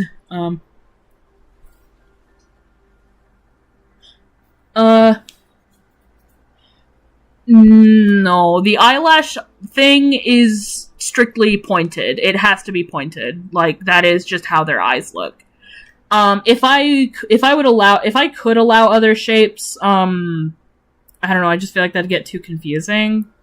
Plus, I don't know, I don't want it to, I don't want this universe to turn into something similar to a certain other person. So, honestly, I'm gonna have to say no on differently shaped eyelashes. And also, probably same for the pupils as well. Like, maybe, yeah, I think I might have to do that. Or maybe, hang on. Let me see, because I'm not even entirely sure what I want to do with the pupils. I'm pretty sure, actually, if I'm not mistaken. Oh, wait, hang on. Actually, no, I think you could probably fuck around with the pupils if you wanted to. I will say I do think that round pupils are, like, customary, like, they are the most, like, noteworthy, and having other shapes is, like, very notably rare, but, I'm gonna go out of my way and say that it would be possible to have other shapes in, like, pupils, because, like I said earlier, a while ago, I drew a bunch of random, stargazers as, Somnians, and that actually included a star in yellow. And for stars, I actually, had his pupil be kind of, like, bisected here. And that I actually based off of, like, a little design that I did of, like, his Sona in my style, where I gave him, like, the connected eyelashes, because that's just, like, part of my art style now. So, yeah, I'd basically be a hypocrite to say that they can't just have round pupils. But, like, I will say, round pupils are the customary, like, they are the most notable, the most common. So it would be extremely rare for them to have a different shape in their pupils, but I'm not going to say it would be impossible.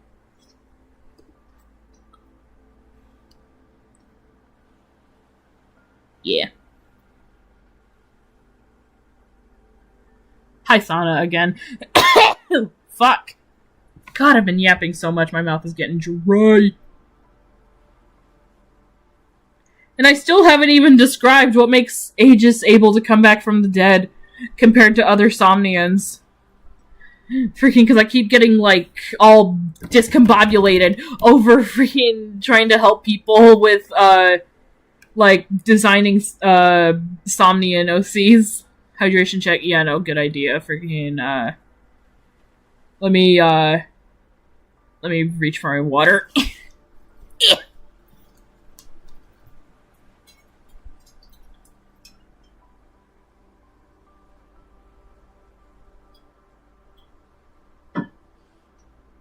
Oh, that's good shit. Ugh.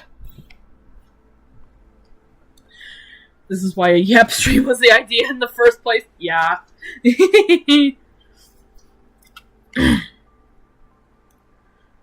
Yeah, for real. Anyways, so finally back to what I was saying about fucking, Aegis and how he's able to come back from the dead. So, whenever Aegis dies, his somnic essence, once his body implodes and becomes somnic essence, freaking, it shatters. It shatters into a bunch of pieces. And he can be restored and brought back to life if someone gathers all the pieces and puts them back together. And he can't just, tell Equinox, or he can't just tell Equinox to do that when he dies, freaking, because, that would require, Equinox knowing that Aegis has another life outside of Somnia. And, again, people are probably like, who the hell is Equinox? We'll get to him, don't worry. But, yeah. Anyways, so, freaking, if someone that Eric brings it, I will say, if someone that Eric brings into Somnia dies while they're a Somnian, they cannot go back. Ever again. Because they'll be forced to wake up, and their somnic essence will disappear as soon as they wake up. And no matter what Eric does, if they fall asleep and he, touches them, they will not be brought back to Somnia. We'll get to him. Sidetracked for the nth time. Hey, I'm trying here. I'm trying. I'm trying, okay? But yeah. So, basically, if Marina were to die in Somnia as a Somnian, she would never be able to come back. No matter what. She would never be able to come back to Somnia. And that's even if like Somnians develop a way to bring back people who have been compressed into their life energy, even then, like, because their somnic essence will disappear when they wake up. And so it's just impossible. They will not be able to go back. Don't leave me here, Michael. Bruh. So yeah, if anything, Eric has to be especially careful with Marina if there's still danger in Somnia while she's gathering his somnic essence, because if she dies, she can't go back. Freaking... And, again, even if they come up with a way to bring back Somnians from their somnic essence, because of the fact that her somnic essence would have disappeared once she woke up, which she's forced to wake up because, like, whenever a Somnian... Like, whenever Aegis dies, Eric is forced to wake up. So, yeah, if Marina as a Somnian dies, she is forced to wake up.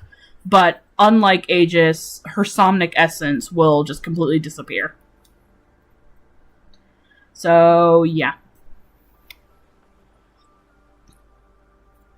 But this first time that she has to go and bring Aegis back from the dead, freaking, she actually manages to successfully, still Itsumiya.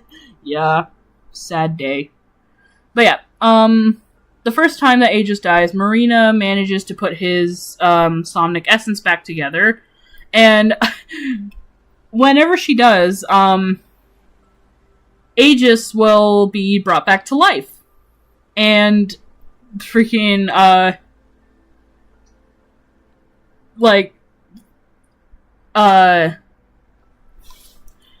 because of the fact that Eric is awake, I imagine that Aegis would, like, kind of exist for, like, a second, and then immediately, like, disappear.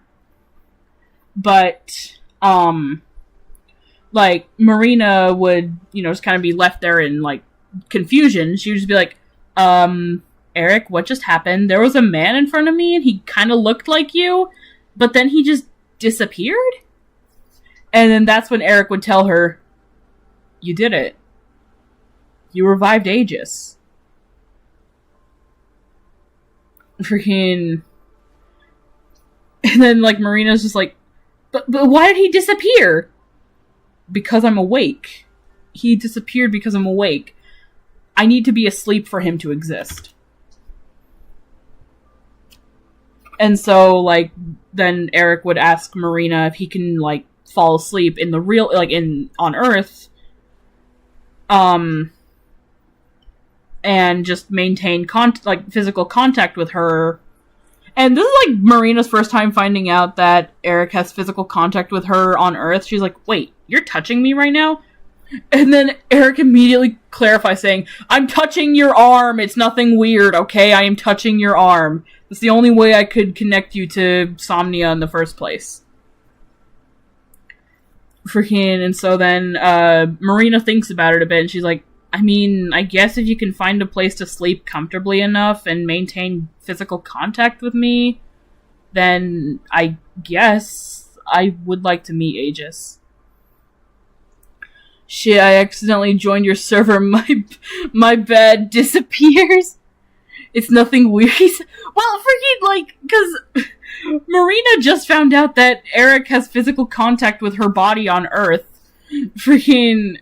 So, like, of course she's gonna immediately assume, like, wait, hang on, what are you doing? You're touching me on Earth? And so then Eric immediately has to clarify, saying, I'm not touching you in I'm not doing anything weird. I'm just touching your arm. It's nothing weird.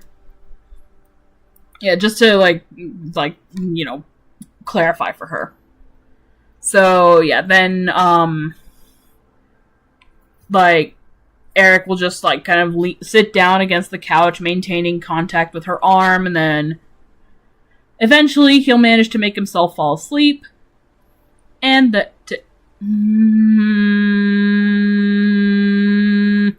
Yosh! Anyways, freaking... God damn it, Yosh, you freaking distracted me. Yeah, so Eric falls asleep, and Aegis suddenly appears in front of Marina again. And then freaking Marina is just kind of like, microwave. But yeah, then Marina's just kind of left there in shock. She's just like, what? Oh. Are you Eric? And then Aegis just like, yes? Well, yes, but actually, no. Yeah, he clarifies that, he is technically Eric. He is technically Eric, but he is known as Aegis. So, Annie microwave.mp4. I keep hearing Farina, and then I have to slam my hand on the table. It's Marina. yeah, freaking, I know who Farina is. I don't know anything about where she's from, but freaking, I know who she is, and, like, I understand the confusion, but yeah, no, it's Marina. So yeah, Aegis is, like, introducing himself as Aegis, and then Marina's just left there in shock. She's like, I can't believe it, you're actually real. So, Eric wasn't lying. Freaking, and then Aegis now. Aegis is just like, yeah, did you really think you'd be capable of doing anything weird to you? Bro's, the weirdest thing that he's ever done is fall asleep while taking a sip of coffee. And he woke himself up by almost drowning in his own coffee. It's my job to make a microwave. Yeah, and then,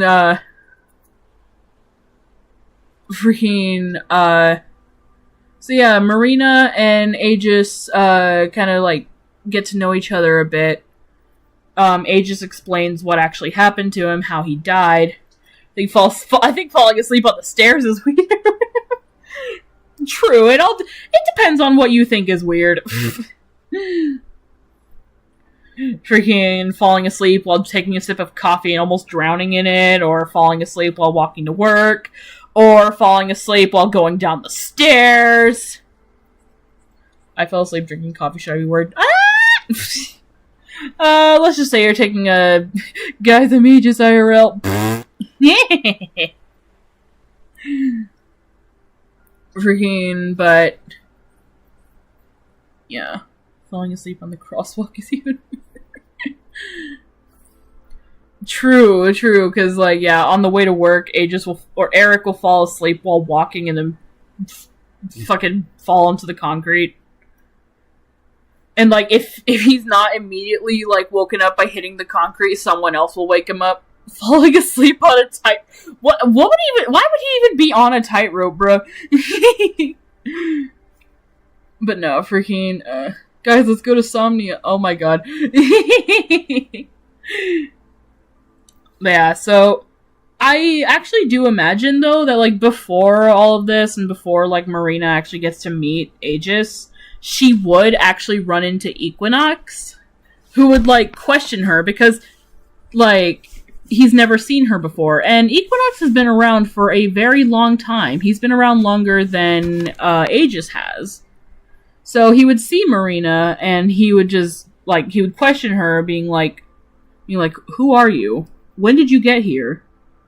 And Marina, not knowing what to say, like, she would just kind of, like, she'd just kind of be, like, left there completely frozen, and then Eric would have to tell her that's Equinox. Just tell him you're just passing through, and just tell him that you're passing through. He'll probably ignore you. Eric's slumber party, where he uses a pile of other people as a bed. Oh my god, he could literally fall asleep anywhere. Freaking, oh my god, wait, I just thought of something stupid. Imagine, like, just a collection of, like, people, like, taking selfies with, like, Eric passed out in the corner, like, in the background. This is, like, It's like, I was hanging out at Starbucks with my friends, and then this guy walked in and passed out on the fucking floor, like, hello? Or like, help, I'm at the playground, and there's this guy walking by the playground, and he just kind of fell asleep, and is now face down in the he's now face down in the gravel. What's happening? Freaking, I don't know why, just that mental image. It's kind of like the idea of, like, you know, people taking pictures of themselves planking, except it's just people who take, like, selfies with Eric passed out in the background. They're just like, bro, what's going on with this guy? Just saying marinara. You keep calling her marinara. Excuse me, what the actual fuck are you doing in my house?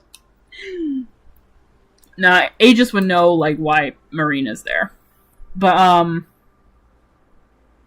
no, that'd be more Equinox. Equinox would be the one being like, excuse me, what the actual fuck are you doing in my house? But yeah, so Aegis was kind of right about, like, Eric was kind of right about telling Marina to just tell Equinox that she's just passing through. It's the fucking, like, dude peace signing in front of a grave picture.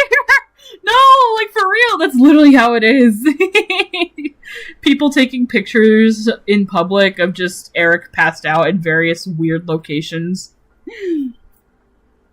Then, like, it's like a selfie, too, and it's just like, bro, what is this guy? Why did he just pass out on the fucking grass like that?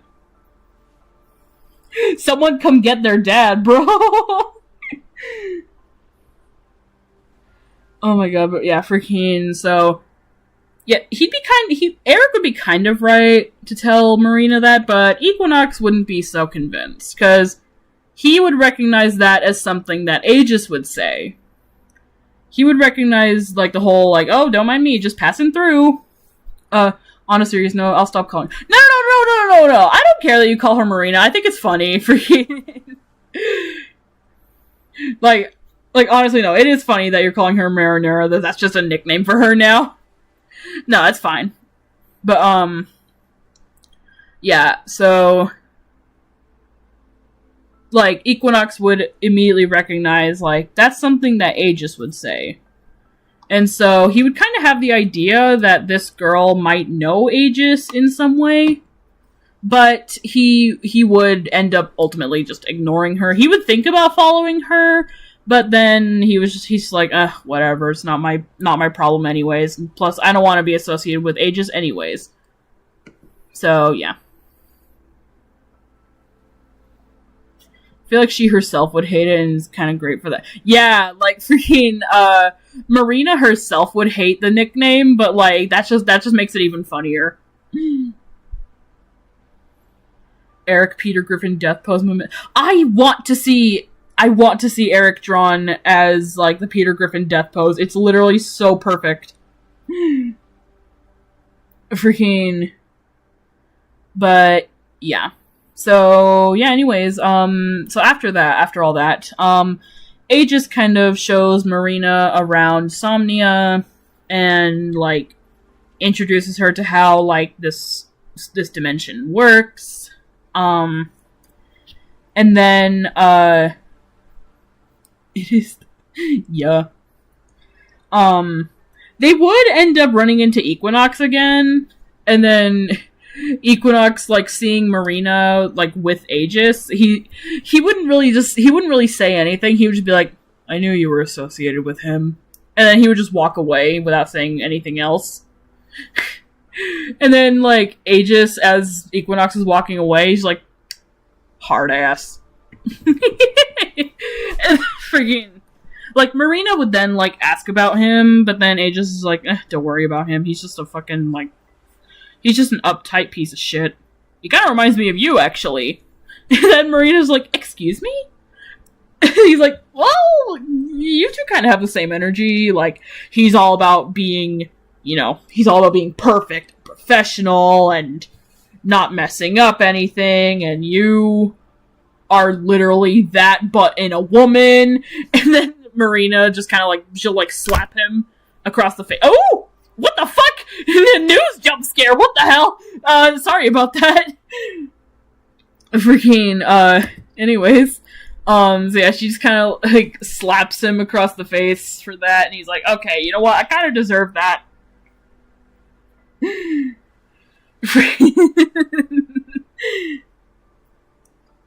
So yeah, and then he would just continue on with showing her around Somnia. Wait, what happened? Lopil, what just happened was, I, like, physically, like, imitated the whole, like, slapping Aegis across the face thing, and my hand hit my mouse, so my mouse went, like, down here to, like, where it says, like, thunderstorms, and, I accidentally hovered over this! And I'm like, whoa, news jump scare! My bad! But yeah, anyways, so, yeah, oh god, yeah. Oh my god, but yeah, so, yeah, there's, I think, oh wait, no, there's one more thing about, no, put it back, I want to read, no, absolutely not. So yeah, once, Aegis and Marina have finished basically, like, going over everything about Somnia, at least everything about Somnia that Marina needs to know, then Aegis tells her that it might be time for them to wake up now. So, Marina's like, well, how do we wake up? We're in another dimension. And so, like, Aegis just, like, tells Marina, like, he just basically just tells her, like, just, I don't know, just open your eyes in the real world, wake up. And she's like, oh, wow, great, that's very helpful, thank you. You know what, you're very good at this. And he's just like, okay, you know what, you're actually annoying. And so he actually, like, pinches her hand, like how you do when you're waking up when you're trying to wake yourself up in a dream. He pinches her hand, and she's like, what the fuck? And then she wakes up in the real world. And Aegis is kind of left there like, huh, that usually never works for me. So yeah, then then, like, Aegis is then like, you know what, she's probably gonna wake me up soon. And yeah, lo and behold, he would actually be right, because Marina would wake up in the real world, but Eric is still, like, completely fast asleep. And so Marina, like, quickly turns to Eric and, like, shakes him awake. And it actually works. Eric ends up waking up, but he is, like, he's not fully, like, exhausted, but he is, sleepy. He is, like, very noticeably tired. He, like, looks up at, he, like, kind of, like, wakes up, he opens his eyes, he's like, ugh. And, like, he looks up at Marina, and he's like, oh, hi, Marina. And then, okay, you know, it's actually funny that you mentioned that carp. Because that is another, side effect of Eric bringing someone into Somnia. They too will feel the same effects that he does. So he'll look up at Marina, and he'll see that she just looks absolutely exhausted. She's like, I feel like I didn't sleep at all. And he's like, oh, I guess you got the side effect that I normally get whenever I wake up from Somnia. How much of Insomnia Lord did I make? Quite a bit! Freaking, I'll definitely say that, quite a bit. Oh, he's back to normal-ish, yay. Yep. Annie, I'm sending you my Somnia, and say, oh my god! Yes. I wanna see! Yes, please send it to me. But yeah,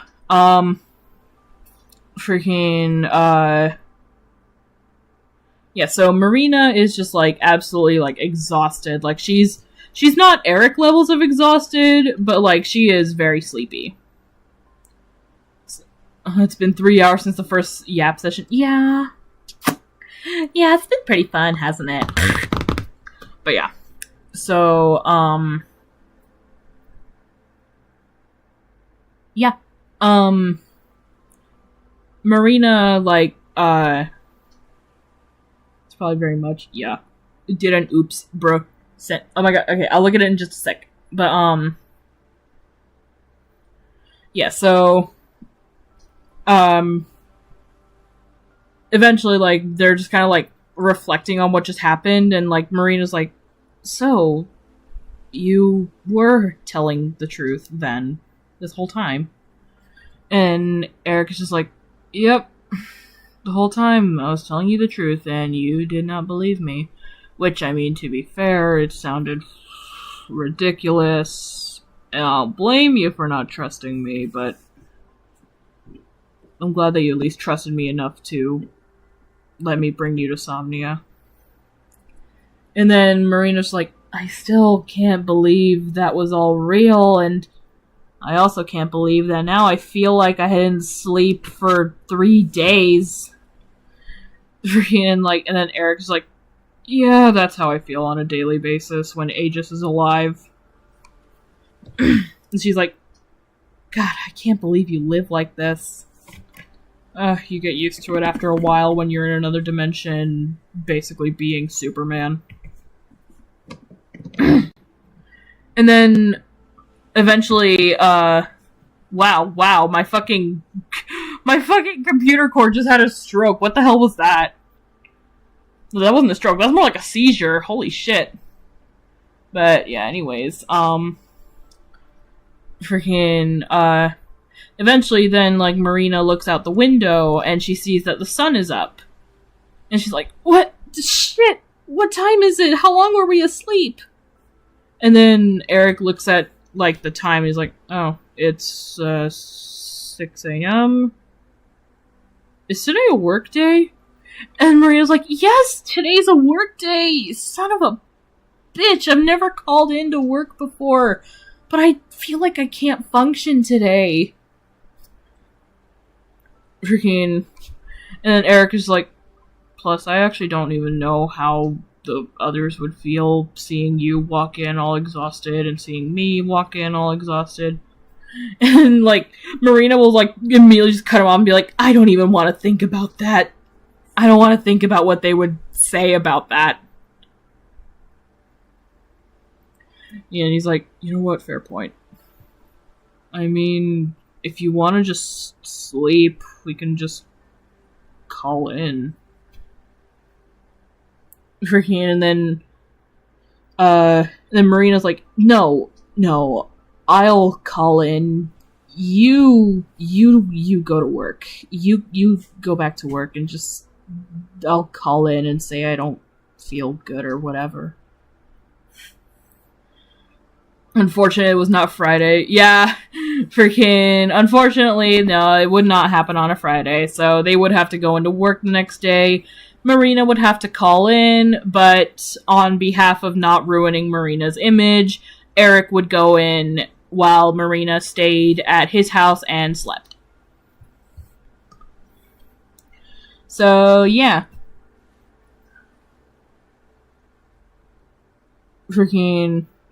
I will say, like, after Eric heads out to go to work, Marina does take a little bit of time to, like, reflect on everything that she saw. And she's like, I can't believe that Somnia is a real place that exists, that you can go to if you're asleep, but have contact with Eric, of all people. What is he, anyways? And, like, she's kind of, like, thinking to herself about everything that's happened, like, the fact that she talked to somebody else who lived in Somnia, but someone that Aegis seemed to know. I'm gonna have to rewatch the whole stream to catch up on the lore. Yeah, unfortunately, that is a downside of leaving the stream while I'm yapping. Strange kind of bonding experience. Yeah. But, yeah, so,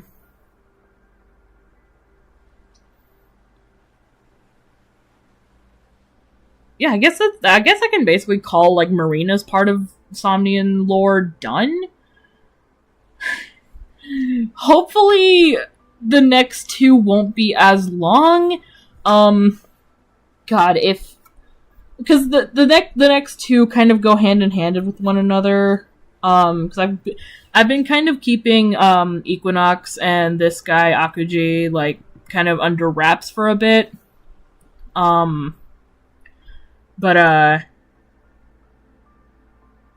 Yeah. Star, quickly pick a number between 1 and 5. Oh boy. Sweats. Yeah, I'm gonna see if I can try and keep this one, like this next part, brief. It's just, Marina had so much, and then there was a lot of detours, and then explaining how Somnia and OCs work.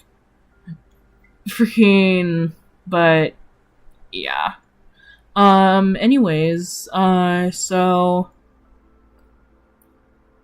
on to Equinox. So, you guys have probably heard me mention Equinox a few times, and how I've mentioned that, how to make friends. Step 1, take them into the fucking sleep portal!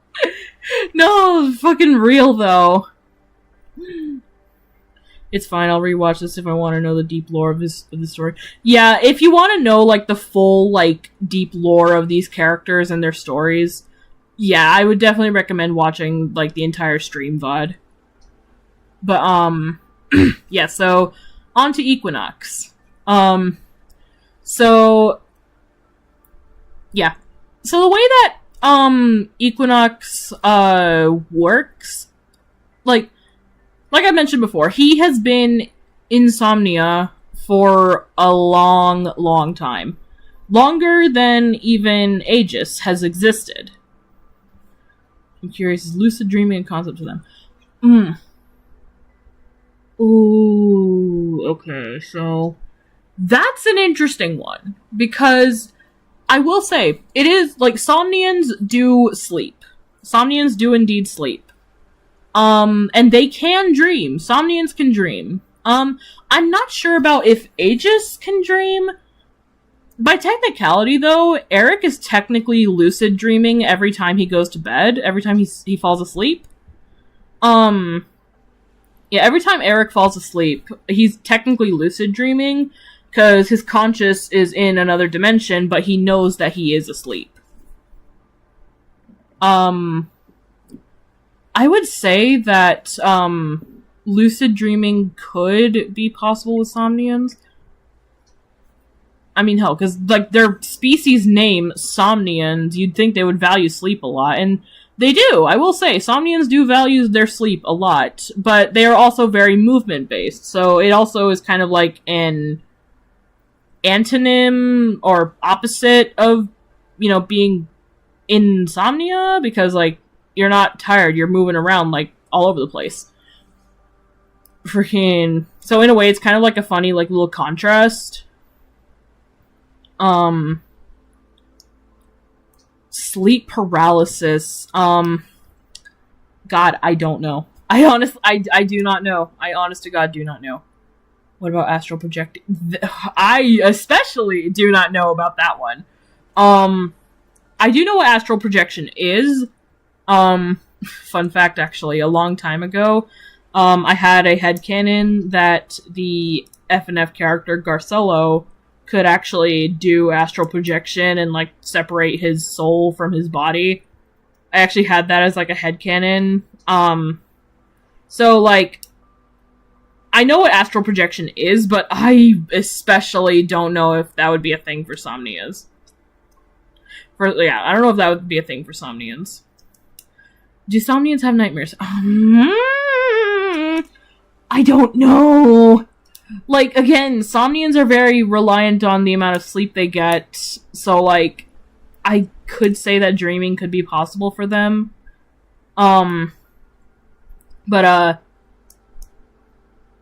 Lucid dreaming is literally something that Eric does every night when he's asleep on Earth. But whenever Aegis dies and Eric is forced to wake up,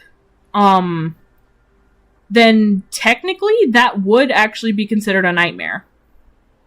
And, sometimes if Aegis is, like, very, like, critically injured, he can, like, Eric can wake up as, like, an emergency cop-out to make sure that Aegis doesn't die.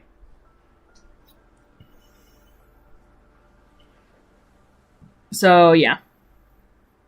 Forgive me for asking this, but do Eric and Marina become a couple? They're giving enemies to companions to lovers, but... So, that's where this gets kind of interesting. There are no plans for any canon couples in this story. So,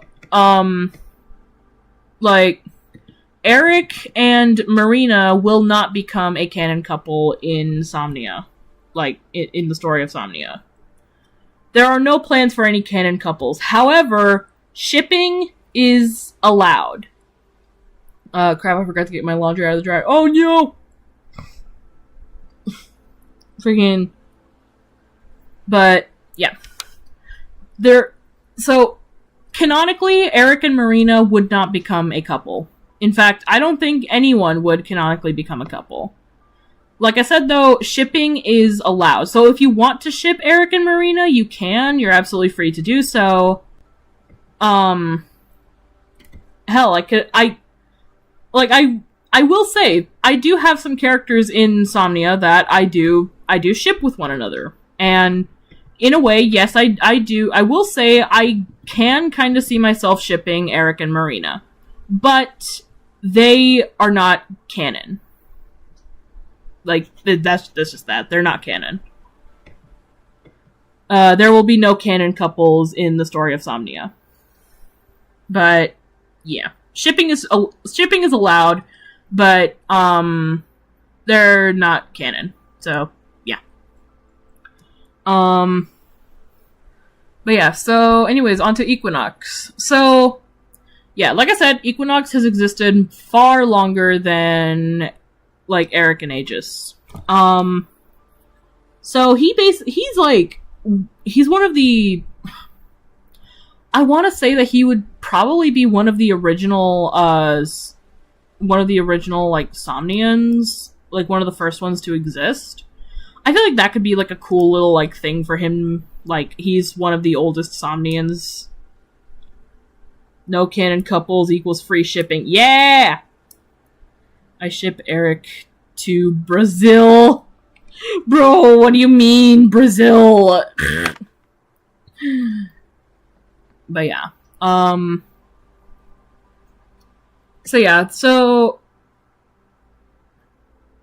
Yeah, the thing with Equinox that, like I was saying, ship Eric to a Walmart warehouse. Bro, y'all. But yeah, you might immediately, ship Eric with his bed. Honestly, that's probably, like, the only canon ship. But no, so yeah. I can order Aegis with free shipping, I'm going insane. Okay. So yeah, one thing you'll immediately notice about Equinox is his jacket and just his general attire just look a lot fancier.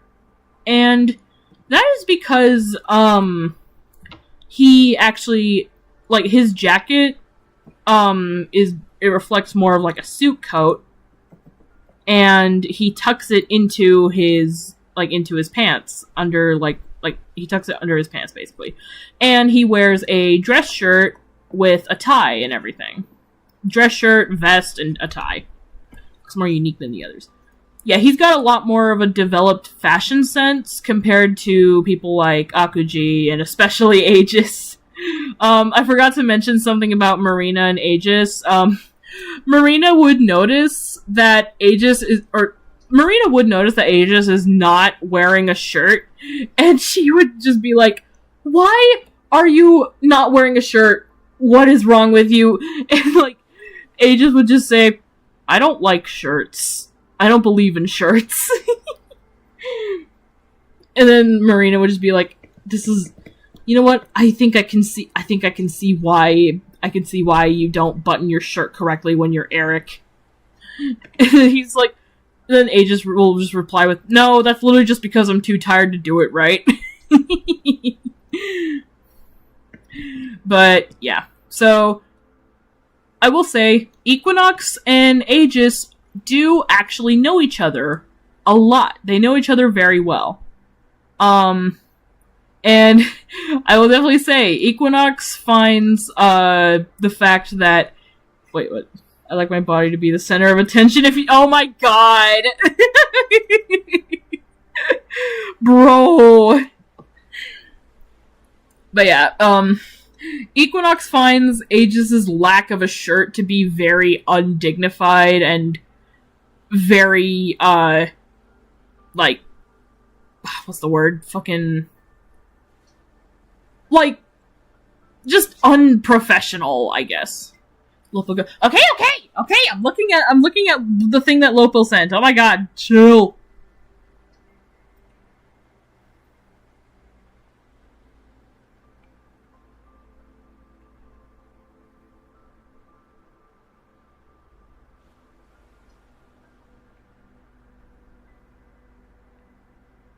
Let me see.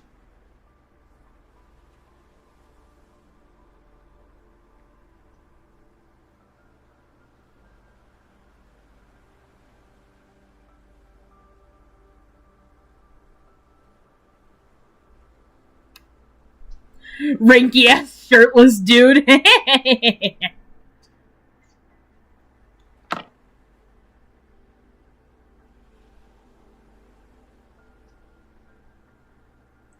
Ooh! Oh my god, this actually looks cute! Hang on, okay.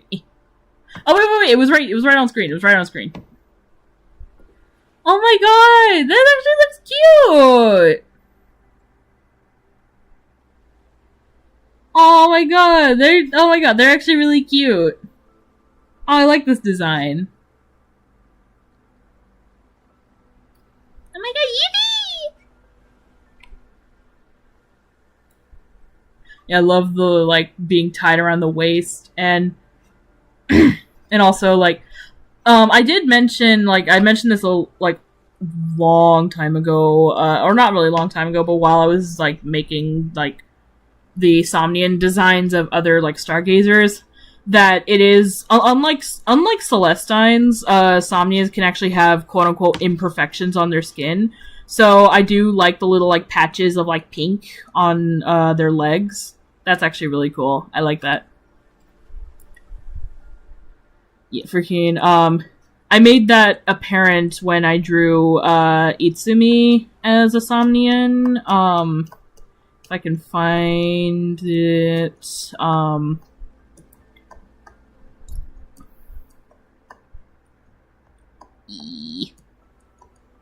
where? Yeah. So Itsumi Sona usually has, like, some, like, little beauty marks on her face. And I actually kept that because Somnians can have little imperfections, quote unquote, on their face, just like so like unlike Celestines. So yeah, yippee! But yeah, they look really cool. I like that. Also, I saw this.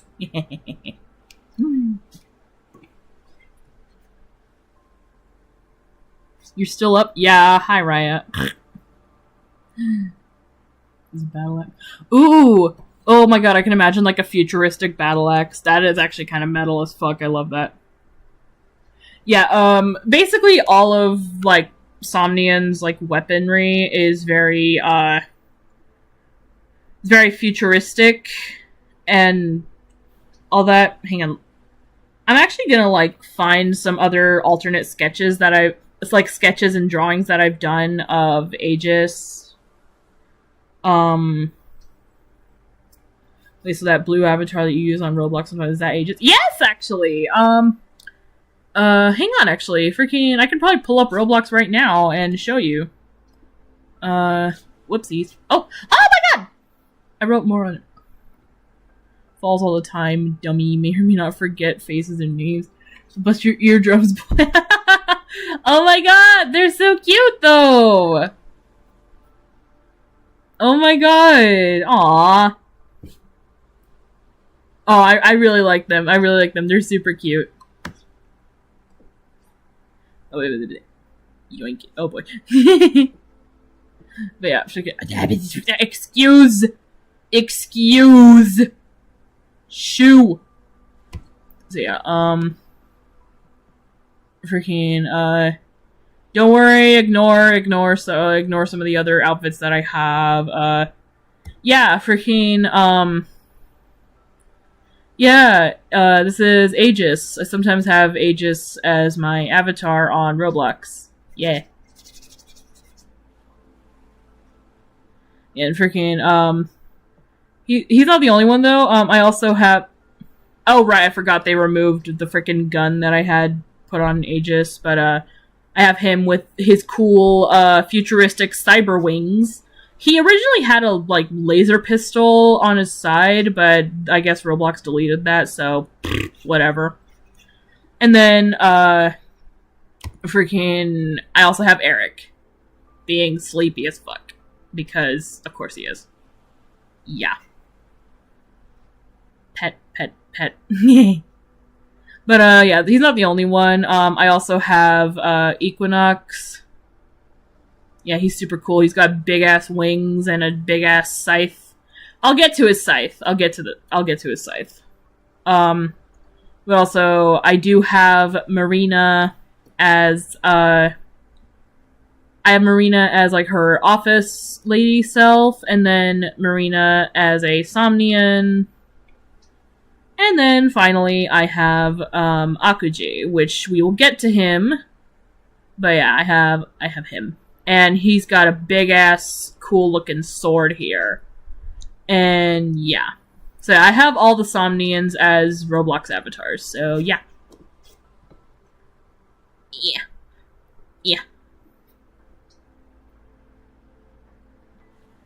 Going on for a still OC yap. Yeah, we're talking, I'm talking about, Insomnia now. Pet the Eric, hug the Eric, forfeit all profit to Eric. Yeah.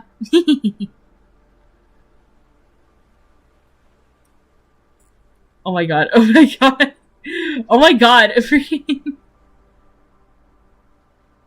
Yeah, it's Aegis. I love the background. Oh yeah, my background! Yeah, freaking I've got like, what is it? Fucking wallpaper engine.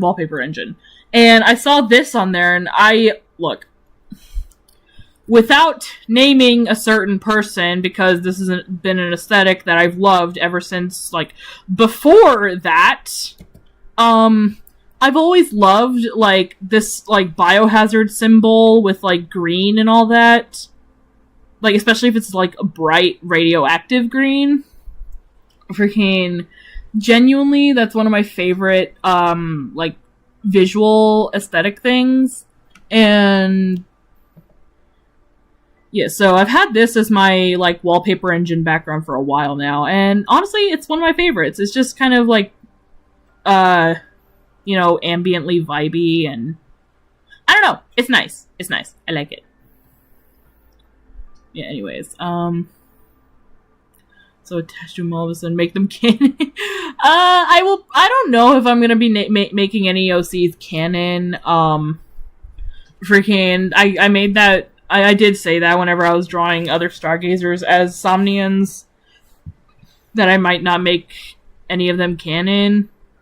But I don't know, maybe if, like, there's a Somnian OC that I like enough, they could become canon. Like, if I feel like they fit into the lore, if I feel like I can, like, okay, no, that's not the right wording, not if I like them enough, no. If I feel like they can fit into the lore well enough, then I could consider making them canon. But even then, they would probably just be, like, a background character at best.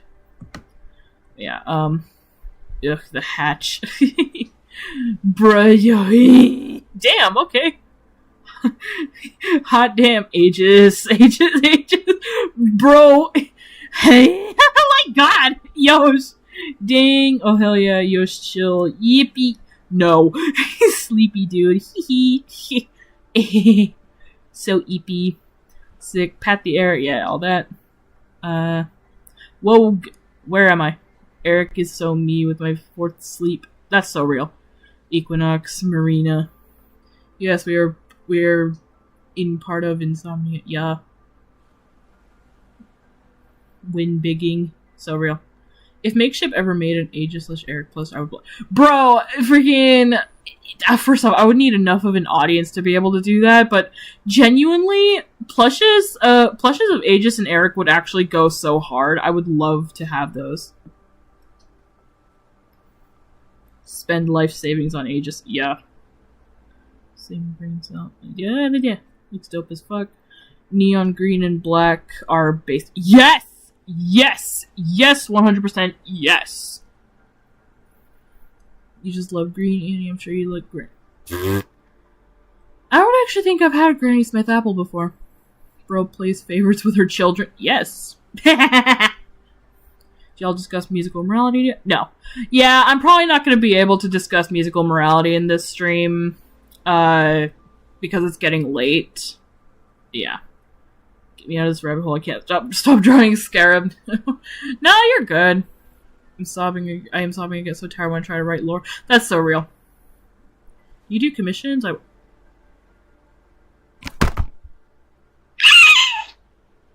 I'm sorry. I got excited when you mentioned commissions. Yes, I do commissions, actually.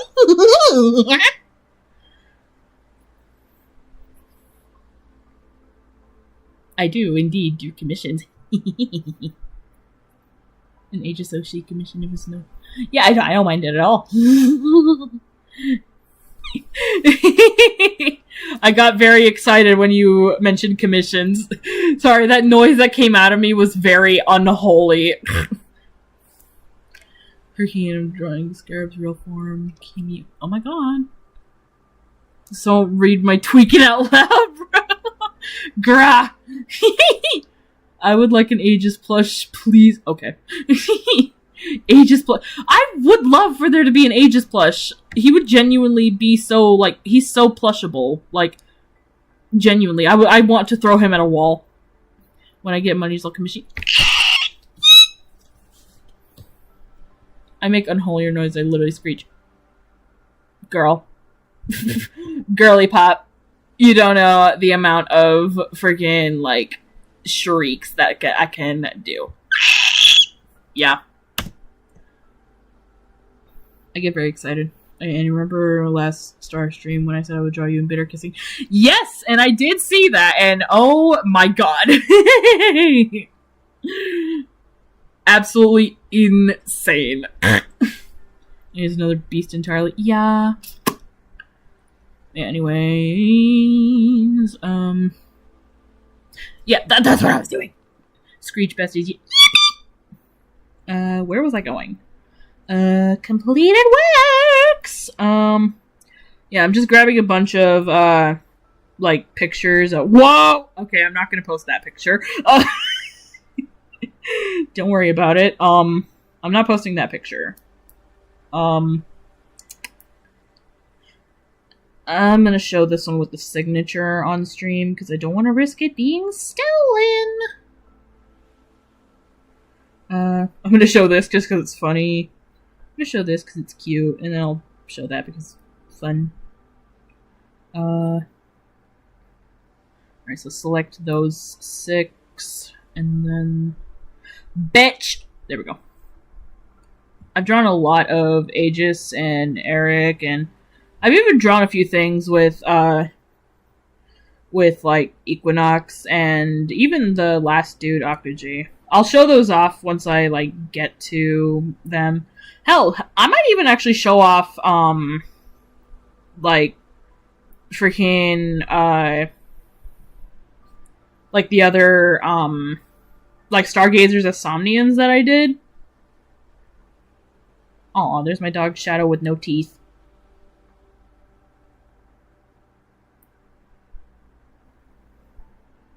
Yeah, I have a dog named Shadow and he has no teeth.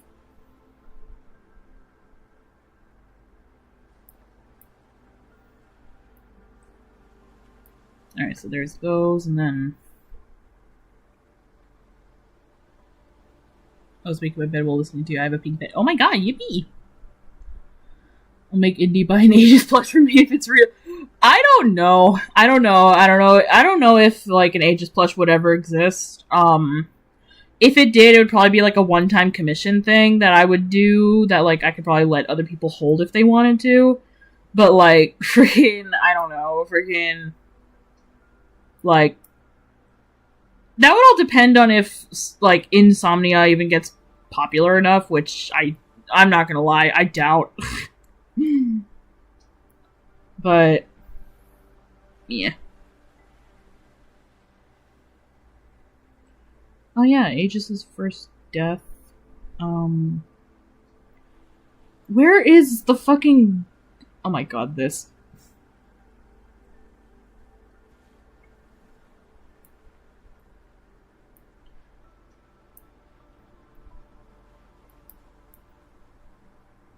There we go. There's the cool picture of Equinox.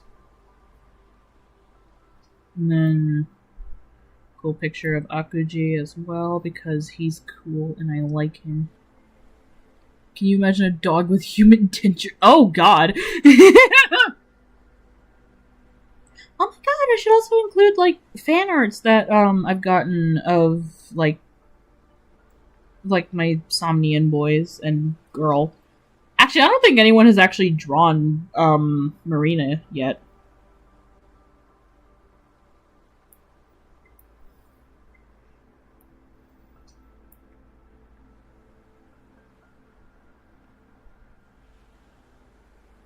Well, okay, so the thing is, Somnians... So, Aegis is the only one that has a quote-unquote real form, that being Eric. But that's because he's an Insomnian. Insomnians originally reside on Earth. But there is a way that Aegis can actually bring someone from Somnia into the real world to meet Eric. He will actually end up doing that with Equinox at some point.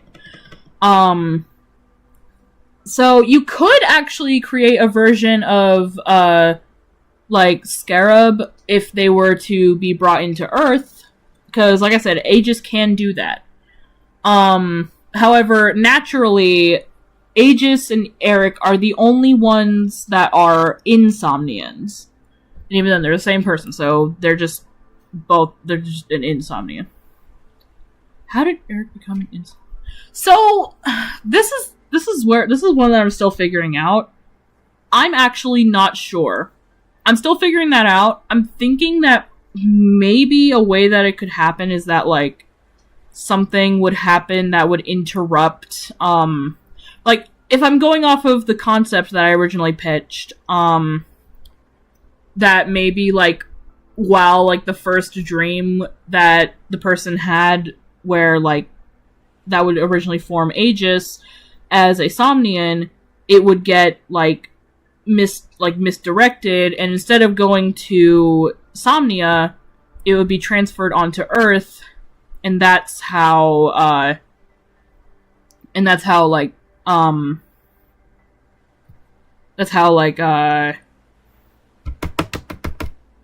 Eric would form. Aegis dapped Eric up and made him Somnian. No, freaking. I'm still trying to figure out how, like, Eric and Aegis are an Insomnian. But yeah, what about vice versa? So, yeah, if they're originally, like, from Earth, then they can look however they want. Like how Marina is supposed to look like a human, because she's in a human disguise. So yeah, if you want, like, to have Scarab be normally from Earth's dimension, you can have them look however you want. There's no restrictions there. However, if, like, they're naturally a Somnian, and then they travel to Earth through Aegis, they would still kind of look like a Somnian. They would just be dressed in more Earth-like attire. Plot twist, Eric turned Aegis into a living plush and brought him to the real world. Oh my god. Oh my god, then, like, everyone who has an Aegis plush could recreate that. Oh my god.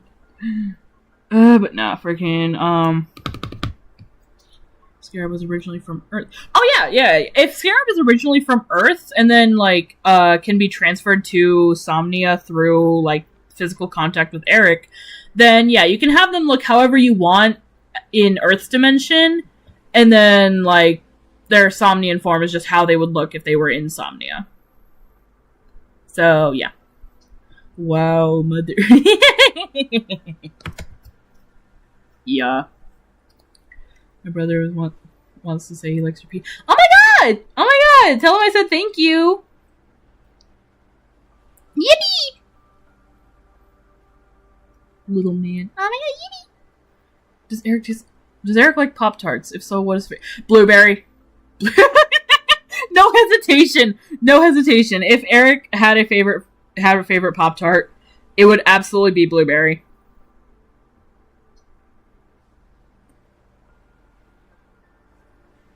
Freaking, where's some of my first like fan arts of Aegis? Ah, there we go.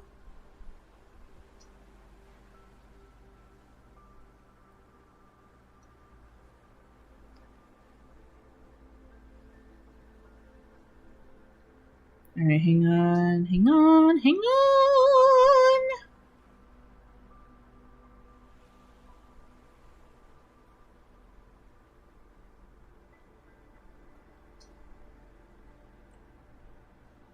I'm just sending all this stuff to my, like, empty group chat so that I can have it at the ready.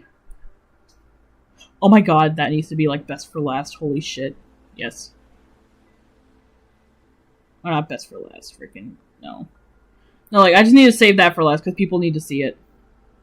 Oh my god, I have, like, over 10 fan arts of, like, Aegis? Holy shit. Okay, damn.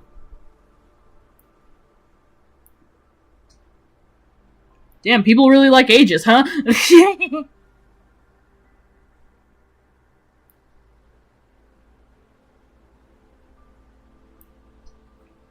Alright, and then save this one for absolute last, because I know his art is very rare to see. Where the fuck is he? Yeah!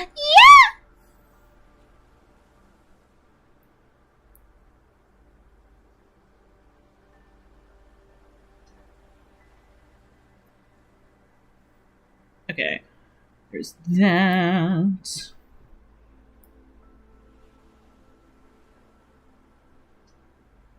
Did that just end out of order? Bro's popular, I don't know. Who can marry me from Sony? I guess Marina could, because, like, you know, she's originally from Earth, and, like, I don't know, I guess she's available.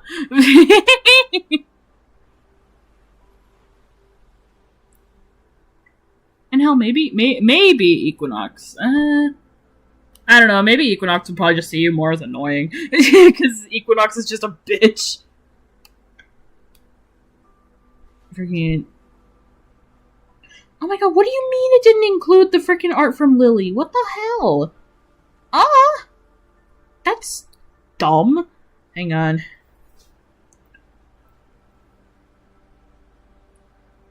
Yippee, wedding with Marina. Bro. Hang on, it's for some reason it didn't want to include the other art from Lily. I don't know why.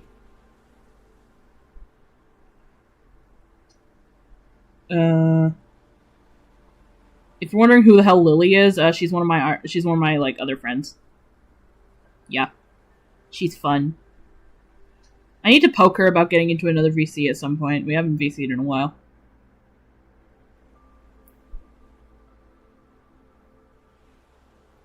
Alright, so the one from Yuka. Yeah, super cool.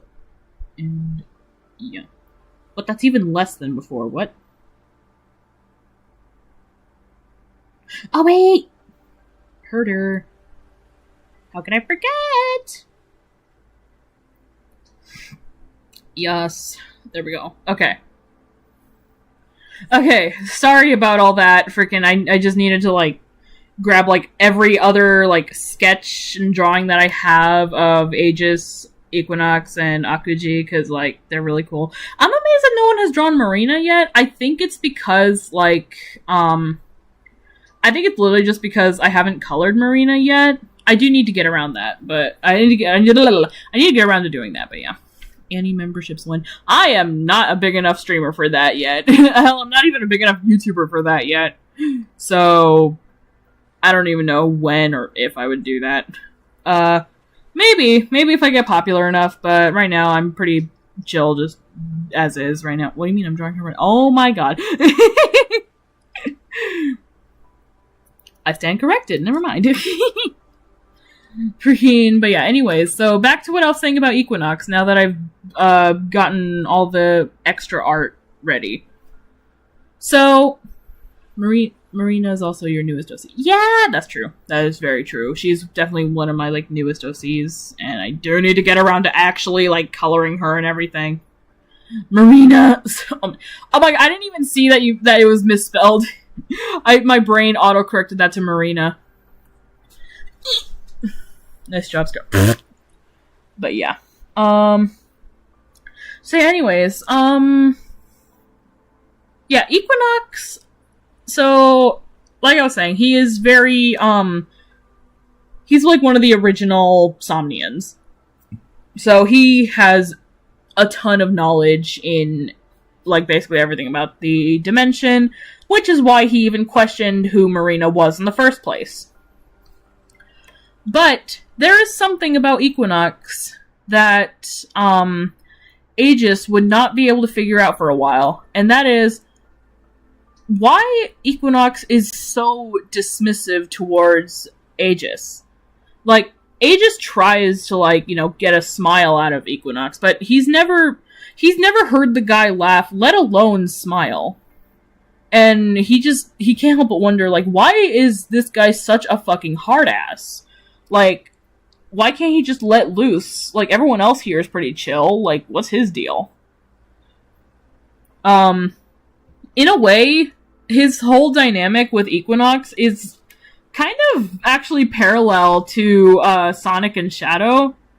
So, like, in a way, Equinox is kind of a lot like Shadow. Even down to the whole, like, being, like, super old thing, because Shadow is technically an experiment from, like, 50 years ago.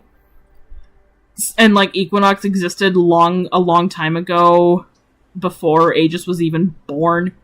And it's dinner time for Lopel and me. Gotta go. Okay! Y'all have fun! Maybe, I don't know if I'll still be live by the time y'all come back, but, if I am, I'll see you soon. And if the stream is over, then I'll probably see you next stream.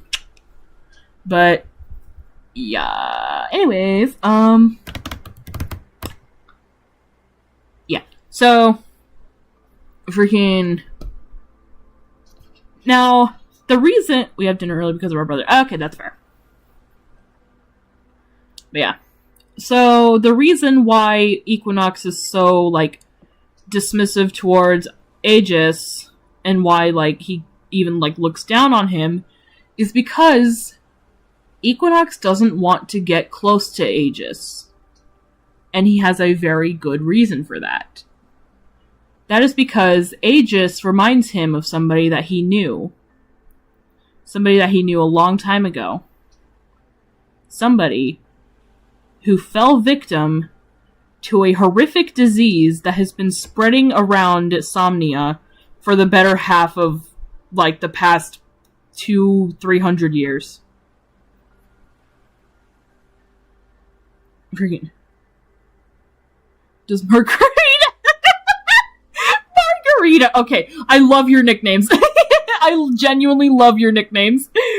Does Margarita have a soft side to her other than her bossy bitch self? Yes, she does. Her soft side comes out specifically whenever, like, she realizes... Like, her soft side mainly comes out whenever she realizes that Eric is being serious about his situation, and she'll continue to be, like, you know, more, like, easy on him after, like, learning everything. But yeah. So anyways, there's a disease that's been spreading around Somnia, which I'm still trying to find a name for, But for right now, I've called it the glitching disease. And basically, it's probably one of the most horrendous, like, diseases I think I've ever come up with. 'Cause, holy shit. Freaking, but yeah. So, and the thing is, Equinox, like, this friend of his that he knew, like, this person that he knew, they got infected at the exact, like, same time that Aegis first showed up in Somnia. Glitcher, okay. Freaking, so yeah. When Aegis first showed up in Somnia was when this guy first got infected. There's a glitch in their systems that no antivirus can fix.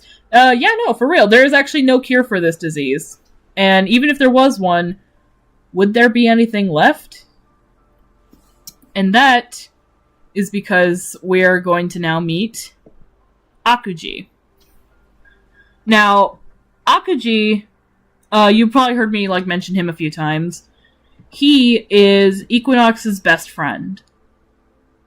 And you might notice that Akuji looks very like dismissive and just like generally like has no like emotion here. But on top of that, if you look, his mouth is dripping blood. Now, I will say, in Somnia, everyone's blood color also differs, and, like, it depends on their favorite color. Like, Aegis has blue blood, Equinox has green blood, while Akuji has normal-looking red blood. And he has blood spilling out of his mouth. Well, there's a reason for that. And this is the reason. Akuji... Wait. Am I colorblind or is his eye white slightly color? Yes! Actually, that's the thing with all the Somnians. Even Eric, actually. If you look closely, Aegis has, like, slightly blue... has slightly blue eye whites. Equinox has slightly green. When I color Marina, she'll have slightly purple. And Akuji has slightly red. Or pinkish, because of it being light. But, yeah. Sana's simping. No question, what are someone's favorite colors? Why? So, someone actually mentioned this earlier. I think it was either Lopil or Juhin. I think it was Juhin who mentioned it. I actually like the idea of someone having, like, having a favorite color be white or black. Because then it could actually make for a purely monochromatic Somnian, which, that would actually be kind of cool to see, like, a Somnian with no color.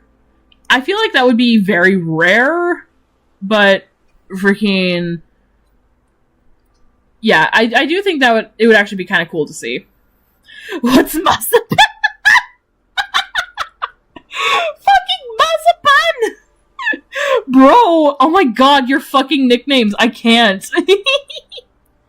What's Masapan's work ethic? I don't recall you mentioning that, I probably wasn't paying. Marina is extremely, like, work-oriented. Like, she is very,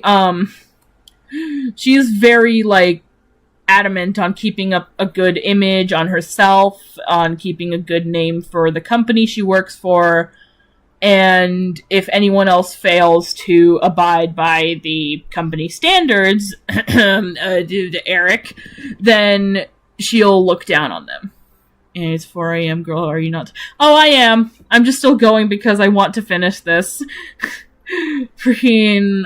I'm not super tired, but, like, I am getting there, I will say. The tiredness is kind of looping back around. But yeah, so that's basically Marina's work ethic. It's just she looks down on people who don't uphold the company standards. And even then, she will warm up to Eric after everything happens, but she still does kind of, like, view him as a bit of a... She does kind of view him as a bit pathetic. But, yeah. So anyways, there's actually a whole, like, I actually have a whole, like, interaction between Akuji and Equinox written out,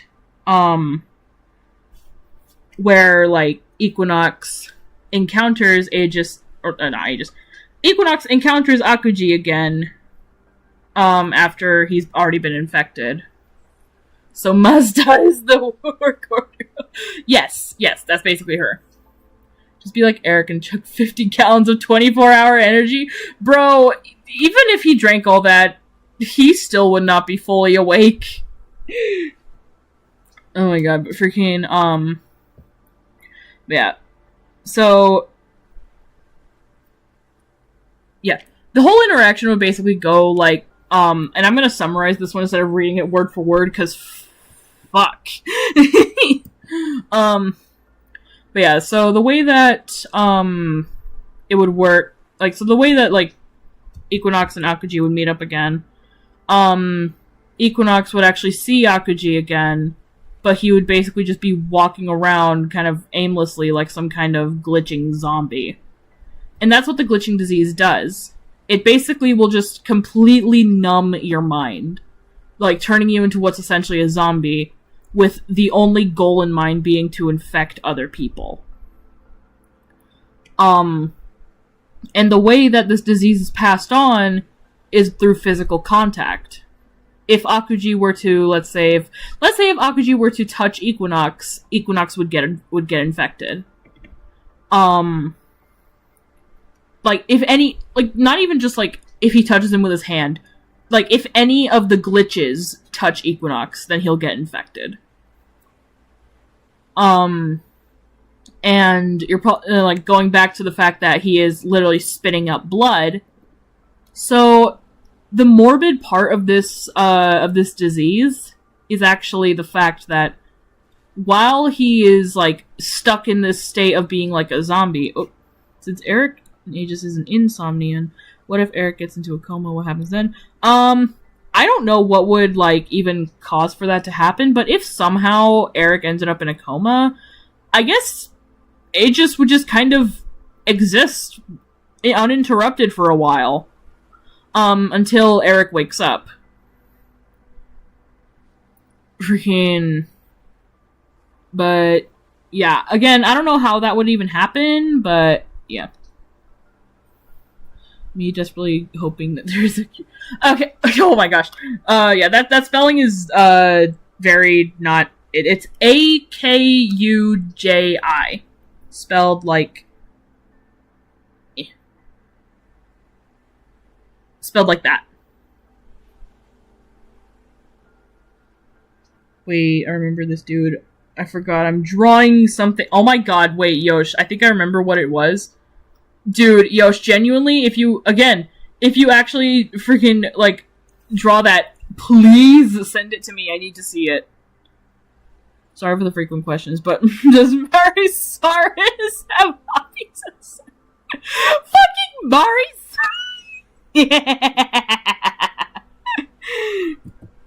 Oh my god, yes. Yes, she does. Outside of work, she just sings. Like, whenever she's at home, mainly. Whenever she's at home, she sings. That's her hobby.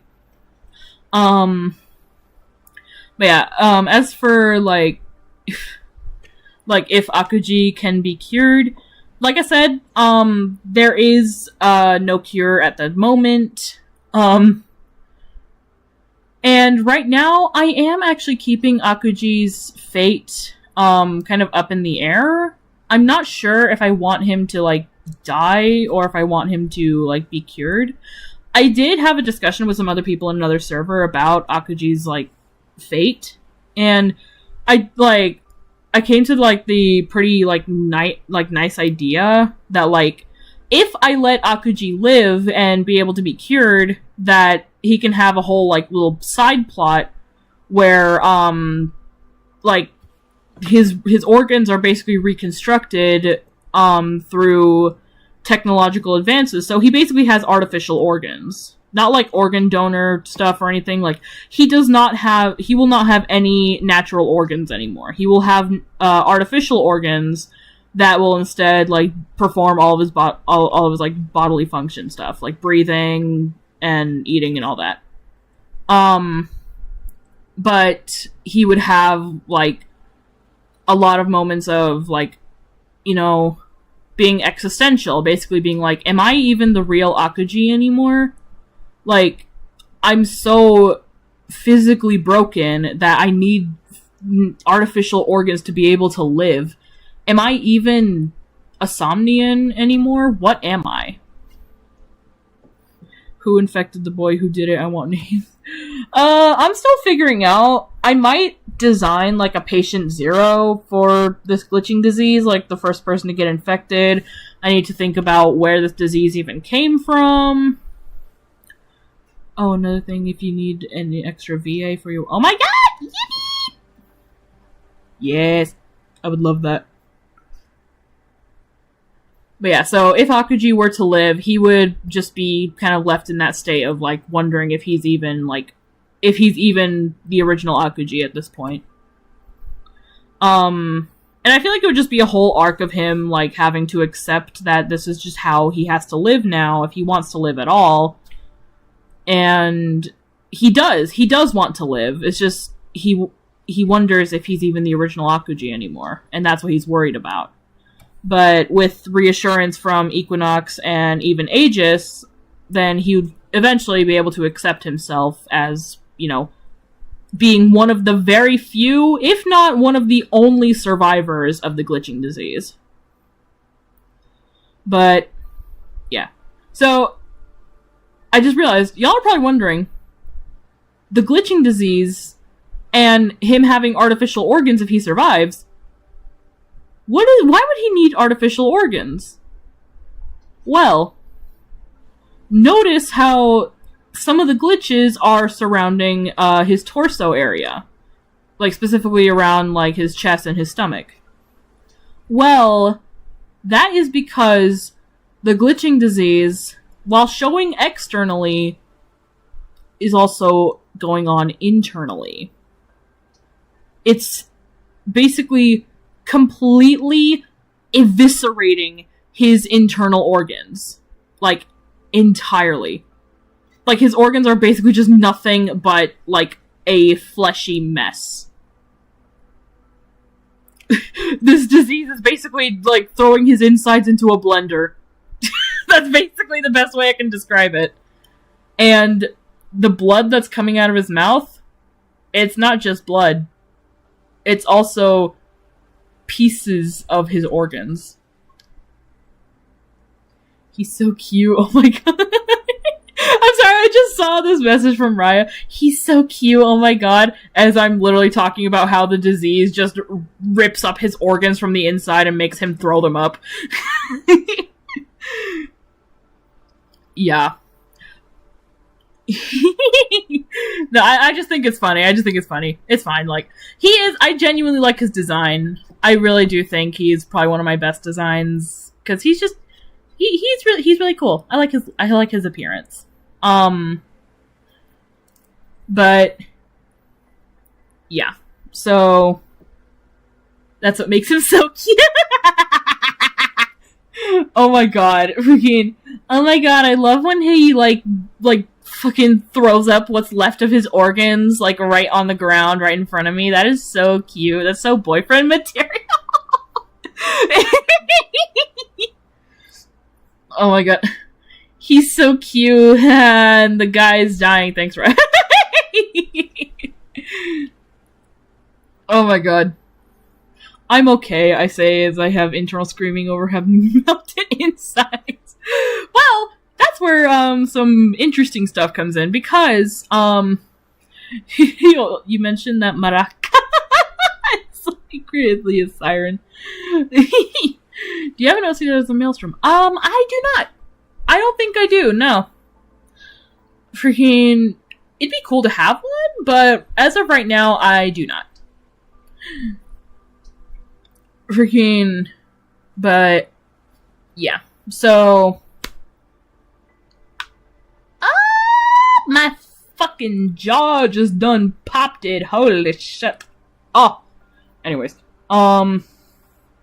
freaking,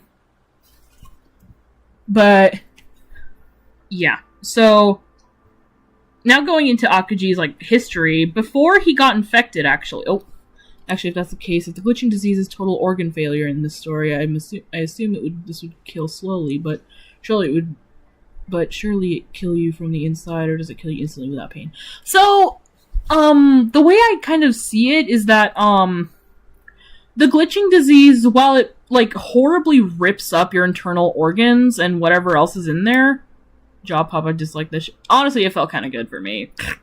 But, wherever the glitches have, like, torn up and ripped to shreds, it replaces itself, like, it replaces what was once there with the glitches themselves. So, it keeps him alive and able to infect other people, but eventually it will run out of, like, spots to replace, and if he doesn't infect anyone else, then he'll basically just die with the disease. Akuji's basically the immortal snail. If you touch him, you will die. And he actually moves very slowly, because the glitching disease cannot make people run. He basically, like, just walks, like, very slowly. So he basically is, like, the immortal snail. Oh yes, I love when I'm a glitch manic mess who has slushy insides and can no longer hug my loved ones. Yeah, that's basically Akuji's situation. Great, I'm back, I'm listening to you right now. Oh my god, yeah. Welcome back. But yeah, so, before he was infected, Akuji was actually a lot like Aegis. Being, like, total goofball, all around super spunky, and he was just here to have fun. Y'all reduced my mans to a snail! Bro! Oh my god, nah, true though. Yummy McDonald's. And he met Equinox several years before Aegis or Eric was even born. So, Akuji has also existed for a long time. I don't know if he would exist as long as Equinox, because I do feel like Equinox being, like, one of the OG, Somnians would actually just be, like, generally super perfect. But Akuji, like, even though he's not one of the original, he's not one of, like, the newer ones like Aegis or Eric are. The scene where if Akuji was manic and slowly chases after someone who spreads disease.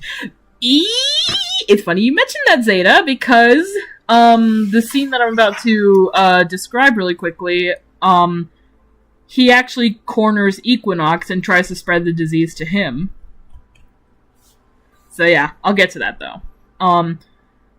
So Akuji kind of served as, like, the contrast to Equinox's general stoicism and pessimism, being more upbeat and optimistic, and having a positive outlook on life.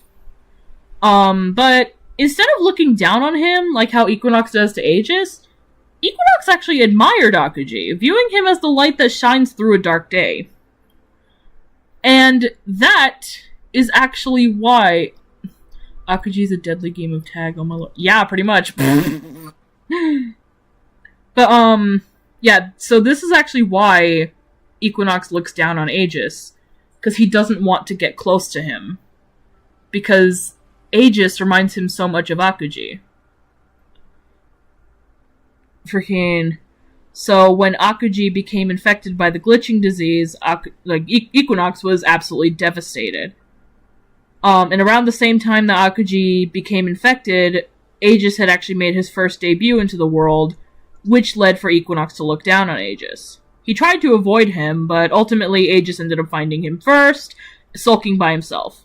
Aegis's lighthearted demeanor and goofball mannerisms were very charming to Equinox, but he chose to view them negatively to avoid being reminded of his best friend. Despite this, though, he never said Aegis wasn't his friend, but he could never say that he was, either. Perhaps out of fear that once Aegis became his friend, he too would become infected, and so he never allowed himself to get close to him. Due to how it happened to Akuji, Equinox didn't want to go through seeing someone he cared deeply about becoming a mindless host to an infection, and thus he never allowed Aegis to see his vulnerable side.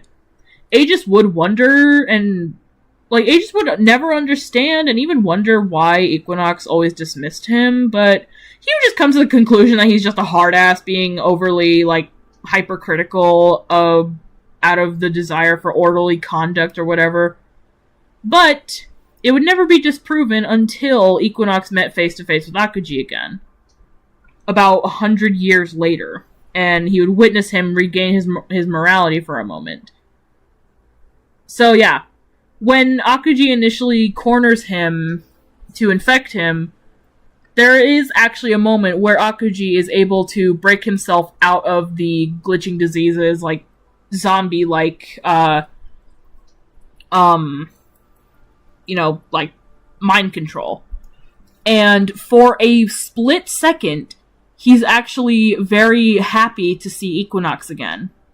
But literally, as soon as he's happy to see him, he immediately, like, becomes aware of the amount of pain that his entire upper body is in. So, like, as soon as he, like, even slightly smiles at Equinox, he immediately, like, buckles at the knees, clutching onto his, like, chest and his stomach, like, in absolute agony, because his insides are just being torn apart, and, like, he ends up, like, throwing up blood and everything, and whatever's left of his organs, right in front of Equinox. He's face to face with his best friend, and he's broken out of the glitching diseases, like, mind control, like, thing, just to immediately, like, buckle in agony over what's happening to his body. Freaking... What if Akuji pulls the, oh, you'll love being infected, join me. Freaking, well, that's the thing. Whenever someone is infected with the glitching disease, they're not able to speak. Freaking, they do not talk. But, yeah. He says as he walks at a snail's pace to spread the disease. Get him, get him.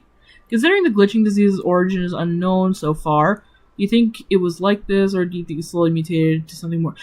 I definitely feel like it would have started like this. It definitely would have, like, started off this, like, horrible and, like, god-awful and just lethal.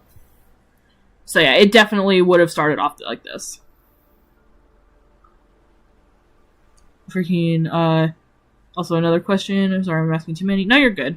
Say, hypothetically, the glitching disease is cured by the user. Is the damage caused by the disease irreparable? Yes. He will, like, if Akuji is able to be cured, he will not have his, natural organs. So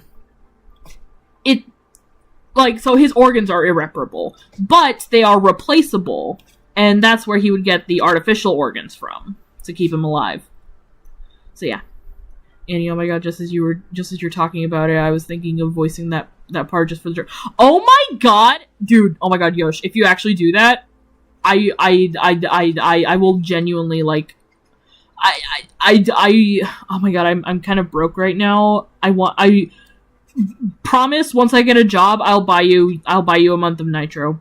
Like, once...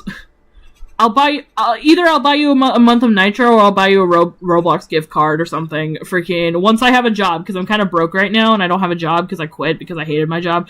But freaking, once I get a job and get paid again, I will, if you actually voice it, I will literally, like, buy you, like, either a month of Nitro or, like, a Roblox gift card or something. Like, dead ass.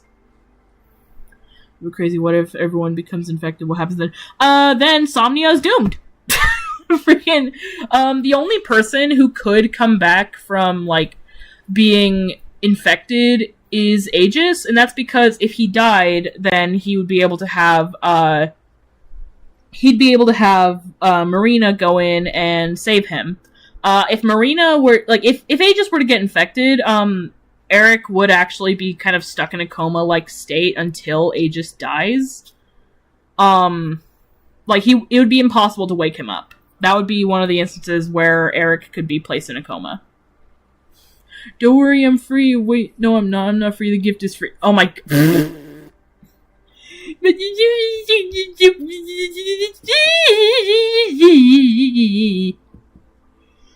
Free Yoshi.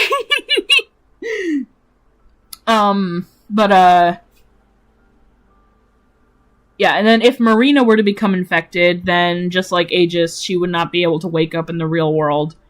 And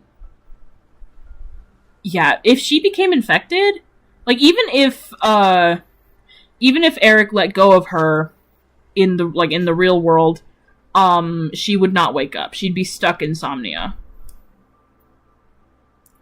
Can the glitching disease be transferred to the real world? No. It cannot. If Aegis were to get infected and then dies from the glitching disease, Eric will wake up, but he'll be fine. Freaking... Let me just voice for you.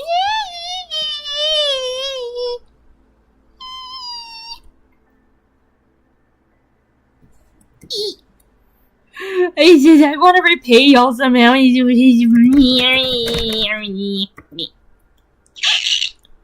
threw a thing in your DM. Oh my god.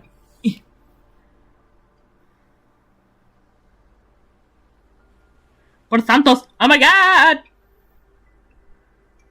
I feel like waking up after you die in a different world is just asking to be traumatized. Oh yeah! Freaking, it's definitely pretty traumatizing to be in Aegis and Eric's, like, situation. Yeah. You can take art, but I'm willing to do this for free, but... No need for doubloons.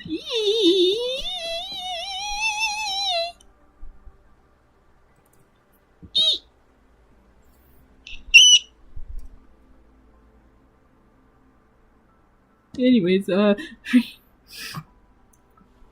freaking...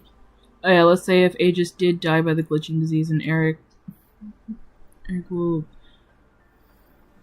Well, again, if Marina is able to successfully get to Aegis's somnic essence and put it back together, and this, I'm realizing this is also kind of gonna answer Scar's question as well. Freaking, yeah, Aegis will be reborn, but he will not have the glitching disease anymore. So it would be possible for him to come back and no longer have the glitching disease. But, yes, he would be able to remember everything that happened while he had the glitching disease. He'd be able to remember all of the pain that he felt. So yeah, that's pretty traumatic. Of all the cast, who would take in a child?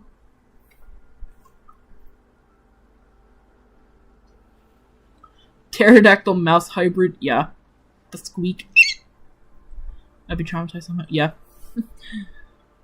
Of all the cast, who would take in a child? I would say Eric, but he is very irresponsible. Bro can barely take care of himself. The best thing he can do is take care of his house, but even then, he's always, like, asleep.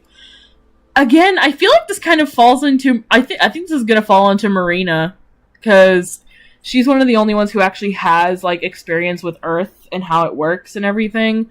So I feel like Marina would actually be one of the ones to actually take in, like, a child and try and care for it.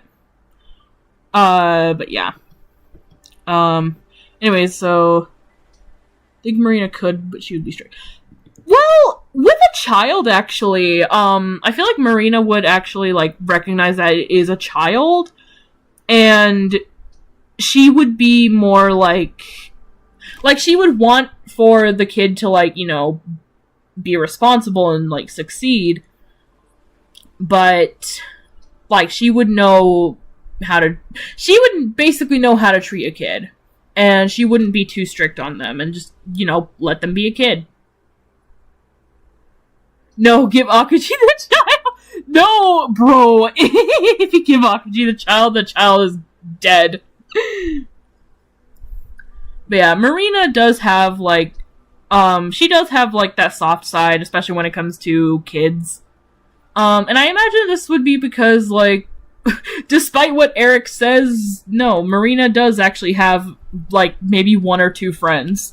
And I imagine that one of her friends would actually have a child of their own, and, you know, she would befriend that child, and so she would know how to treat a child.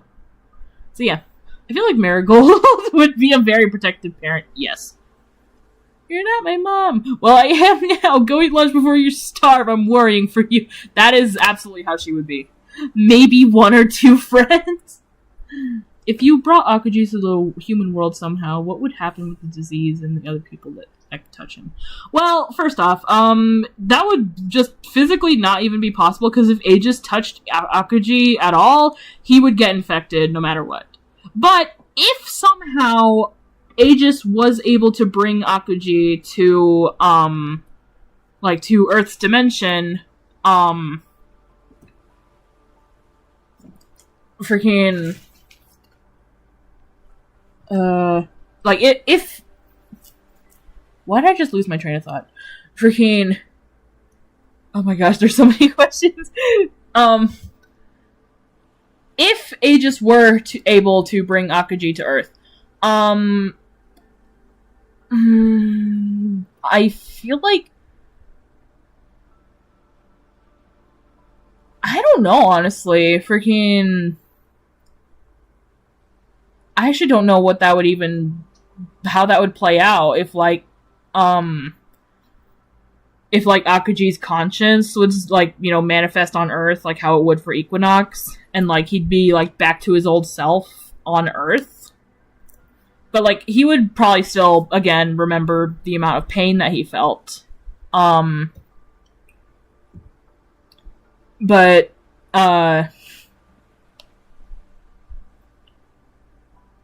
freaking,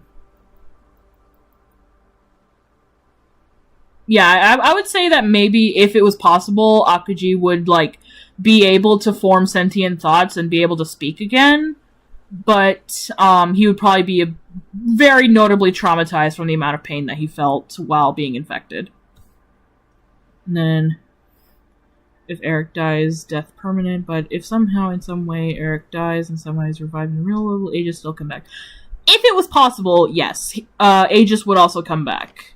But that's if it was possible, and it is not, so... If someone is infected, could they amputate the infected limb before it spreads, or no? No. As soon as someone is touched by the glitches or any part of the glitching disease, if someone just has any physical contact with someone who's infected with the glitching disease, they will instantly get infected. There is no saving them. My idea would be if Aegis managed to get him into the human world and that infects him, but he has someone insomnia kill him as he's infected, because then he would just come back, and then Eric would join. Oh, you know what? That could probably work.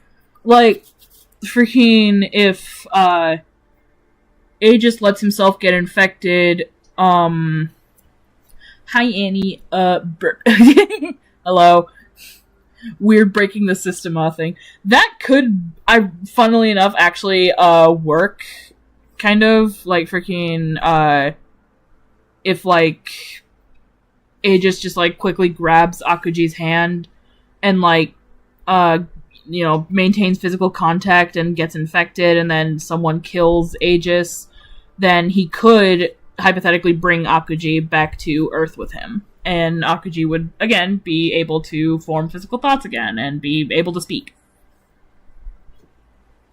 Freaking, but yeah. Anyways, I'm gonna check the... Oh, wait! Oh, yeah, I did all... Okay, I didn't even see that. That's amazing. But yeah, oh my god! Aww! Aw, yeah, he's cute. I like him. He's cute. Like him on Earth. That's actually really cute. I like this look.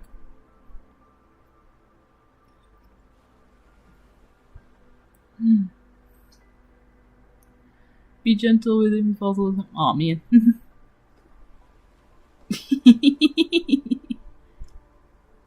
T's and he's. Yeah, that's literally just my eyes, just. But yeah, so the thing, yeah, this is what Scar was showing. Yeah, so this was actually a drawing of Scar as a Somnian that I did, and she actually outlined it and digitalized it, and so yeah. Friggin', I have no idea what you thought. Yeah, friggin', I completely forgot to make a comment on the line art, but I really liked the line art, like, genuinely. I thought it was really pretty and looked really nice. Freaking, and I saw that you asked about, like, the crystal on the necklace. I'm not gonna lie, I fucking forgot to draw it. I felt so bad, and I forgot to mention it, but I fucking forgot to draw the fucking crystal on the necklace. She is allowed to have it, I just forgot to draw it, because I'm a moron. I am so sorry. I forgot to fucking draw it. I am an idiot. But yeah. Yeah, so that's why she didn't have the crystal on the necklace. She's allowed to have it, but I fucking forgot to draw it. So, no.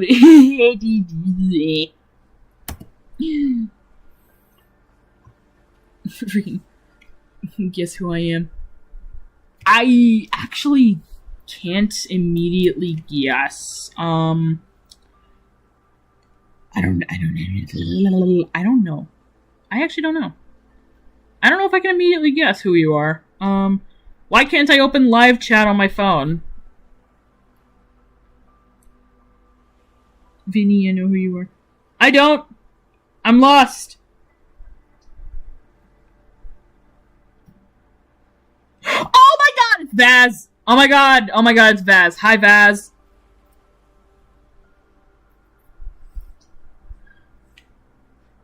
I had to look at your channel to see who you were. Hi. I'm on 3 cups of soda. Lord. Whereas PFP is no longer Starbucks. Yeah, now it's just Persona.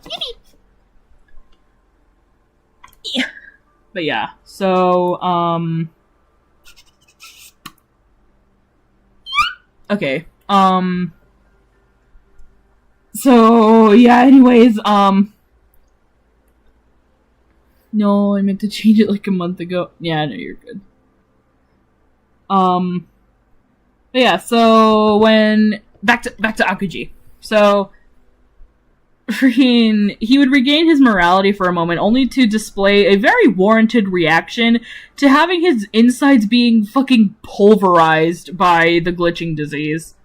And, when so, when Equinox was, like, being cornered, like, Akuji, while in his, like, state of being, like, free from the glitching diseases, like, mind control state, Carp drew my PFP, so please thank that. Yeah!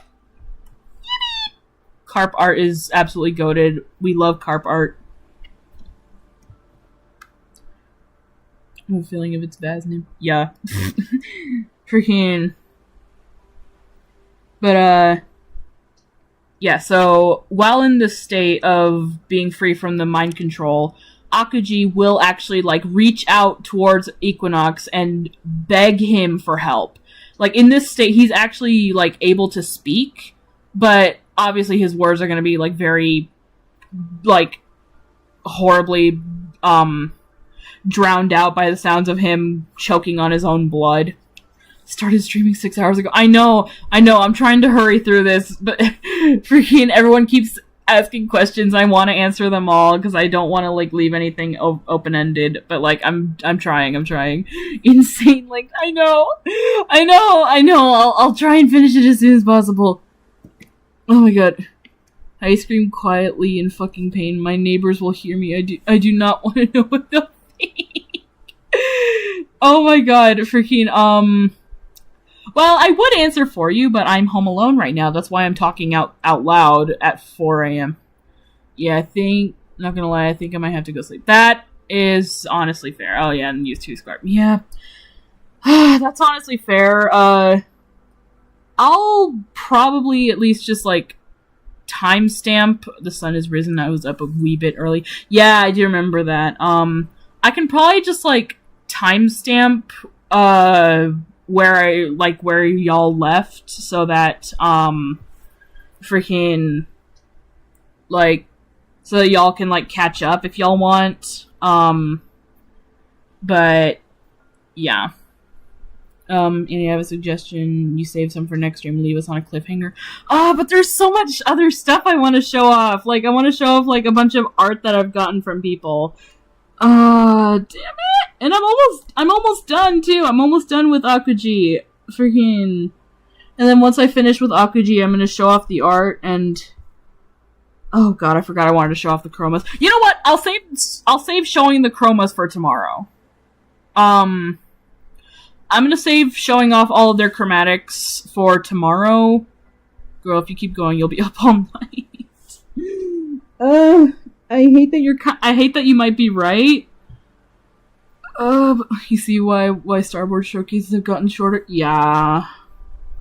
6:31. Oh my god! Oh my god! Oh my god!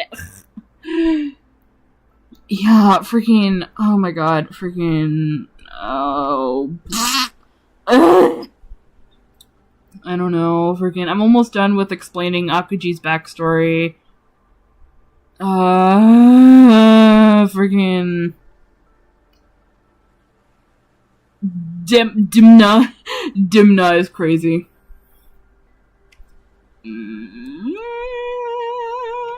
Okay, look. Stop, can we go from. Oh my god. With this, I know. I was literally earlier today. I was thinking like, I'm kind of tired. I'll probably just go freaking until like, I'll probably just go and for another like hour or two, and then like be done, and then like 4 hours later. Oh my god, yeah. But I think I am just gonna finish Akuji's story, and then scroll through all the extra art that I have, and then I'll just call it then, and then I'll show all their chromatics tomorrow. Freaking, but yeah.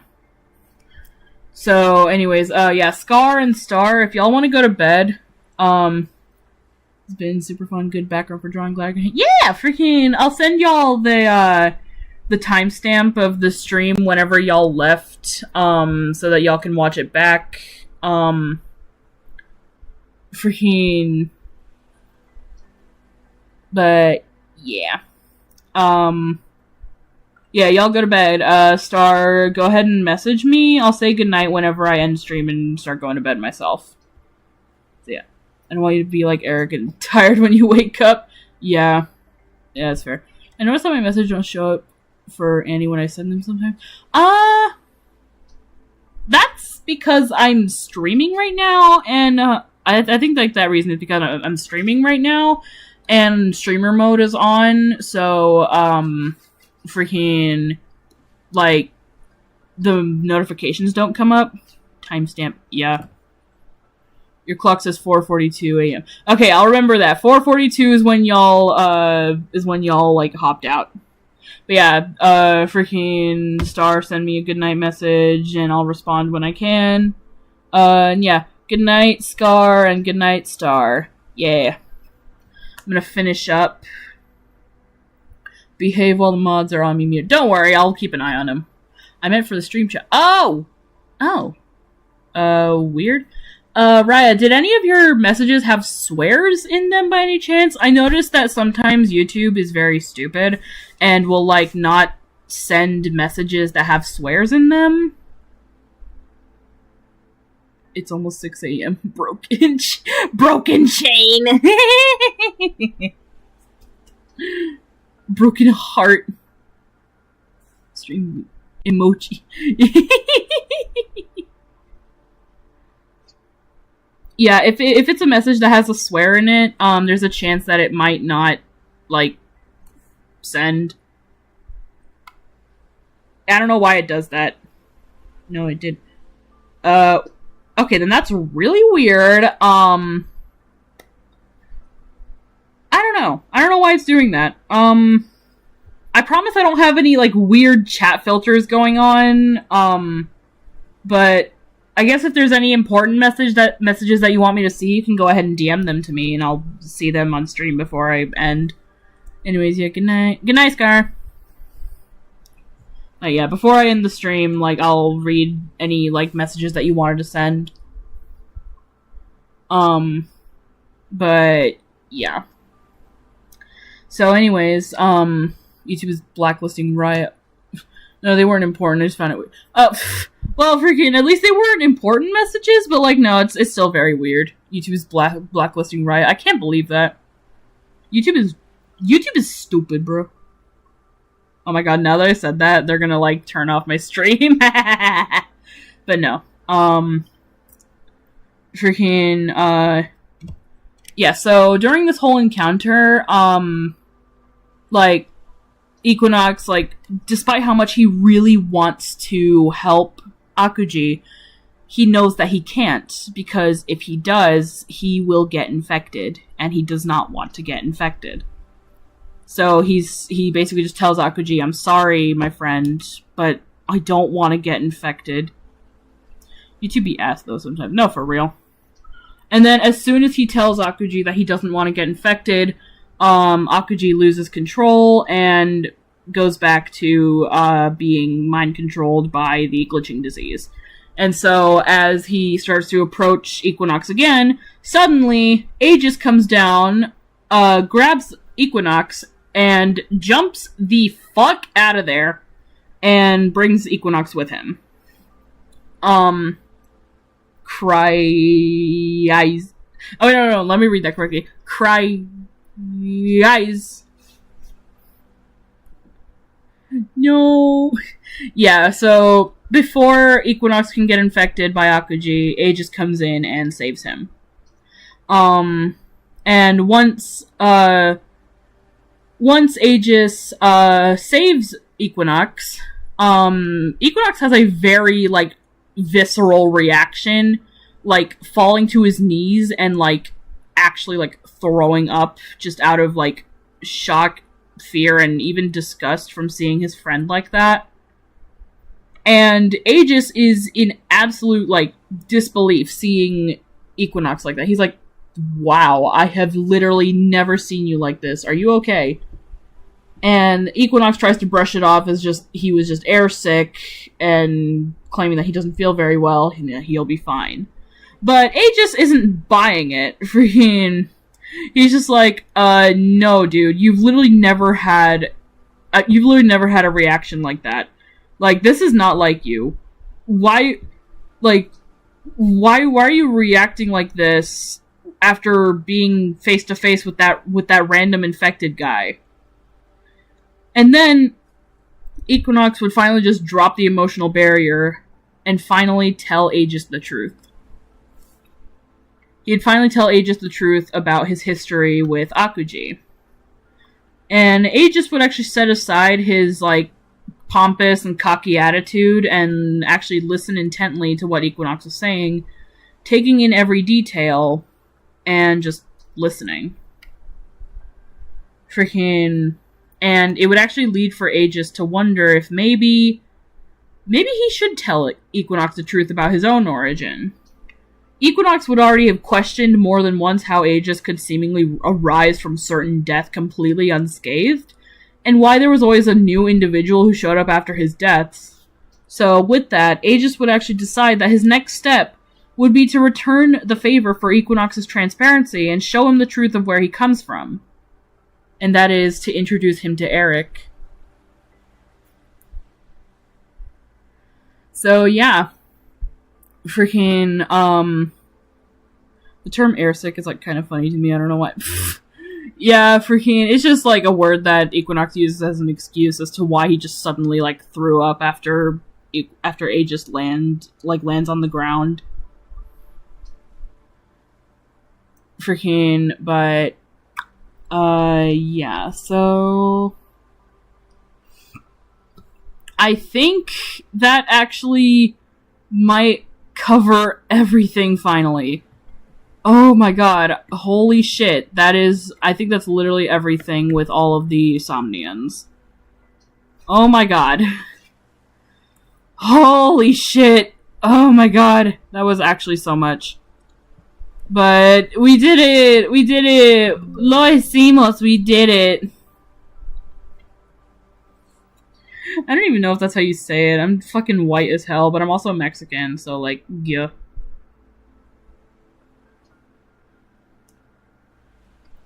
Oh my god. So do you plan on aeronautics and Mazapan being friends or just dysfunctional coworkers? I can see them being like friends, but they are also like somewhat still dysfunctional coworkers because Marina still occasionally looks down on Eric and like likewise Eric still thinks that Marina's a stuck-up bitch, but he has seen her soft side, and Marina knows that Eric has got a lot going on in his world of insomnia. So yeah, they understand each other more, and so they can view each other as friends, but they are also still dysfunctional coworkers. We did it! We did it! Yay! We hit a body! Wait, any question? Would Equinox ever consider putting Aegis out of his... Akuji out of his misery to save him? Yes, actually. Equinox would consider that more than once, but he would not be able to bring himself to kill his best friend.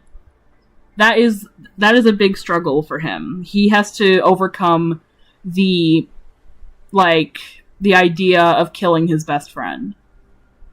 And that is a level of commitment that he's not ready for. So, yeah. Throws up his insides. Maybe a few bones. Yeah, just air. No. That's Akuji. Akuji's the one throwing up his insides. Equinox would be the one that would be, like, throwing up after everything. Like, after witnessing that, and after Aegis, like, picked him up and, like, jumped into the air and, like, saved him from being infected. How are you? I'm doing good. I just finished yapping for 3.5 hours about the story of Somnia. So I have 10 minutes till I take my morning meds. Oh my god, dude, freaking. Oh my god, bro, freaking, if you need to go to bed, please go to bed. I don't want you to, like, be awake too long because of me. Oh my god, but freaking no, yeah, so that's literally everything about insomnia. Yeah. This got burned because of a birthday gift I made on Twitter. Oh my god. Freaking, yeah, if anyone missed a substantial amount of lore, please, watch through the VOD if you're interested. Oh my god, we have been going for almost 7 hours. Oh my god. So that's insomnia so far? Yeah, I would say so, yeah. That's basically everyone's history, like, their backstories, where they come from. A lot of stuff is still in development, like how Aegis, like how Aegis and Eric are insomnians versus other people being regular somnians, how the glitching disease came to be, where freaking Somnians even come from, and freaking whether or not if Marina will actually pursue singing as a side hustle once she figures out how to control her voice powers. Because I'm seeing your PC's... It's like 5 a.m. Yeah, it's almost 5 a.m. for me. But, yeah. Loving this shit. Like, legit couldn't get off the street. Agent. Yeah. Any particular Aegis drawings you'd, let's say, would like to be in? Oh my god. Freaking Vaz, you are crazy. Like, you are crazy when it comes to, like, you are absolutely crazy when it comes to animating my art. I love it all, but oh my god, you are crazy, and I respect that, honestly. How are Somnians born? So, I went over this earlier. It's not stupid. No, it's not stupid. It's not stupid at all. So, I don't have a concrete idea yet. There is one concept that I have that I have based off of, Pixie Hollow, and the idea of how fairies are born from a baby's first laugh. am making Scarab's Toy House profile, but I'll leave for now. It's 5 p.m. and I have to do thesis work. Okay, well, it was good to have you. I'm probably gonna end stream very soon, so yeah. Yeah, it was good to have you though, and I loved Scarab. Scarab is genuinely super cute. Yeah, see ya, Lopil. Plot twist, Marina created the virus and puts up a front with not knowing about anything Eric says to cover up her tracks. That would be one hell of a plot twist, but yeah, I don't think Marina would have that much knowledge. Hell, she didn't even know Somnia existed, and this disease only affects Somnia, so it'd be one hell of a plot twist, but I don't think it would be possible. Any specific Aegis drawings? I mean, if any of the ones that I'm gonna show here in a moment have like pique your interest, then maybe if you want, I can like send them to you.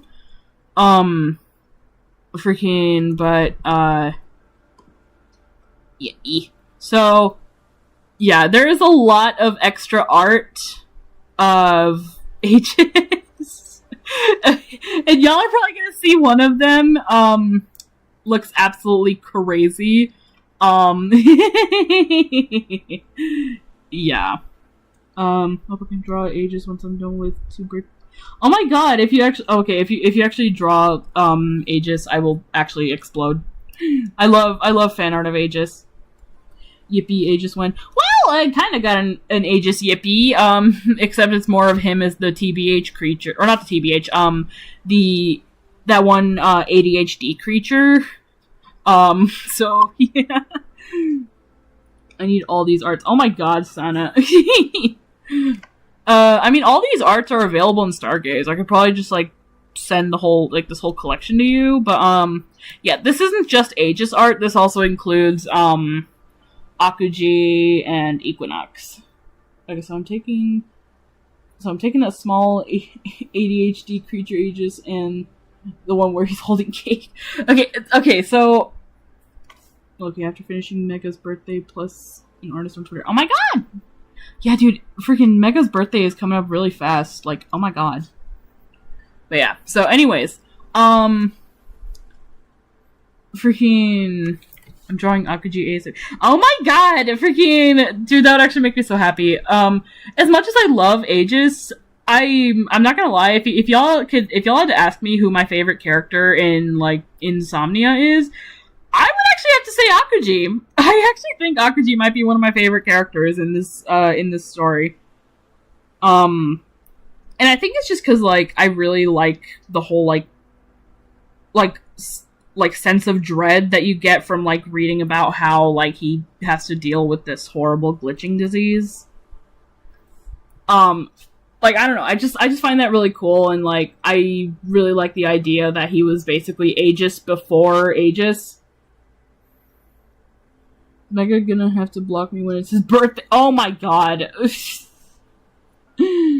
Drawing fatal error. Oh my god. You need to remake the first Aegis animation. Oh my god, freaking no! If you do that, that will actually be crazy. Oh my god, freaking wait! I just remembered another freaking Aegis art that I forgot to include. Fucking hell! Now that you mentioned it, because freaking one of my first like drawings of him, freaking hang on, where is it? I'm scrolling through my phone, don't worry about it. Oh my god, I need to also include, like, this art of Eric with his, like trying to button up his shirt.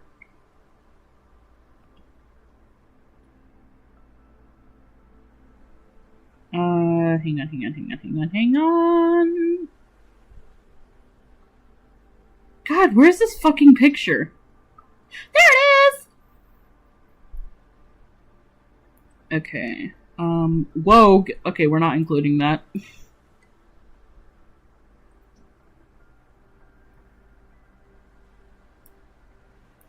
Alright, I do believe, I hope at least, that that is all of the other random Aegis art.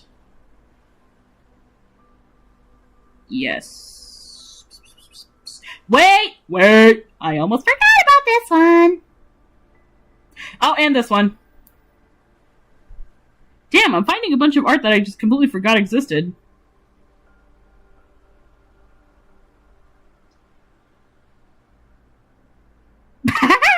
Okay, I need to include this too. Son of a bitch, I'm finding all the cool shit.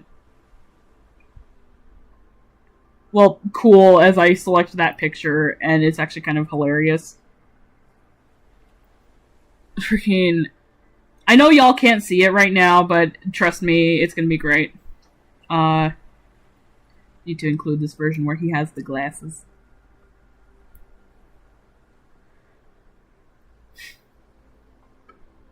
Okay, just give it a second. Okay. Now I'm gonna open up chat on my phone again. Alright, let me see. Okay, Equinox has a mental and emotional breakdown at some point, blaming Aegis for Akaji becoming infected. I mean, I wouldn't say that he would blame Aegis, but he would, like, he definitely looks down on Aegis for existing, because he reminds him so much of Akuji. I need all the animation material I can... Oh my god.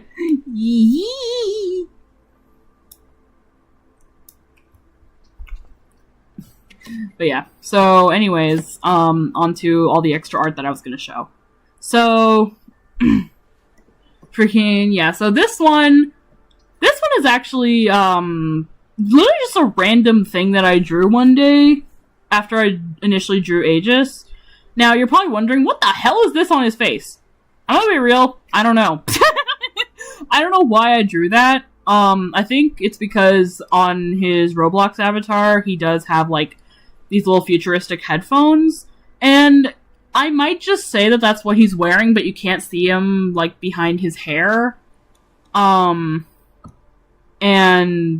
like, I would imagine that he's wearing those headphones to protect his hearing because of a certain weapon that he has. Also not to spoil the surprise, but I do plan on trying to make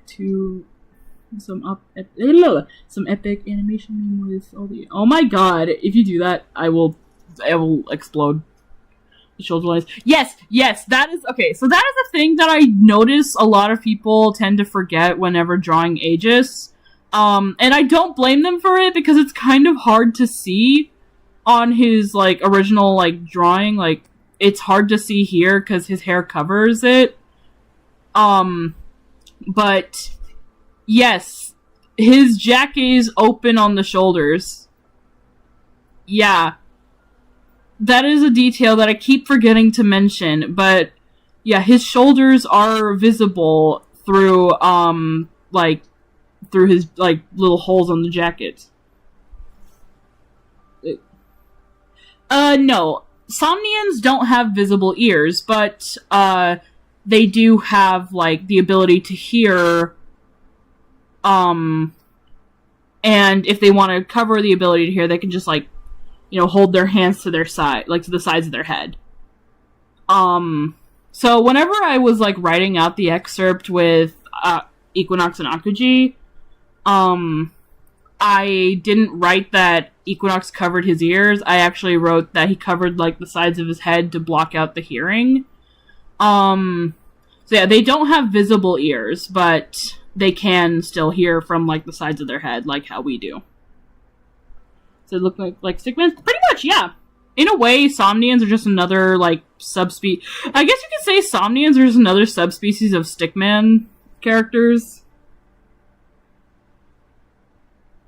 So yeah, I did it right, I got his shoulders. It is so weird out of context, but still... Yeah.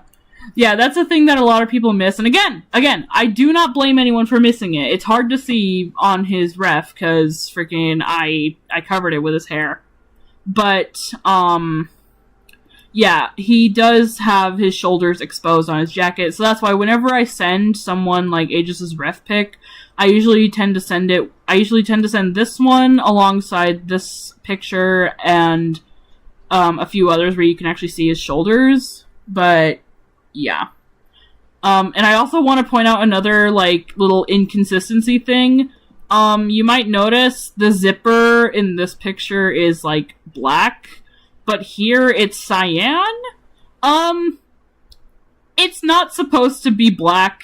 It's supposed to be cyan. So the color of his zipper is cyan. I just want to point that out.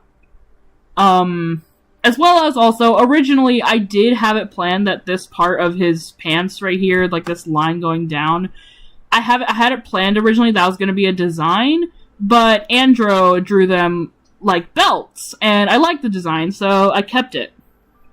So, yeah. Yeah, so there's this, and you're, again, like, going back to the whole, like, headphones thing, and, like, protecting his hearing.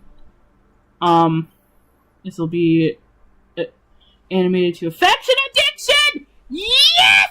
Oh my god. I love Affection Addiction. Little Affection Addiction is one of my absolute favorite songs. Yes, I will absolutely love that. Yes! Sorry, I got really excited when you mentioned that. But, yeah, so an alternate version of that frame of Aegis is actually this one. And here you can actually see he's got these funky looking glasses. And that is, again, I blame you for my addiction to Affection Addiction, because I heard from you. Oh my god, like, whenever I did the 9-0 cover, oh my god.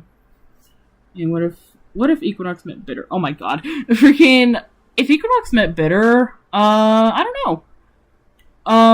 I feel like they would have, like, very similar demeanors to one another.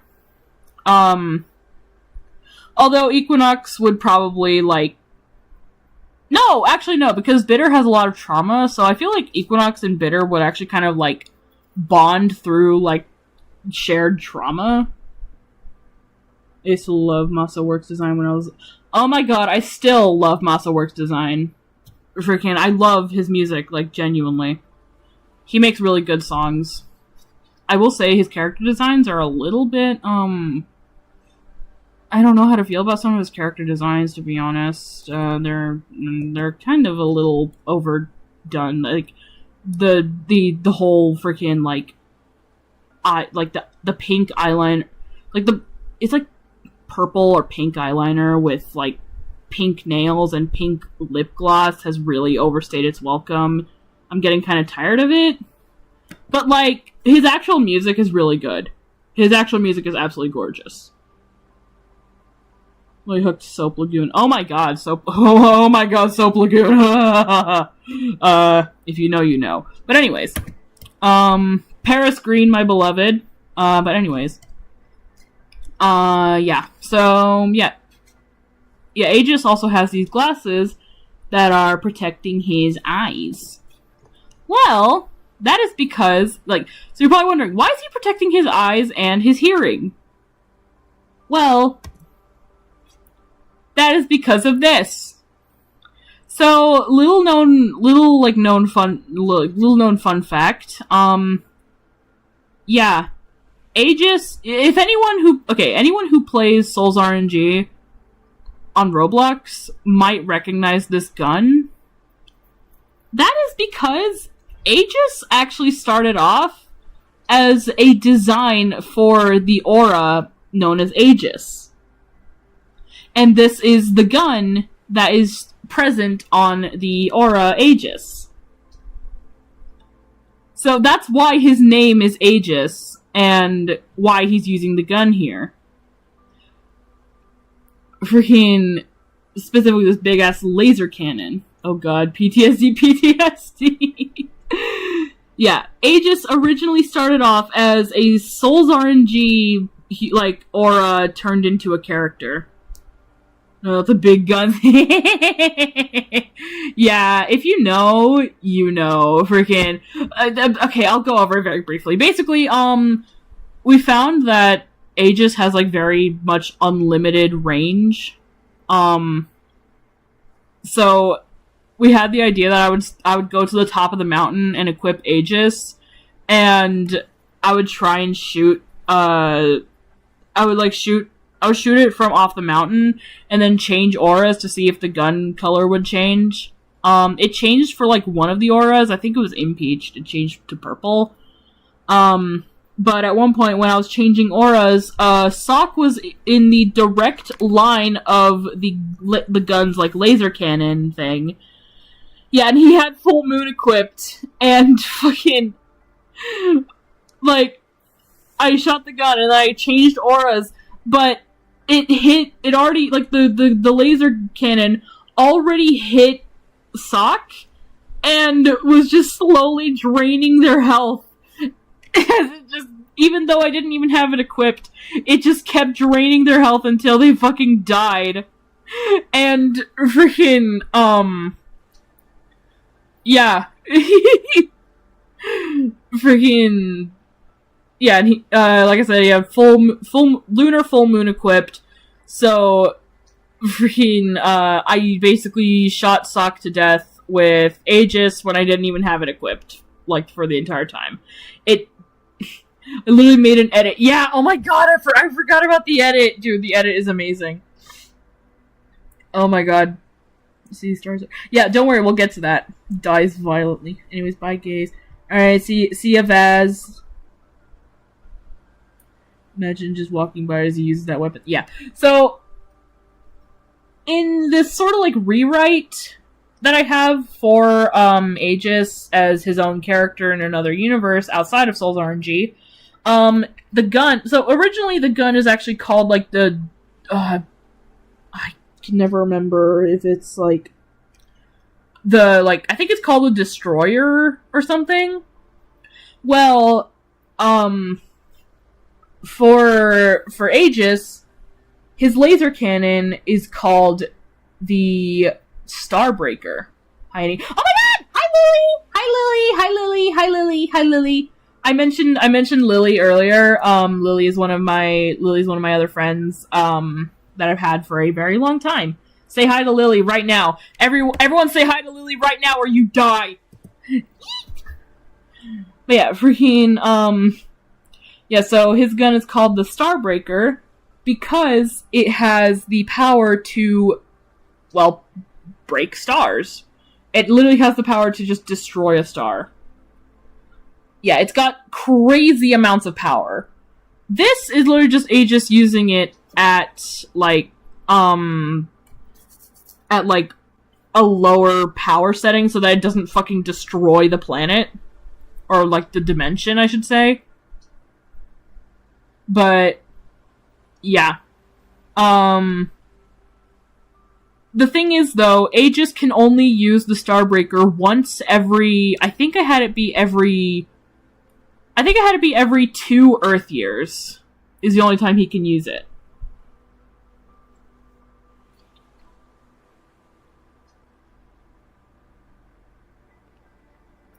So yeah, freaking, and I'm getting DMs. I'm in your chat. Oh my god, hi Lily. Yeah, I just saw your I literally just saw your DM about, you being in the chat. Hello.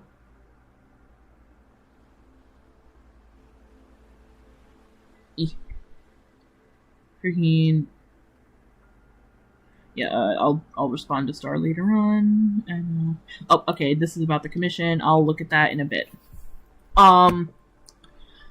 But yeah. So, yeah, this is Aegis using the Starbreaker, and yeah. He can only use it every 2 Earth years, so yeah.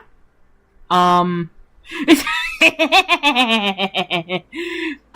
this one was literally just something I did for fun, because Aegis is just kind of a fucking, like, creature of, like, activity and low-key autism. And just ADHD. No, he's literally just ADHD in a nutshell. So, freaking, of course, I had to draw him as the ADHD creature because, no, it's just fucking perfect. But he's not the only one, and I don't know why I forgot to include it, but, I also did...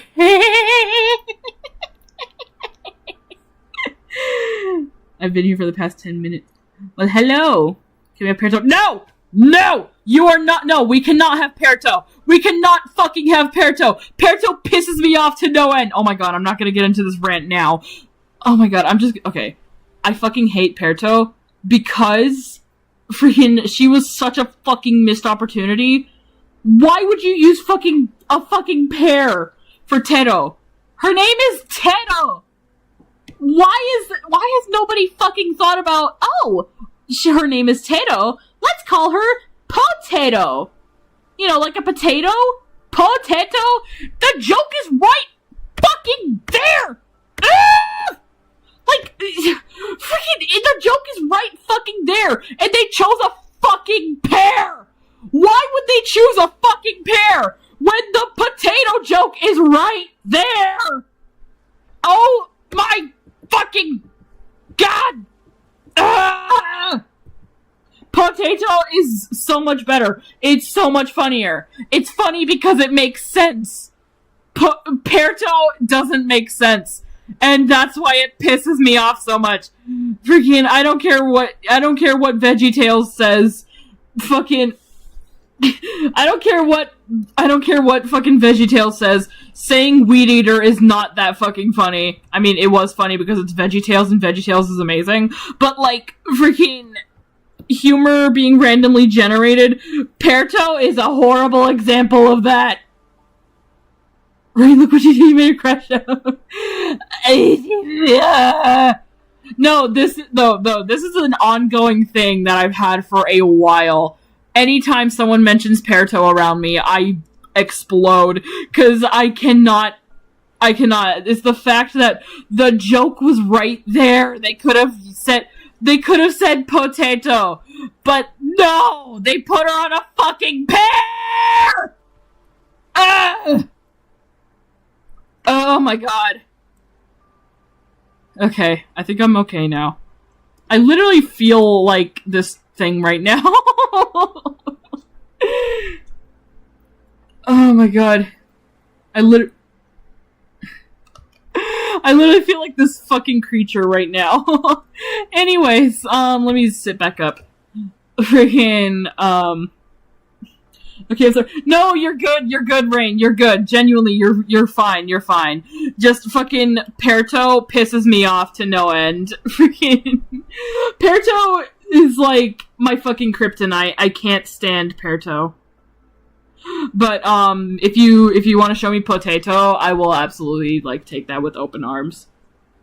I love starting my morning with a crash out. Yeah. But anyways, yeah, so I drew Eric as the, it's called the WTF creature, and he just looks so fucking pathetic, it's amazing. Yeah, but anyways, scrolling back up.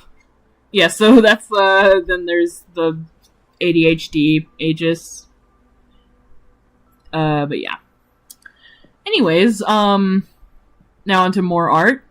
So yeah, there's actually this picture of Eric that I don't know if many people have seen, where he's literally just asleep while standing up. It's freaking if he falls, he'd better fall backwards, cause he's got the fork in his mouth, and yeah, it's not gonna end very pretty. So yeah, friggin' don't worry. If he falls, he's gonna fall backwards, because I said so. But yeah, so he's got a little piece of cake. And then, but hey, remember, Aegis can't exist without Eric being asleep. So that's the only way that Aegis would even be able to be here, because Eric is asleep. Why is there a singularity variety? I don't know. Freaking, but yeah, then there's Aegis with, again, the little exposed shoulder things on his jacket. And yeah, you're probably wondering, where is this from? Well, I mean, people have probably, I would imagine people have seen it already, but yeah, this is actually from some birthday art that I did for Star when it was his birthday. Now, you're probably wondering, why the hell is everybody here? Who are these people and why are they here? So the idea that I had for this year's birthday art was actually having Star celebrate his birthday with all of the characters of mine that he is voiced for, that he's, like, you know, voice acted. And freaking, all the characters that he's voiced, so over here, this is, Vanity. He is from the Celestine AU. Freaking, this is an updated design for him. I need to actually, like, fully, like, finish and customize his actual canon design. And not just from the back. But, yeah, so Star voiced a chromatic for Vanity, also known as Celestine AU Void, like I said. And then Lycan. Now, Vanity and Lycan I didn't go over today because, like I said, Vanity's in the Celestine AU. However, Lycan is part of Musical Morality. Now, putting on the annoyed expression, I just want to say and make it known that Musical Morality, I do not wish to associate with, you-know-who anymore. Is that Hatsune Miku? No! No, it's not Hatsune Miku. Freaking, yeah, I do not want to associate Musical Morality with this specific person anymore. Originally, Musical Morality was made as a sort of, like, out of spite, I'm gonna make a better story than you sort of thing, but I grew attached to it, so I made something out of it. I made, like, an actual, like, universe of characters and a story and everything. There's even some OCs in there, not just, like, rewrites of the other existing characters. So, yeah. But you can probably tell who Lycan was based off of. Freaking... Who's this you-know-who? I'm out of the loop. I really don't want to say her name. I really don't want to say her name, freaking, but yeah, I'm just gonna say she made a mod, she made some characters, well, yeah, she made a mod, she made some characters, she made a story, if you can even call it that, and the only good thing about her was her art skills, and some character design skills. That's literally it. I'm not going to mention her by name, but that's all you need to know. And she was exposed for being somebody in another fandom who groomed minors and was a pedophile. That's all you need to know. So, anyways, yeah, I do not want Lycan to be, even, like, compared to the character that, like, I don't want Lycan to even be compared to the character that I based him off of anymore. I don't want him to be associated with it. I don't want anybody of Musical Morality to be, like, you know, compared to what they were originally based off of.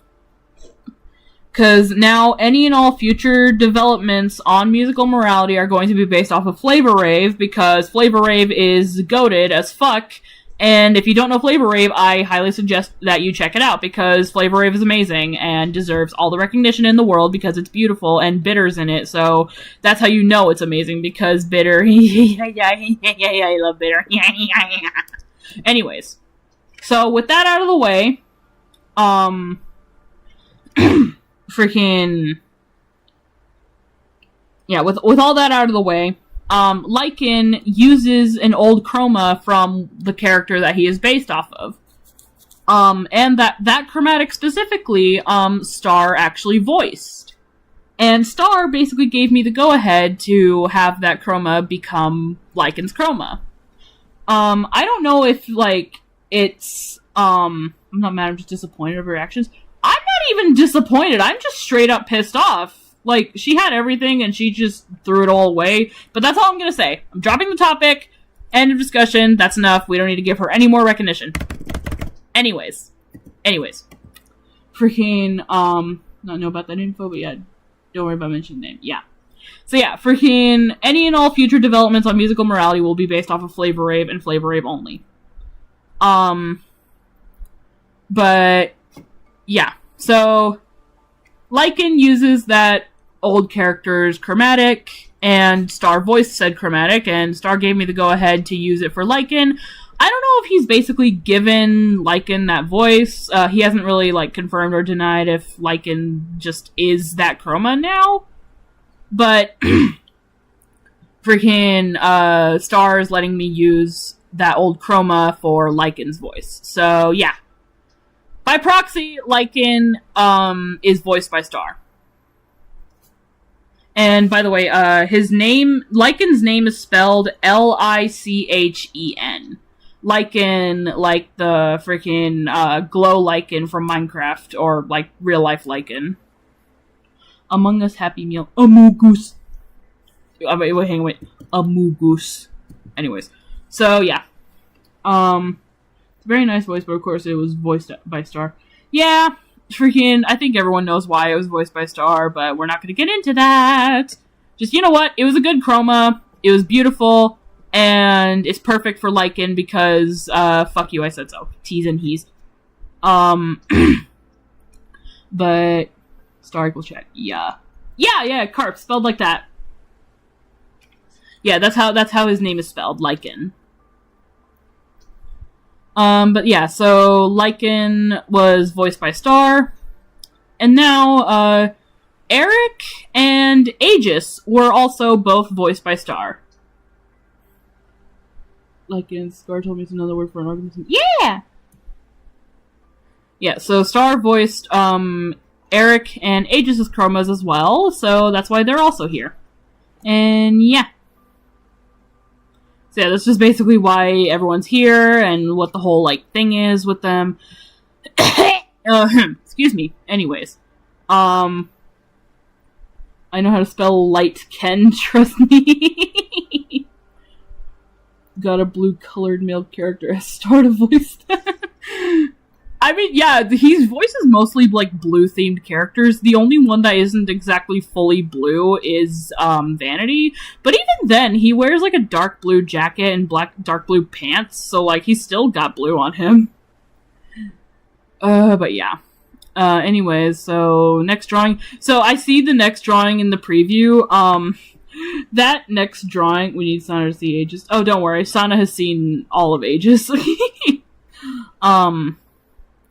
But yeah, the next picture, I don't think I ever posted it in Stargaze, so this might be some people's first time seeing this, but, I decided it would be kind of funny to... He's gonna voice a blueberry if you'd ask. Yeah. Not only Starbreak Sona is blue, his voice also includes somehow blue color energy. Dude, no, for real! Like, listening to Star's voice, I just hear the color blue. Like, I don't know why. It's just, like, his voice is blue to me. Like, if I listen to Star's voice, literally all I see is the color blue. And honestly, I love that. It's, like, it's perfectly fitting. Because his whole vibe is space. Yeah, probably. But yeah, so I decided it would be fun to draw, like, what would happen if someone put a shirt on Aegis. And yeah, let's just say,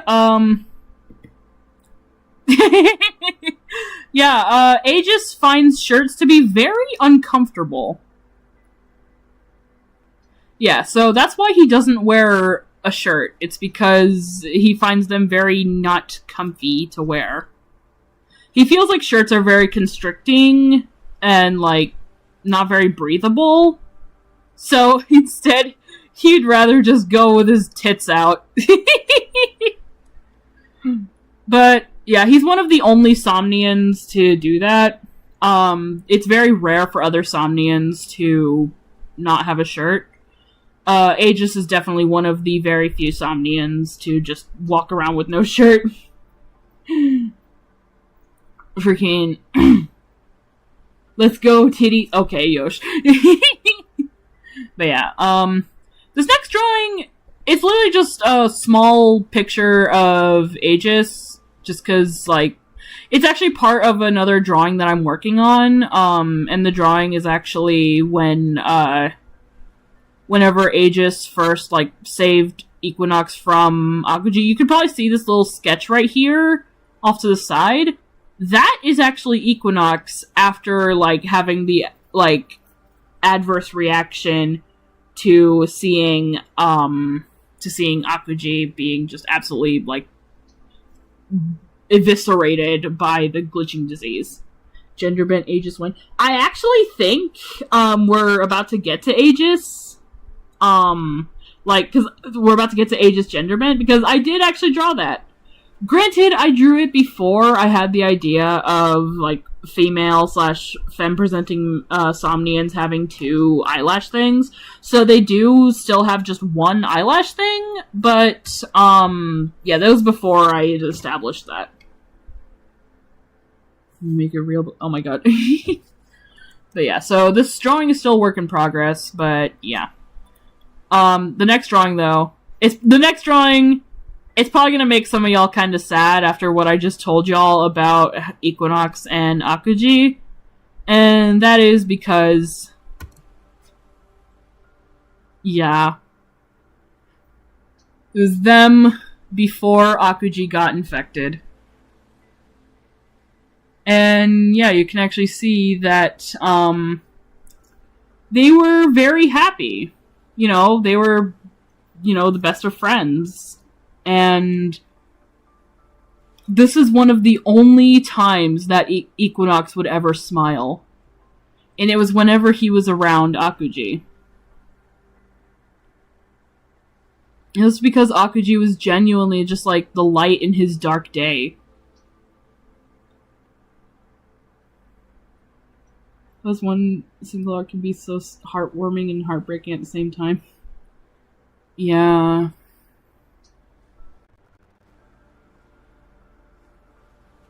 Yeah, it's very sad when you remember what happens to Akuji. But, yeah. Freaking... But don't worry, we'll get on to other arts that'll hopefully make y'all feel less sad. Oh, never mind. Yeah, so remember what I said earlier about how Aegis has died before? Yeah, this is one of his deaths.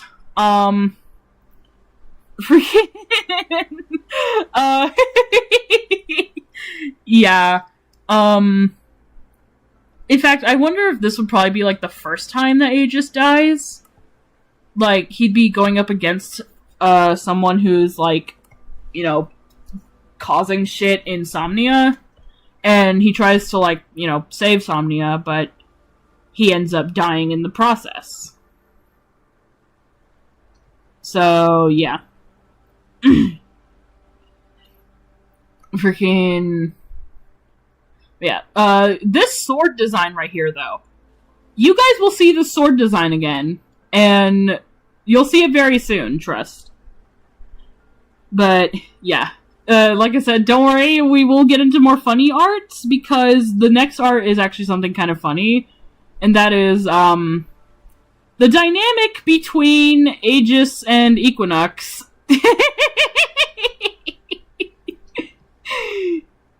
Yeah, I literally just based it off of that one, like, picture of, like, that guy, like, that guy and his, like, I don't know if it was, like, his friend or whatever. And, like, his friend just, like, is in the darkness and just looks so pissed off. Why does green square, black square look so mad?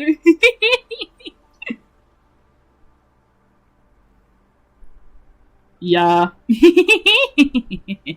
I thought about coloring this, but I never got around to it, and I don't know if I will, but it's just funny to have.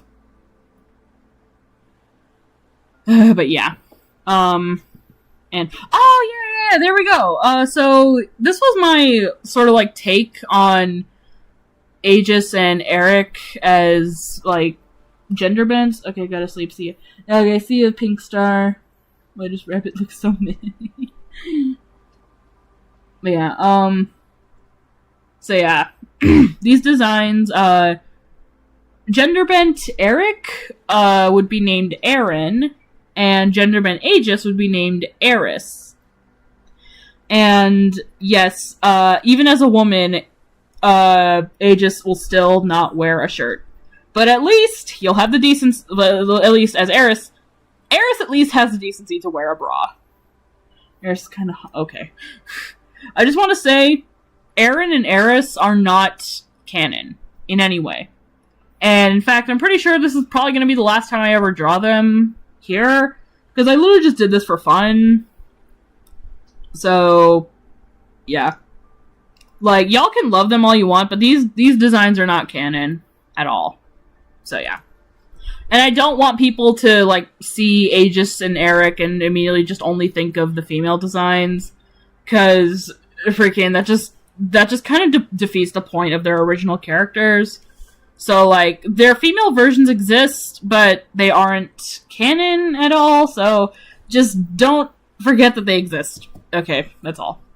But anyways, so if y'all might remember what I said earlier in the stream about about like shipping and all that, well, I do have two characters that I ship, and it's literally for the stupidest reason ever. And that reason is because when I was a kid, I was a heavy Sonato shipper. And you might remember how earlier I compared Aegis to Sonic and Equinox to Shadow. Well, I'm not gonna lie, I low-key ship these two. Yeah, I honest to God low-key ship Equinox and Aegis. I don't know, I just think they're fucking goofy, silly as hell, and I love that. Like, freaking, I love the idea that, like, Aegis tries to, like, get Equinox's attention, but, like, Equinox tries to, like, brush him off. I don't like somehow they're right. Well, yeah, they're rivals, but, like, that's why people like shipping them. It's because they have so much gay tension. Watching from the dark. Well, that's another thing. Like, another possible, like, ship that I do also have is actually Equinox and Akuji. I have a lot of possible, like, ship ideas in, like, Somnia, but, none of them will be canon, so, yeah. But yeah, so yeah, one of my ships is, in fact, I think one of my main ships is Equinox and Aegis. But, yeah, again, going off of the fact that they are low-key based off of Sonic and Shadow, I had to recreate a very important scene from Sonic Adventure 2, and I think and hope that any Sonic fans will immediately know what this is. Yep. The iconic moon scene. I had to do it. I had to fucking do it. It was like... the freaking... I had to do it. It was right there. I needed to do it. So yeah, I have Aegis and Equinox recreating the moon scene from Sonic Adventure 2. Alright, see ya, Rain. Yeah, I needed to do it. It was right there. It was right in my face. If I didn't do it, it would be a crime. But, yeah. So, yeah, I don't know if I'm going to digitalize this, but I will say I want to. I want to see this digital, and it would be cool as hell. But, yeah. Oh! Oh my god! Okay, I kind of spoiled it. I kind of spoiled it. I forgot what the sketch was. Okay, so... remember how I showed y'all on the Roblox avatar of Equinox that he has a scythe? Well, one day, while I was at work, I drew this really cool looking pose, and I decided to draw this pose holding a big ass scythe. Well, freaking... I decided to turn this into Equinox with his scythe. Now, his scythe didn't have any designs at the time because I didn't really know what I wanted his scythe to look like. I will say, I do have a design for his scythe now, and it's based off of some fan art that I got from somebody by the name of Itsumi. I don't know if she's watching right now, but if you are, hi Itsumi. But yeah. Yeah, I drew this a long time ago, and well, it really wasn't that long. It was like earlier this year, maybe like a few months ago. But yeah, I really like it. I thought it was really cool. And y'all might remember that when I was showing Akuji, he also had a weapon. He had a big-ass sword. Well, that sword, so Itsumi actually gave me a wonderful idea, in one of the fan arts that she drew, because she actually drew Akuji with, his sword after I showed what it would kind of look like, through the Roblox avatar. And you know what? Freaking, hang on, let me glaze it real quick, actually.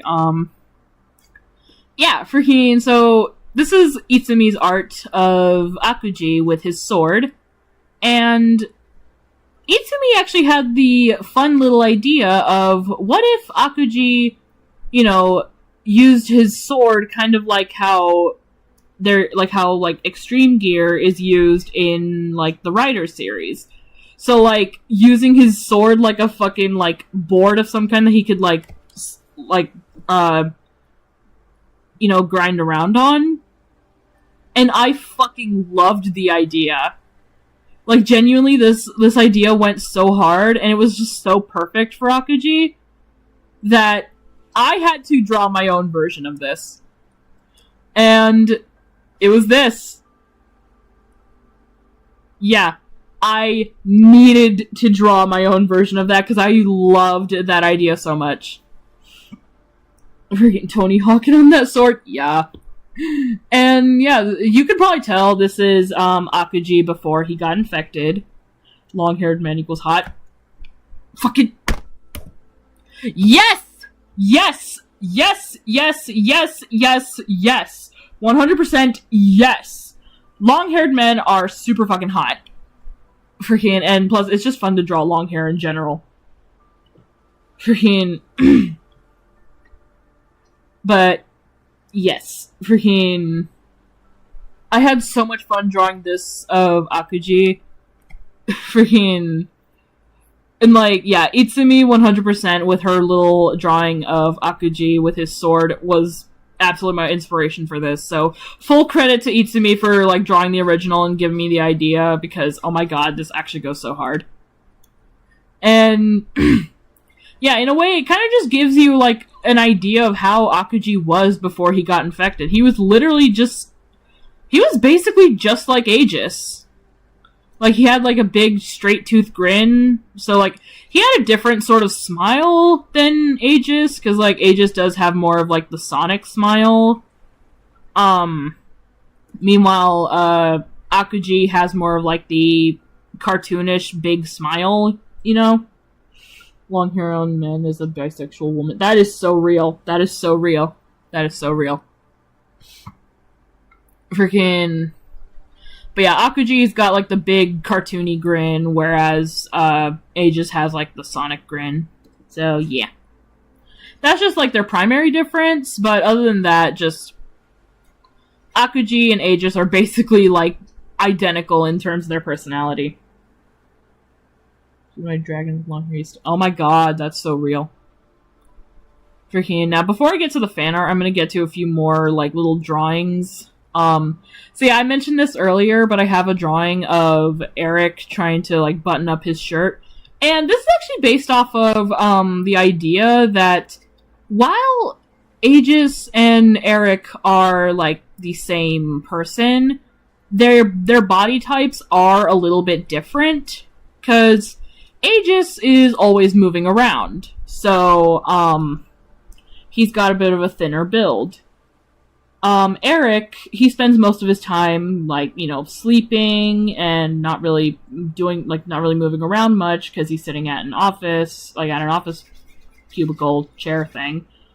And so he doesn't move around much, so his shirt is kind of tight on him, and he's a bit self-conscious about that, so that's another reason why he keeps his shirt kind of, like, unbuttoned and, like, untucked and kind of loose. He's such a cutie. Oh my god, look at Harry. Yeah, when I first posted this, a lot of people genuinely thought it was super cute, and honestly, I agree. I honestly think this is, like, a super cute drawing. This is one of my favorite drawings of him that I have. Really, his expression. Yeah, I love his expression. Honestly, I just love this drawing so much. But that's not the only version of this drawing, because something that I failed to mention, a lot of Eric's coworkers, especially his female coworkers, they find him very, very, very attractive. And so, a lot of his female coworkers, yeah, if they saw him like this, trying to, like, button up his shirt and everything and look normal, they would just fall head over heels for him. As if they don't already. But, yeah. By the way, all these hairstyles are completely random. So, these aren't based off of any Stargazers in Stargaze. But, like, when I posted this, I was like, if y'all want to claim yourself as one of these people in the background, you can. But, yeah. He's so adorable. Yeah. I love him. I genuinely love him so much. But, yeah. And then after this, I have this drawing of Aegis being, like, pretty roughly injured. In the crowd, just replace Eric with Akuji. Nah, for real. But yeah, so, this is another picture of Aegis. I would imagine this is probably another one of Aegis's deaths, maybe? Because, like, he's definitely about to die here. So yeah, I can imagine this is probably another one of his deaths. I didn't really like this sketch when I finished it, so I never really wanted to digitalize it, but apparently other people like the sketch, so yeah, I figured I'd just show it off because, yeah. Oh my god, and then this was literally drawn because I had the idea of having Aegis and Lycan be in a cover with each other. I have the Lycan picture, but I didn't include it because I wasn't sure if it'd be fully relevant. And plus, the tiredness is really starting to kick in, so I'm not gonna go searching for it right now, but just know that Lycan was included here. I'll probably show it tomorrow, maybe. But yeah, anyways, then after this, yeah, so this is actually, an artist representation of when Eric wakes up in the morning and finds that he's fully rested. If you're wondering what this is a water bottle. It's actually based off of a water bottle that I have in real life. It's a big-ass freaking, like, water jug that stays cold all throughout the night and is fucking amazing. So yeah, this is, like, literally just him when he wakes up in the morning. He's like, what in fuck? This is not normal. I can't be fully awake like this. But, yeah. So, there's that. Now the next picture of Eric, freaking, oh my god, I have a bottle like that. And I love it. Yes! That's so real. Hell yeah. Based water haver. Yeah, the last picture, if y'all know that meme of, like, Jeremy from Phineas and Ferb being passed the fuck out on the couch with, like, his mouth, like, hung open and, like, dead asleep, freaking...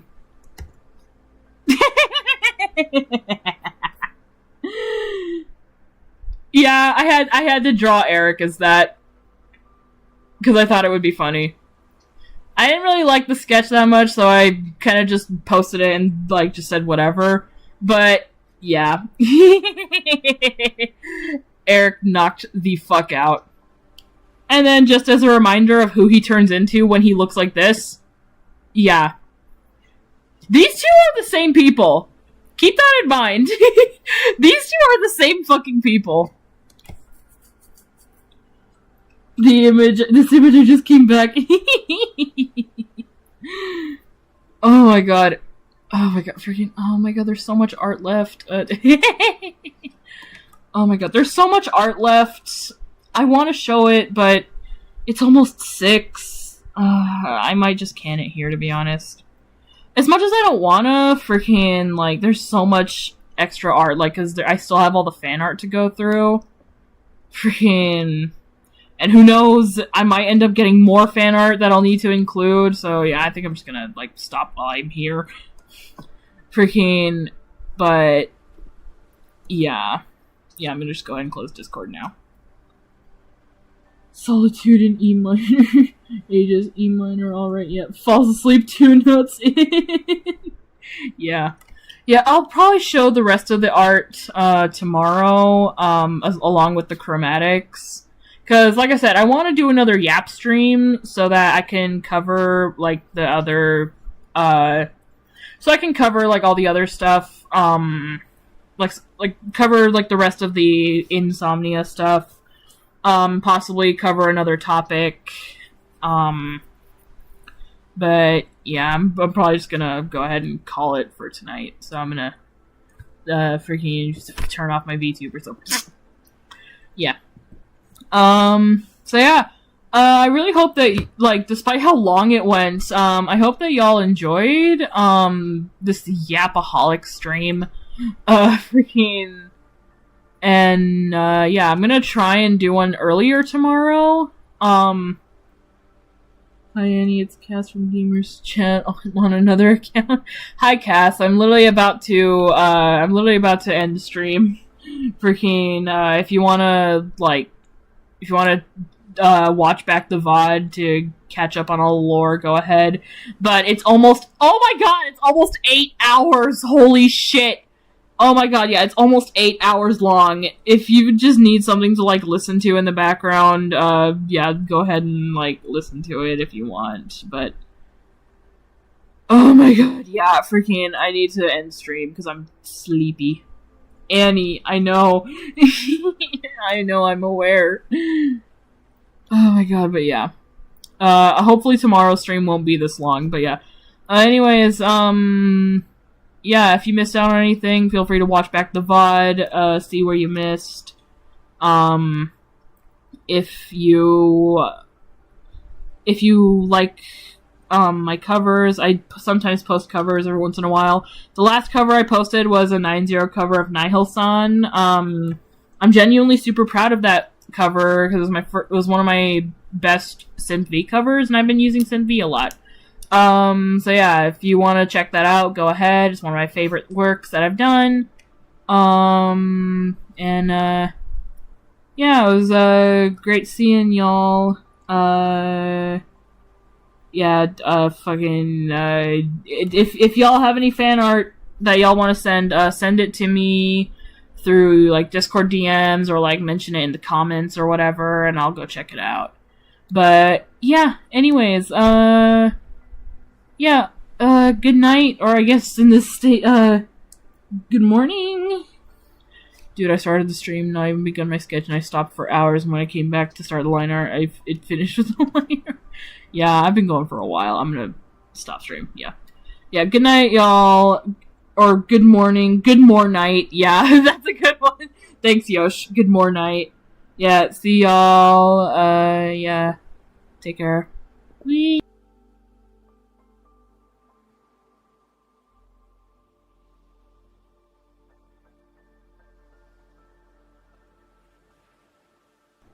Moobs for real, though.